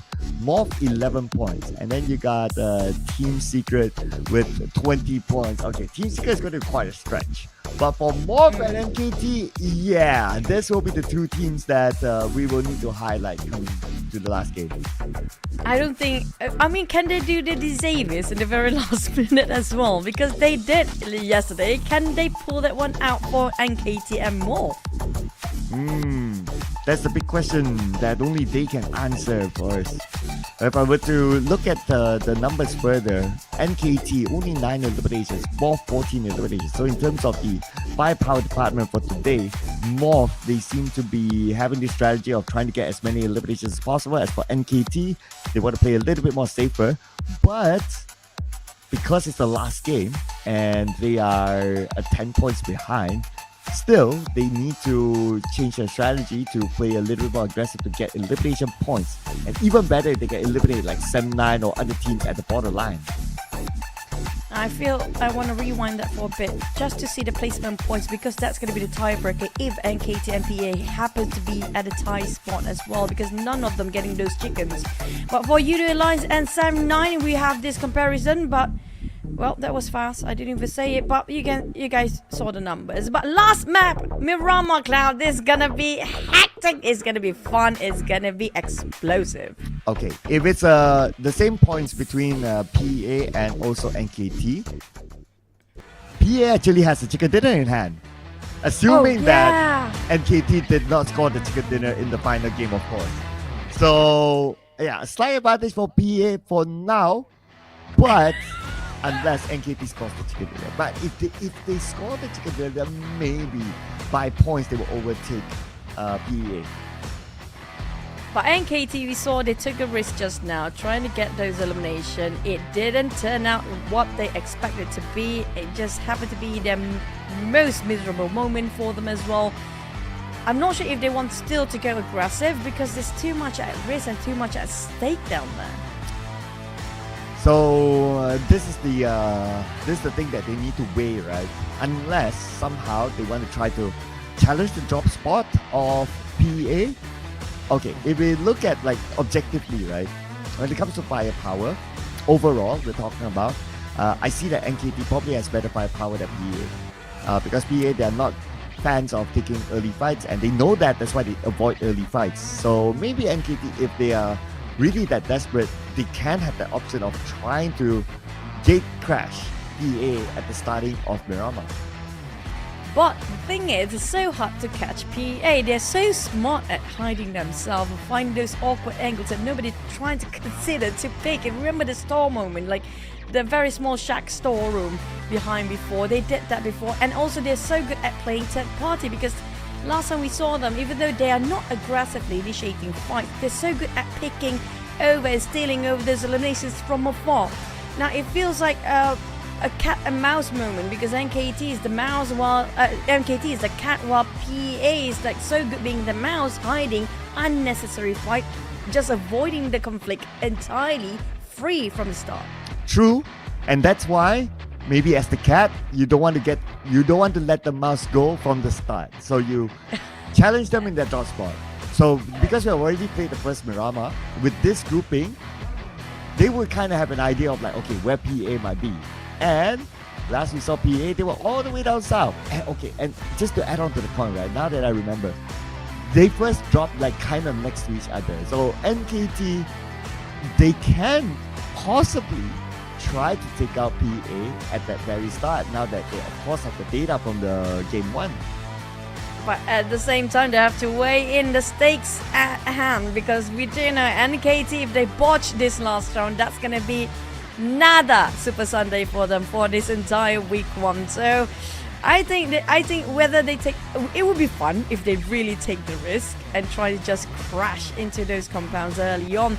But also don't forget about the other teams that love those fights though. We don't disregard regarding 7-9 and also like MORPH. MORPH is another wild card that nobody can actually know what they actually will think, because sometimes they are hot and sometimes they are super cool. So MORPH is a team that everybody should look out for as well. Yeah, MORPH a little bit more firepower in their department as compared to NKT. So this is where they really need to maximize their firepower. Of course, I'm talking based on the stats. They had more eliminations than NKT. For them to do that, yeah. Ideally, of course, if they eliminate like the closest contenders, NKT and 7-9, and also PA, teams like this. But for them to do that, they have to take out so many teams. At least for NKT, like, okay, you only need to kind of aim for PA. But for MORPH, you need to work a lot harder to either hope for those teams to be eliminated by somebody else, or you yourself eliminate them, and the journey is going to be a bit more difficult. At the end of the day, I don't have a strong opinion on like, okay, whether they should really play like aggressive from the start, or whether they should hold on for the later stages like what Xavier did yesterday, because it's really down to the confidence of how the teams or the players would like to play. Yeah, how confident they are to take the fights early, or will they willing to just risk it all the way and just don't think too much? So how about we ask the viewers sometimes, you know, we want to know what you guys think. When it comes to the 8th spot for the final slot in the Super Sunday tomorrow, who do you prefer to take the slot away? Is it going to be PA, is it going to be NKT, or is it going to be MORPH? Or is it going to be a different team entirely that nobody actually talks about right now? Yeah, although we're from the future, and we'll probably only know that once the game is already towards the end. But yeah, definitely leave in the comment section, ladies and gentlemen, who would you like to see in the Super Sunday tomorrow to join up the top 8 giants. And it will be really interesting to observe as well whether Indonesia can add to their count as well if MORPH somehow goes through.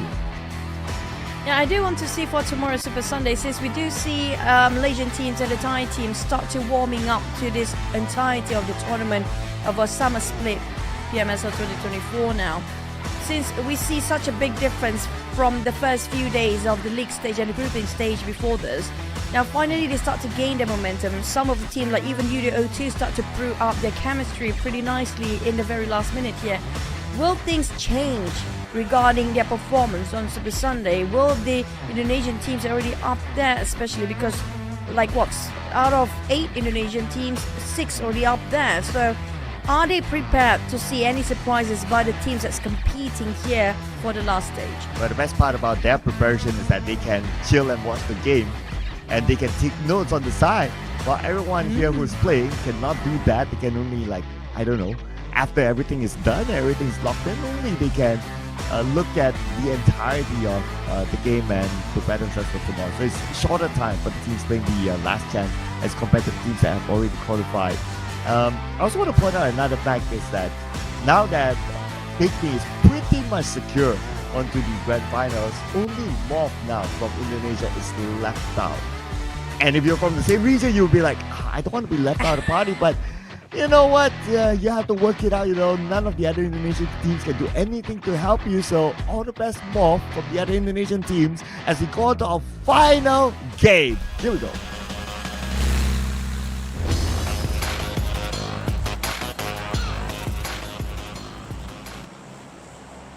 Now, you mentioned that point, that was sound opinion. Again, Coming out from the side of MORPH, this must be their very motivational reason to have that drive, those desperate drive to be the only Indonesian team not able to go into the Super Sunday. That's gonna be the most, how do I say, miserable, emotional feeling that you don't want to go and have to go through that. So they definitely want to go their best and try to push whatever they can, pushing their limits to make sure they can join their compatriots towards the Super Sunday tomorrow. But at the same time, it's a double-blade sword, you know? If you're actually being too reckless, being too aggressive early on, it might actually bite you back in the back. Well, that's why, frankly speaking, I don't have a strong opinion about what they should do or what they might do. It's really up to them. And if you look at like the early drops, okay, we did talk about like NKT being them. So, okay, NKT, well, they must trade, and that's because of the flight path. PA, nowhere on the south side of Los Lourdes or Pamplona, so they changed that dot. So maybe the top of their head is that, oh, what if NKT tries to fight us? So that's why they changed that dot. So going all the way up north. And PA right now, all they need to do is just to survive above NKT and MORPH, and they're pretty much done. And speaking of Los Leones South, Los Leones Circle, this might be another one, Cloud. We had it yesterday, we might actually have it again today. But also trying to do a bit of a correction. PA does not have any chickens here yet. So there's a high chance the 9th placement team will have a tie as well. But the one that actually make a difference will be the placement points. Oh no, we didn't talk about MORPH. Oh no, losing Hawk at the very beginning, and it came from PIGMY. Ooh, coming from the same region, you know, that stings a bit more. Stings so much more. And Oh, not zero. just that, GEEK fam taken out of MORPH as well. Oh no, seems very dim. There's no more, very, very small candle by the end of the tunnel for MORPH right now, leaving only 2 players left. This is heavy casualty, not even a minute into the map here. And it's not like MORPH can afford to play absolute passively. But with 2 players, they might be forced into that situation. But when it comes to points-wise, they cannot. They have to find elimination points. If not, then that is it. MORPH will sit out of tomorrow. But that would also, of course, be good news for NKT, because they don't need to worry too much about MORPH now. But the best bet for MORPH right now, what they can really do, just trying to collect as much hand grenade as possible, save it up, wait it until the top 4, top 5, and just keep tossing it out and leave nothing at chance, you know. That will be the best bet for them to secure those eliminations from afar, or just cleaning up the entire team, the opponent's team, easily. The nade will be so crucial, because spraying, when it comes to this point with only 2 players, there's so much angle you have to cover, and it just feels almost impossible at this point. But it's doable still, but there's such a slim chance. Yeah, what you mentioned is their best bet. So, I mean, the chances are really slim, like what you say, slimmer than me right now. So, I don't know about MORPH at this point. I guess, well, if I were to be really frank, I guess MORPH, they can prepare where they want to go and do sightseeing tomorrow. At least they can go shopping. They And buy Newsy's pants. Yeah, and go. Yeah, they can ask Newsy where he actually bought his pants, or even Mormon possibly, because of the Thai. I mean, like a lot of people actually went over to Thailand to buy their pants because the pants is very comfortable. Okay, I haven't been to Thailand yet, and nobody has ever bought me Thai pants. Well, if for some reason, you know, you guys out there from Thailand is listening to this, I've never got any Thai pants before. Just say. But it reminded me about these pants worn by Nebreko yesterday when he had that interview. You know, that black and white, and then there were like elephants on it. Yeah, that looked kind of comfy. I wouldn't mind getting a pair of that. Those are the Thai pants that I'm talking about, not the one that the Newsy version is different type of it. But those are the usual pants that people buy. They're so comfy, they're so airy, they're very light as well. But yeah, if you mention about you don't have anybody to buy, make sure that you tell them your measurement, because you mentioned about the chances for MORPH is slimmer than yourself, so they have to get that corrected for your measurement, by the way. Yeah. Oh. Well, I mean, Team Secret's points are a bit too far, but if they could score big, they could still. But with SOAS out, then maybe it's no longer a conversation. Oh, Team Secret, multiple times they're having a tough spot when it comes to Miramar early stages. They had a shot early on if they have not been executed as early as the previous one. But it's still doable, because we've seen a lot of teams, even YOODO in the last Erangel map, where they lost Fredo early on, they still managed to secure the chicken. When it's a tree, it's still doable, but when it's a duo this early, you have to rely on the position points here. I just want to give a shout out to the boss of YOODO, Takman. He's just sent me a Oh, sticker. you got it as well? Yeah. You know, whenever they score a chicken dinner, he has been absent for a bit. You know, I was expecting, like, you know, during the group stage, when YOODO scored the first one, I would expect a sticker, but maybe he was kind of busy at the time. So shout out to Takman as well. Thank you for watching the stream. Thank you for supporting the English broadcast, by the way. Love you guys out there, everyone. I love them stickers. It's so cute, by the way. Every single time we get a new one, every single season we get a new one. I love that. Thank you so much, Tuckman. He's pretty awesome. But we have to focus on the next team. Now, TODAK, we do know for a fact that they're going to have a bit of a problem to get themselves to the top 8. But there's going to be a learning curve for them. And speaking of learning curve, the same goes for Roy, GEEK Fam, YOODO 2. YOODO 2, yeah, definitely YOODO 2. I think down to NKT and MORPH to actually make a difference here. But for PA, like you mentioned, they're not engaging early, so they're taking a lot of blue zone this time. Yuhai's vehicle exploded, and now he's down on his knees. But 95 points for them to be caught by NKT. Semna is definitely through, because they need like NKT, MORPH, and Team Secret at least as of now to catch up to push them down to top 8, so they'll be fine. I think now the big focus is definitely still PA and NKT. MORPH, because they have 2 players left, so it's like So yeah, PA and NKT. Let's see who will be the one to seal the deal, the ticket to Sunday. Yep, somebody have to pull the RRQ like how Nepeko did in the very, I think it was day number 3, if I'm not mistaken, where we had the highest elimination that time. Nepeko with 12 eliminations as in an individual, and as a team they scored 21. If somebody can actually pull that one out in this very last map, now that's gonna change everything. Oh man, speaking of changing everything, right? What do you think about PA now? As in, like, they are tanking a lot of blue. I know that they definitely have measured their utilities to survive, but they're playing the super duper safe. And that means they use their utilities. And when they use their utilities, meaning that later on, they might not have enough utilities to survive if they encounter any other team. I have a feeling they're actually coming up from the north, although we can't even spot them in a map right now. They're out of the map. Just how north can they get? I have a feeling they're just gonna go play the healing game while jump hopping regarding all the compound, just to find their first aids whenever they can, while trying to loot up all the hand grenades, because they do know they will try to get just at the right time into the circle at the top 5 teams.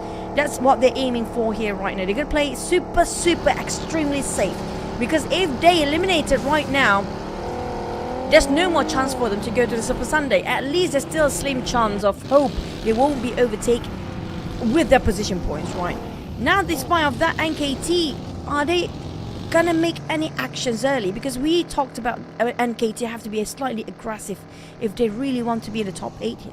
Well, I think they can still do the Xavier. They can still wait to find a moment and come in. And imagine this, they just need to score a chicken dinner and they're good. But looks like a MORPH, they will lose Flippy. MORPH, one last player. That's pretty much it for MORPH. Let's see. Team Secret now needs to defend the compound with Break and GK. The duo that's going to do it against Grid VIP. And anyway, it's going to be a tough round for Team Secret. It's, yeah, pretty much a serious scrim for them. For Team Secret, they're still having a trio. Unless they pull out something that makes magnificently very big. Never mind, I just take that back. The Crit VIP newbies just having a shotgun, but burned off by the Mollies. Iron Pro on the rooftop, trying to find GK and Trung on the other end. Team Secret, things seems to be really rough, as 4 players of Crit VIP surrounding them left, right, and center, but GK fought back. Oh, here we go. GK from the rooftop being shot back at. 20% of health left. Trunks in. Reloading. Transit shows himself and Trunks in. Lands the final blow onto the last member. Crit VIP out at number 16 with 2 elimination points. But anyway, for Crit VIP, they are definitely already out and they'll be taking a break tomorrow. Oh! Hello, Vampires. Tony K, 2 for 1. What a discount day! And Tony K easily just not breaking any sweat. They don't even need any sprays. They just need that one nade from Tony K and it's a done job. But they're not done yet because YOODO Alliance are taking advantage from afar. Oh, now Vampire Esports, they don't really need points, but yeah, it's more of like bragging rights and probably bringing the momentum to tomorrow for them. Now, speaking about YOODO Alliance, they are close by with other teams. So YOODO Alliance is also pretty nice and comfy up there. So there's also another serious scrim for YOODO Alliance. PA spotted out by MORPH. Oh boy, straight execution for Measy as well. Devastating for Kiddo. His partner being finished off by Hazel. But Hazel being knocked down. But look at the circle. FaZe Clan right in the center with Yuhai and the rest of Sam 9. YOODO Alliance Jimmy still in between Vampires and Infinity. While XERXIA also clustered around NKT all the time. Actually clustered up together. While the others still outside of the circle. Left side is also clustered up. This is going to be a big mess, Cloud. Here's the potential plot twist, right? NKT, they are in the circle. PA is not. And now we have them on screen. They're still tanking the blue. They lost 1 player. But they got 1 point though. So that's at least something for PA. But NKT in the circle. They could potentially do the D Xavier. TODAK taking out PIGMY. For PA, I don't know. They were so deep in the blue zone. How did that one player being finished off? Is he scouting what's in front and marking the perimeters before they actually get into the safe zone? And that's going to be the question. Hopefully we do have a bit of replay. But for PIGMY, Billboard is down. TODAK Tom is going to be the next contender. Jabranki tossing the nade in 3, 2, and 1. Toss it out. Tom heads up. Oh, follow up by shots from Jabranki. But Tom is still alive. Jabranki needs to reload. Jabranki comes back in with M16. Turns back and Jabranki counterfired by Cleon. But Cleon is going to be the hero for TODAK, and he will save Tom in the process. Close enough, because just now GEEK Fam was shooting from afar. Mika and Damro actually just scoping. They're trying to be the third party against TODAK, but TODAK, they're quite in the blue zone. Lucky enough, they are still in stage number 3. It's still healable, it's still savable, and it's still revivable. But back to the side of GEEK Fam, they're not willing to just stay too much in the blue zone. They might actually park themselves in the safe zone from the inside and gatekeep TODAK when they try to cut a crossover. Yeah, might as well, since the blue is moving and the zone did move away from GEEK Fam quite far. Okay, PA now. This is our highlight team. We're still tanking the blue. Obviously, they have measured the necessary. I'm sure they're confident. But they are passing by TODAK. Oh, this is going to be really interesting. Okay, Trexie, he evaded TODAK. Okay, that's one. They have no clue what just happened here. Lucky enough, they are actually on multiple level of ground, very different level of ground. But the problem is taking the blue zone this deep. If somebody opened fire at the edge of it, because GEEK Fam is right on top of them. PEA, they have to make sure they cover themselves, and they got sprayed. Oh my, Mika spotted out Kiddo. Oh no, okay. Second time around. This time on the Trexie. Lucky enough for them. No knocks. Still A-OK in the circle. Oh, PA just next to NKT now. At the same time, the circle, how far will it go away from PA and NKT? Circle time goes to the middle. Both of these teams do not have it. FaZe Clan still got himself. He got the remote control of the circle. Beep, beep, away. They got himself the center for FaZe Clan, XERXIA, Infinity, and Vampires. PA on the other hand, and NKT. My god, this is going to be the toughest one to get the top 8. Because both teams are so close to next to each other. But YOODO too. They are trying to scout for any eliminations. Vampires taking out on YOODO Alliance in trouble. Schwabs fired back by Adelup. Look at the trading shot between the two of them. And Stone now again the last man standing, and Mr. Handsome Stone has to come in with an amazing play again to save his teammates, and not only good looks but good skills. Wow, you're definitely a big fan for Stone. Yeah, thanks to Chichu, right? Oh wow, me again, but Sam 9 on there then. Take a bit of jab against another team, but TODAK spotted out PEA, down to only 2 players, 1 bleeding out, definitely not being saved down there. But PEA, can they make it through? Because NKT is still having a full squad, but they're not making any actions yet. Okay, they are rotating though. They have to decide to circle down this big man.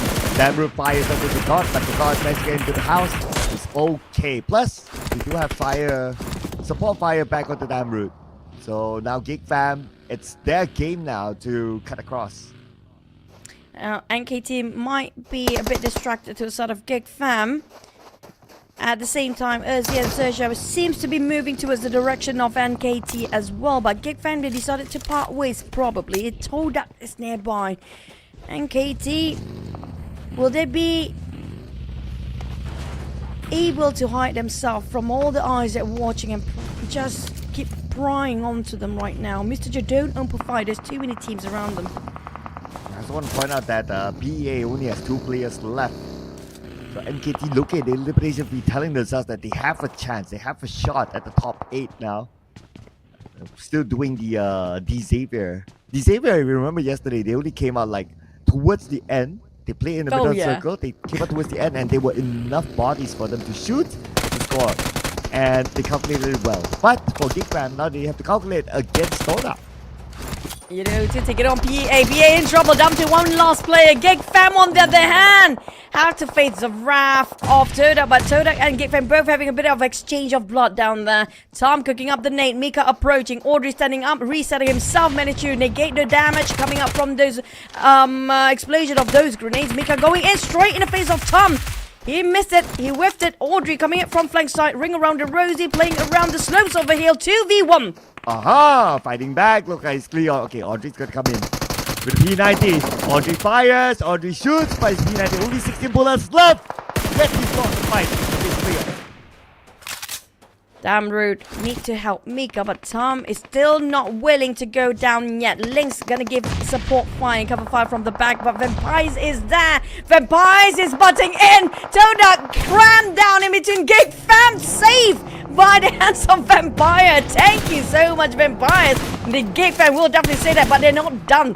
Now Newsy aiming for the GEEK fam team as well. The handsome Vampire. I like that. I like that. I'll bring it to the table to ask them to create like that. His next jersey is like handsome Vampire. Forget about Stone. But anyway, okay, circle time. NKT on the south side. Okay, still a full squad. And where is Kido? Okay, Kido is in the middle of the circle, so he's going to play the ninja game now again. But NKT is still a lot of bodies for them. I feel like they're gonna pull the Xaviers. Definitely it. That's going to be a big problem for PEA because he doesn't have any firepower anymore. They have to be sure that NKT will be eliminated before they went down. But the problem is NKT, if they're being rushed in multiple angles at the same time, look at how so many teams around them, if they push forward, if they advance here without any points, it's still going to be a no point for them. I had a second thought that I almost want to put in a plot twist. What if FaZe Clan goes out now or soon without any points, and then NKT and PA both went through and FaZe Clan pushed out the number 9? Because oh NKT my god, is don't now do that! 13 points away from FaZe Clan. FaZe Clan fans, don't bash Sir Cloud. That's actually doable. That's so doable. But with the firepower coming up from FaZe Clan, I don't think they're going to sit it tightly unless they're being ambushed without being noticed. That's it. Unless they actually put their guard down. But this is the point where nobody actually have their guard down. All walls up here when only remaining of 10 teams. Yeah, I know, right? I mean, based on realistic performance, I don't expect FaZe Clan to do that sort of boo-boo. But, you know, I'm just putting out the potential drama, right? Okay, all NKT needs to overtake FaZe Clan is, including the title, is 1 chicken dinner with 4 elimination points. It's similar to what Xavier's position was yesterday. Oh my god, don't do that. Vampire just had it yesterday. Now FaZe Clan have to face the same thing. Now that's gonna be painful. But that will be really a big plot twist. Imagine the memes by end of this day if that really happens. Imagine how fun the finale of this round will be for us as casters. We'll probably get the same That's hype true. as yesterday. It will be insane. More because it's going to Super Sunday. Yeah. That's the thing. There's no more second chance club. The Super Sunday is so important. Oh yeah, true. It's going to be even bigger. But of course, if you want to be realistic, NKT is no Xavier. But no disrespect to NKT. I mean, they are here for a reason, and I'm sure they know what they're doing. Okay, they got one now. Izane gave the point away to NKT. Now they are the same score as PA. Oh, they start taking actions there. Nobody spot them out. NKT, they pick the right target, knowing the fact there's nobody nearby. But I don't think they know. They're quite oblivious about the other team just next to them. While Vampires, I don't know, there's something wrong with the Vampires. I think they want to get 200 points by end of today for some reason. But that's a good sign. That's a very good champion mindset coming up from the side of VPE. They're not slacking off. They are trying new stuff. But XERXIA and KT. Now, the circle is going to be the biggest solution for the teams that are in dire need for the points. And you know what? If you're NKT, you'll be thinking to yourself, like, hey, Vampire, it's us that need the points, okay? You don't steal away any more of those points, okay? We need the points. But okay, circle. I mean, Kido is still in the middle, so now it's NKT to collect the points. Vampire, sit down. sit down. Yeah. Sit down, don't do anything. Let NKT do the job. Okay? It's not you to stand up. They have to stand up. But on the side of PEA, I mean, it's all about timing. Lucky enough for him, he got the circle, but NKT has to slowly advance. But since they already start to open fire just now, desperately need to get into the circle, and XERXIA already alerted regarding their position. Now that's gonna be tough, but kiddo, if FaZe just happened to walk by... Oh, Vampire sit down. Definitely sitting down. Yep, they sat down now. But yeah, they'll be not only sitting down, they'll be sleeping the entire night. Now all they need to do is just to wait for the game to end and yeah, enjoy tomorrow. But for Kiddo, praying so hard to everything that he could survive this. Okay, stir shot on the NKT. Make mine. Since they have the same score of eliminations right now for NKT and PA, this is gonna be the turning point here. XERXIA will be the one deciding the fate between these two teams. Honestly, it's in the hands of XERXIA, at their mercy right now. Can XERXIA just let NKT live, or will they shut down the opportunity to get into the top 8? Obviously, XERXIA don't know that that's NKT for now, until they find out that, oh, it's the team from my same region. Ouch. But YOODO and Sem9 from the same region as well, from Malaysia. And let's see who will cancel each other with YOODO on the outside of the circle. So this will be pretty much a fun match between the two. Addict Boy, they got themselves a warehouse. They're splitting themselves into 2-2 formation as Fredo Addict Boy trying to scout things out and find anybody from the outside. Dap on the other hand just gonna sit himself between the boxes. They are hiding themselves to have a bit of a surprise prepared for YOODO. Okay, here we go. Jumper rushing in. Is he going to take the corner? Yes, he will. He fires first, and Dap goes down. A bit of a late reaction from Dap. Just staring at those boxes when Jumper actually see his back exposed. Now YOODO in trouble, but Roy versus FaZe Clan. Kiddo still biting his nail, but Jumper, he's not moving. Okay, somebody shot him from behind. He goes somehow, probably in fear. But now Kid is dancing around this building. He's going for a chase, going for a 1v1. Brian with the 1v1, but not a 1v1, 1v2. He got it. One more to go. Fredo picking up that nade. That nade. Oh! Fredo with the nade to take out Sumner. It's a bingo! And that was a perfect one, but they're not done. Oh, this is going to be an NKT. If they're cleaning up YOODO too, they got the scores. They might make a big difference here. 2 eliminations now. Spidey cooking up the nade. Finish off what's left of YOODO. YOODO, will they give the point for NKT to squeeze into the top 8? Okay, the championship that Kiddo got circle, but not NKT. And now NKT will want to pick up the points out of YOODO. To Fredo is behind the box. Spider 10 knocked out by MZ for XERXIA. XERXIA still not letting go NKT just yet. Sandwich in between two, between YOODO 2 and NKT. Now they have to put on hold. Well, Fredo is going to be the last man standing for YOODO 2. He will not take the risk. He knows for a fact that he's going to be alone, solo-handedly dealing with NKT. Now he's waiting for XERXIA to open fire first. But where is XERXIA? Still behind them. They will gatekeep. But look at God. Good job, Renee. Okay. Alright. Over toss there. I mean, it's going to be hard to hit the angle. They have to go in for the close corners. The God. Looting up. He still has that time. Gotta be careful of FaZe Clan as well on the hilltop. Now the God with an M4. Blue has arrived. He might want to let the blue flush out Fredo then. Fredo knows exactly where God is. Oh, he turned his back! He turned his back to Fredo! And now Fredo got the God. Okay, but that's by the time.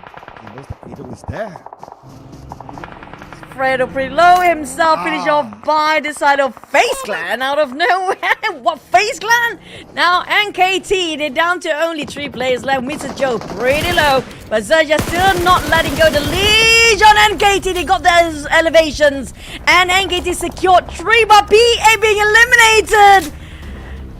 How things can work now? Okay, let's see. Now all the 8 are on Infinity Esports. X, ladies and gentlemen, because it's that fragile for NKT right now. Now they're in the situation with XERXIA onto them. If XERXIA eliminates NKT right now, NKT will be out of Super Sunday.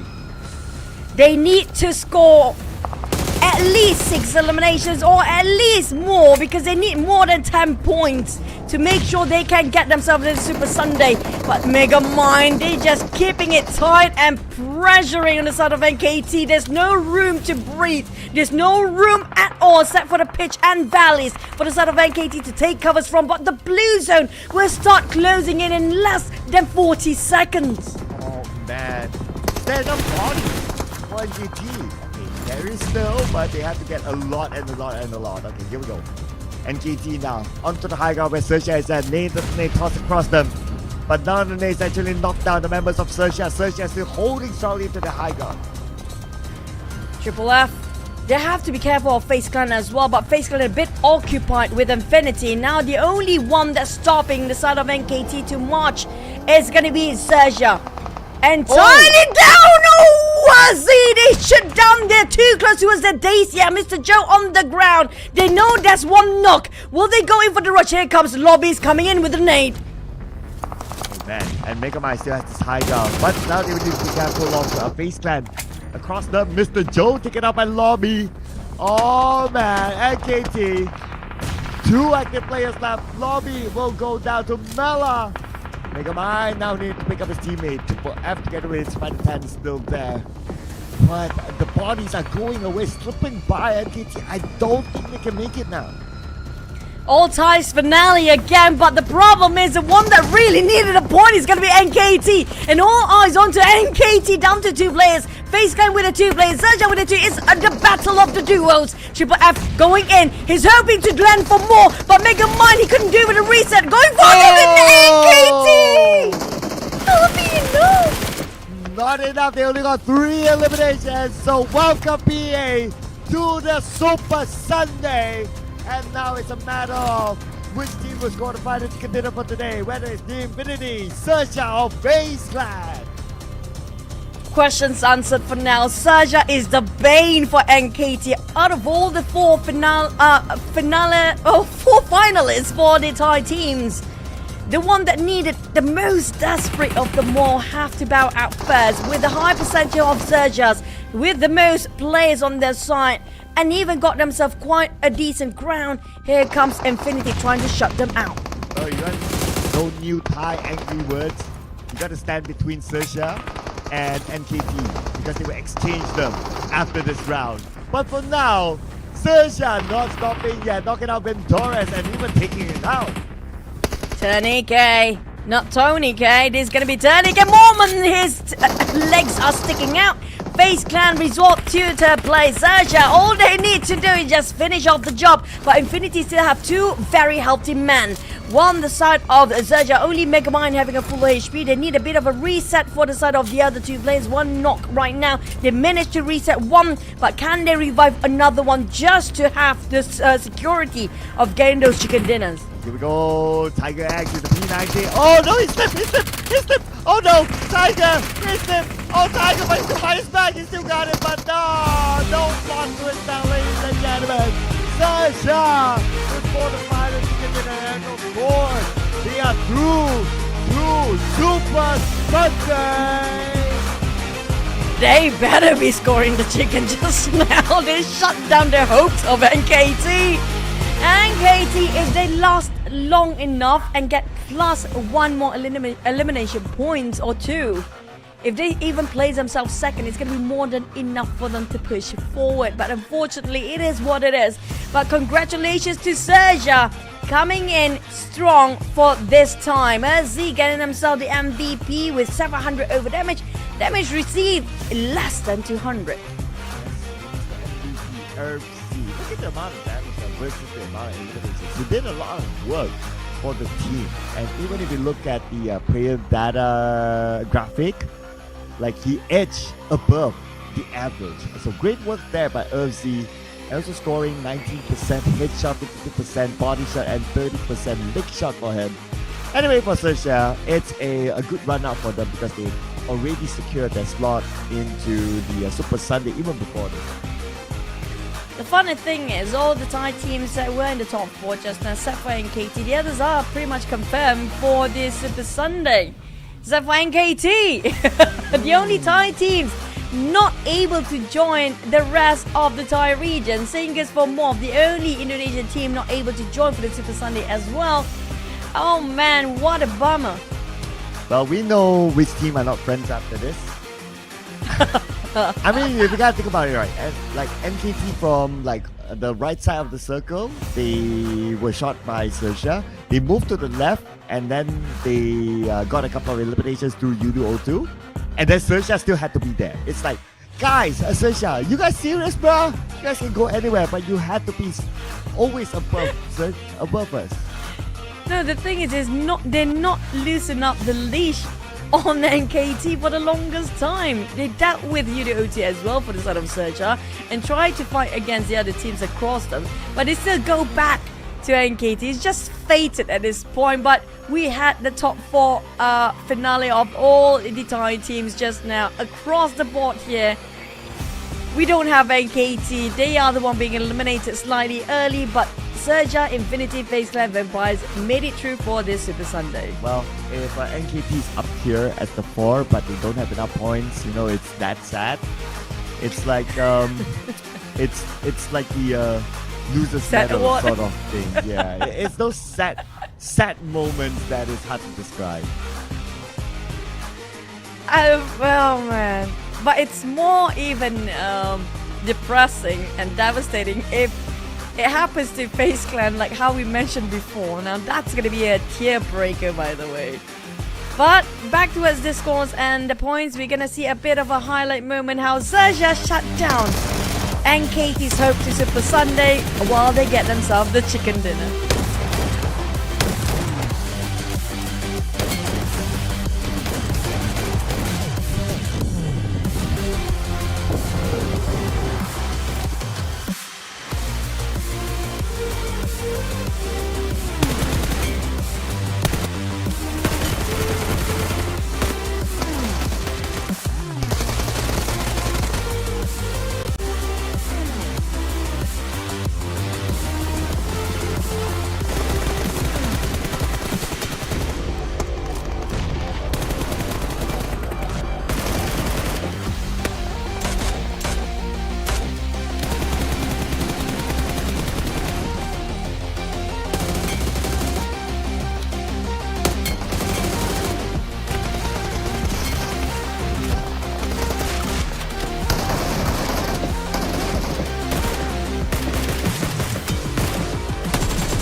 Well, looks like XERXIA still celebrated, so they're happy with whatever they got. 17 points in this round with the chicken dinner, the Infinity. 12 points, FaZe Clan 12 points as well, and Vampire Esports 10 points, the double-digit club. But NKT only 7 points. PA collected 4 points, so it's definitely 2 million% sure that NKT did not go through. Oh man. It's just speechless at this point, coming up from the side of NKT. So close yet so far at the same time. But for MORPH, they're definitely not marching to a Super Sunday as well. We kind of secure ourselves the top 16. I think you guys know by now. But on the side of PIGMY, I think they're pretty much secured as well. But we're going to have to wait and see. But we see the rise of the team that's suddenly waking up from their slumber, including YOODO too. And YOODO line shoot up also today. Yeah, and MORPH officially did not go through as well. But here are the overall rankings, and we'll see exactly how close the points are. But congratulations to our top 8, ladies and gentlemen. 1, 2, 3, 4, stacked up by Thai teams, followed by YOODO Alliance and PIGMY, representing Indonesia to go through. And also to point out that MORPH is also the only Indonesian team to not play in the Super Sunday. Sem9 and PEA also managed to get themselves, but I think it's a learning curve for the teams on the second page here, definitely, because it just shows that they need a bit more time to bloom, and they're definitely blooming when it comes to the last chance stage here. For next week, we can actually participate about their performance. Did they actually grow or not? But on the side of Great VIP, definitely a lot of revision need to be done here. Same goes for the side of TODAK and Roy. Roy is such a big potential team, but unfortunately, just regarding rotations wise and timing, it's just absolutely need to have a work on. Yeah, we look at their placement points, 0 placement points. The only team without a single placement point in the last chance qualifiers. So yeah, like what you said, even based on the stats, they need to go back to the drawing board. But we will reintroduce them again tomorrow. Welcome to the Super Sunday from the last chance qualifiers. Vampire Esports, the Infinity, XERXIA, FaZe Clan, YOODO Alliance, PIGMY, Sem9, and for the first time, Pahang Esports Academy. Congratulations to top 16 teams. Now, the one that actually qualified from the group stage, they had a bit of a break today. So tomorrow they will find out to see what flaws can they find from the teams coming up from last chance here. But for the last chance stage, who qualified to the Super Sunday tomorrow, no break time at all for them. Tomorrow is another hustle. Oh yeah, tomorrow will be big because that's where they will start to collect the points that will determine whether they go to the grand finals or not. So tomorrow will be an even bigger battle for the last chance team that has no break at all, especially for those teams who played the first 2 days. But we'll send it back to our host. Take it away.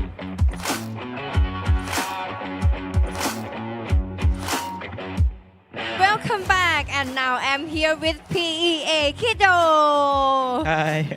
Hello. Wow, finally you go to Super Sunday. Is this your first time to entering the Super Sunday? Can you share with us how is your team condition now? Okay, so untuk PA BARUZ ini adalah pertama kali korang lepas ke Super Sunday. Boleh tak cerita sedikit apakah situasi ataupun keadaan dengan tim sekarang lah, dorang rasa apa? Bagi saya alhamdulillah sebab kita orang layak ke Super Sunday. Bagi saya tak ada apa pun, kita orang just training macam biasa. So layak ke Super Sunday lah. First of all, praise to God that we finally managed to qualify to Super Sunday, and of course me and my teammates are very very happy, and we're just gonna focus for our Super Sunday. Okay, are you excited? Yeah, excited lah. There is no less as tomorrow will be a Super Sunday. Any preparation you will do for tomorrow? Okay, so besok kalau ikutkan kita tak ada hari yang untuk korang rehat lah, which is besok dah start terus Super Sunday. Apa preparation yang korang buat untuk besok Super Sunday ni? Korang tak ada buat apa, just main macam biasa je, main macam sebelum-sebelum ni, and kita orang cuba kekalkan momentum lah. So to be honest, there's nothing change. There's no gonna be anything that we need to change because we just gonna focus on ourselves. We just gonna focus on our usual gameplay. And yeah, we gonna do our best in our first Super Sunday. Okay, do your best. Okay, I got it. So, any words for your fans? Okay, so apa benda yang nak disampaikan kepada fans dekat Malaysia? Pada fans-fans yang mana support tim BARUZ dan tim-tim Malaysia lain, teruskan support korang dan jangan lupa beri sokongan yang terbaik untuk tim-tim Malaysia. To fans out there, especially my team or even Malaysian team, keep supporting us. Don't forget to like cheer all of the Malaysian team, and let's hope that Malaysia can do well in this Super Sunday. Okay, good luck for your first Super Sundays. Thank you. And thank you for today's. And see you tomorrow for Super Sundays. And now he's back to the caster day for the final part.